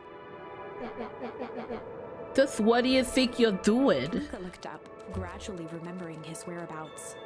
The figure exhaled a cloud of warm vapor. You two certainly have caused a lot of commotion. What's that supposed to be? Take it easy, Iggy. We were asleep minding our own business. You're the one running around knocking on people's heads. I'm sorry if I hurt you, Iggy. You didn't hurt nobody. Anybody. Huh? Oh, I see. You think you're better than me, you. When it came to complete strangers, Iggy had trouble cobbling together an insult. You big-headed, scarfy-necked furball. Uh-huh. Okay, let's lower the temperature a bit here. Interesting choice of words. I mean, let's all just calm down. Who are you? A friend? An observer? A hitchhiker on the infinite expanse of possibility? Great. How about a name? If you must call me something, you can call me Nat. Iggy huffed with gratification. How about you make like a gnat and buzz off? Very well. Nat began to turn away indifferently. Wait! Do you live here? You might say that. So you know where we are? You might also say that. Look, pal, we wanted to find the safe way out of here. You gonna help us or not? Before knowing how to leave, one must know where they are. All right, that does it. Luca, I don't know about you, but I'm getting out of here one way or another. He turned sharply and began to stomp off. Enough with riddles. Iggy, wait up! Realizing he'd worn their patience then, Nat relented. Very well. I suppose this isn't the time for metaphors. I'll show you how to get back home. Luca and Iggy turned around with hope in their eyes. Come here. Nat took a deep breath in. Close your eyes. Nat exhaled slowly, then snapped his fingers. Okay, open them. For a brief moment, Luca and Iggy let themselves believe that some great magic was about to unfold, until they opened their eyes and found themselves in the exact same place. Cold and disheartened. This is your home. This is Beacon Pines. This is not Beacon Pines. I mean, it is, but it isn't. I don't know. Look, Nat, we don't know how we got here. Maybe we stumbled through some time travel gate in the Weep Wood? Or we teleported to some alternate universe? Or this is all just some cruel experiment by Kerr and his goons? But this is not our home. You're inching closer to the truth. Alas, the reality is much less fanciful. Just give us a sweet answer. I don't know why I fucked that up. Just give it to us straight. So be it. As I said, this is Beacon Pines. The original, true Beacon Pines.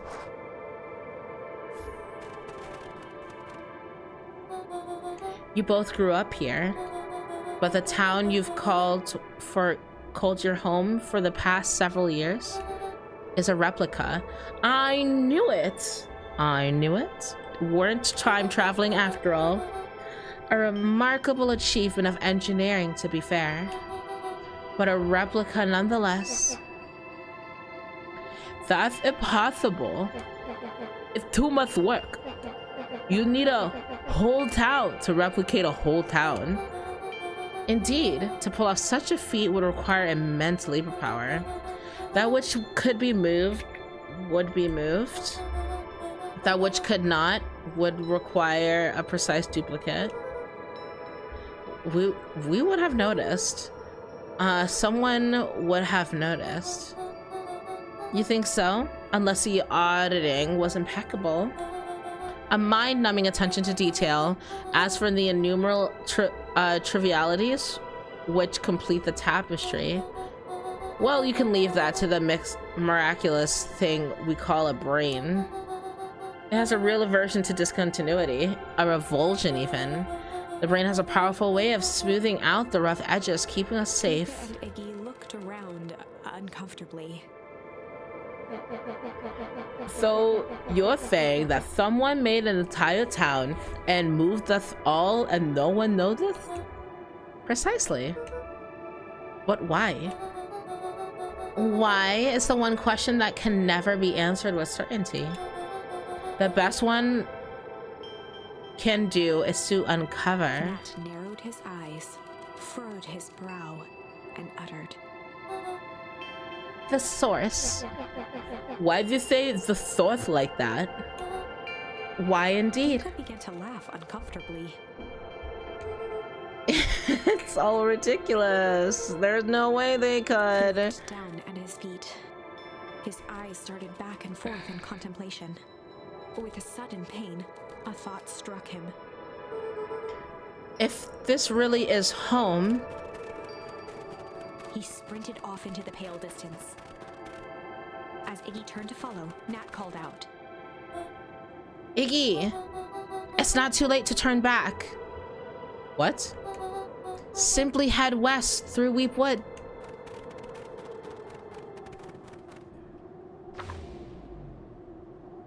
Chapter 6. My house isn't there.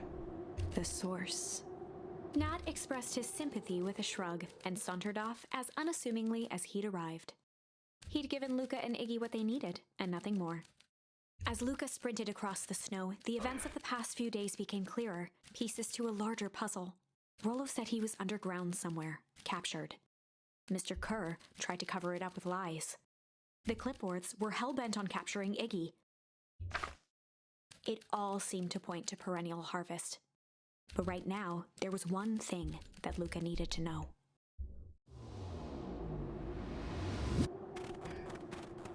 Luca stopped dead in his tracks. The tree was gone, uprooted and moved, leaving a raw gash in the earth. He dropped to his knees and dug wildly at the cold snow. His numb hands hit something hard, a headstone. A dry whisper escaped Luca's lips. You're here. All this time, I thought I was visiting you. But you've been here, alone, in the snow. Dad, I'm so sorry. They ruined your favorite spot in the world. Our favorite spot in the world. Dad, what do I do? There was no reply, just snow-covered silence. Why'd you give me the slip like that? What if I couldn't find you dirk? Iggy finally noticed the tears welling in Luca's eyes and the snow-covered grave. Oh.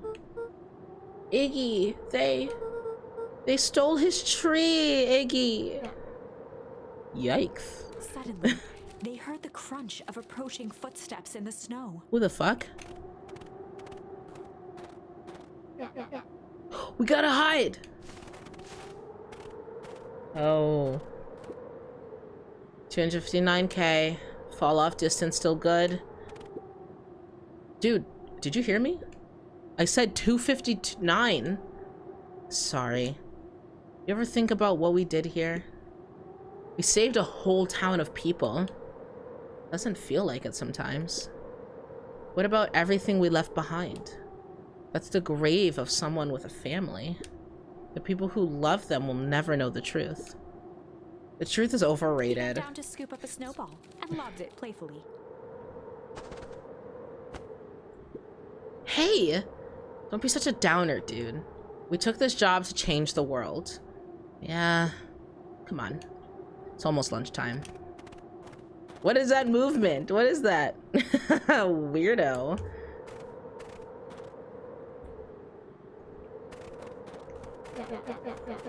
Here I thought I was a Turk. These Degases are out there literally dancing on graves. Luca stuttered through heaving sobs. I thought I was visiting him. I thought he was with me. Not gonna lie, that's a bad boy. Here's some advice. Iggy gave Luca a solid smack on the back of his head. thunk. Hey! Who? Huh? I think they messed it up. How's any of this helping? What? Sitting here in the snow, quiet like the pussover? Who are you helping? Iggy, look what they did! They lied to everyone! Blah, blah, blah. Luca Van Horn, you're a lot of things, but you ain't no pussover. What did I tell you before?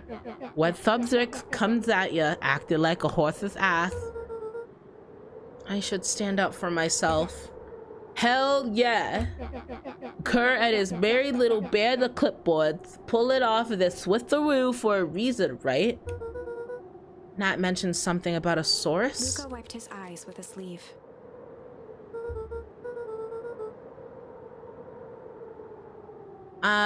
Whatever's at the source must be awfully valuable to Perennial Harvest. So it would be a shame if something unfortunate were to happen to the precious source, wouldn't it? What do you have in mind? If it's small enough to steal, we snatch it. If it's too big to snatch, we smash it. And if it's too big to smash? Iggy flashed a mischievous smile and cracked his knuckles. I'm always up for a challenge. I'm gonna make this right, Dad. I promise. Okay, well, we already know what happens when you smash the store, so I don't think it's gonna go very well. Let's do this.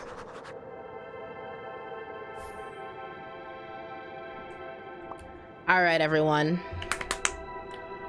It's time to call it an end for today.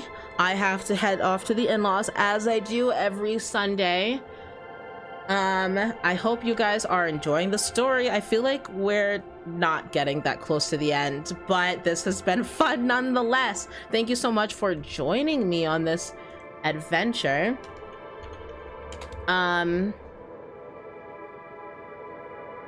And I have no one to raid, so I guess I'm just gonna end it here. I hope you guys have a beautiful day, and I'll see you guys next time. Stop being mad. Don't be mad. Well, I guess Johnny's sad, Ash is mad. But yeah, I actually, we unlocked a lot of the story. Raid my ass. You're not streaming. I mean, I can rate it with something else. Anyways, I have a date with dinner and some in-laws. Goodbye. I love you guys so much. And for those of you who missed most of it, it will be up on YouTube, hopefully by today. If not, then tomorrow. And if not, then the next day. I don't know. Shit happens. Okay, toodles.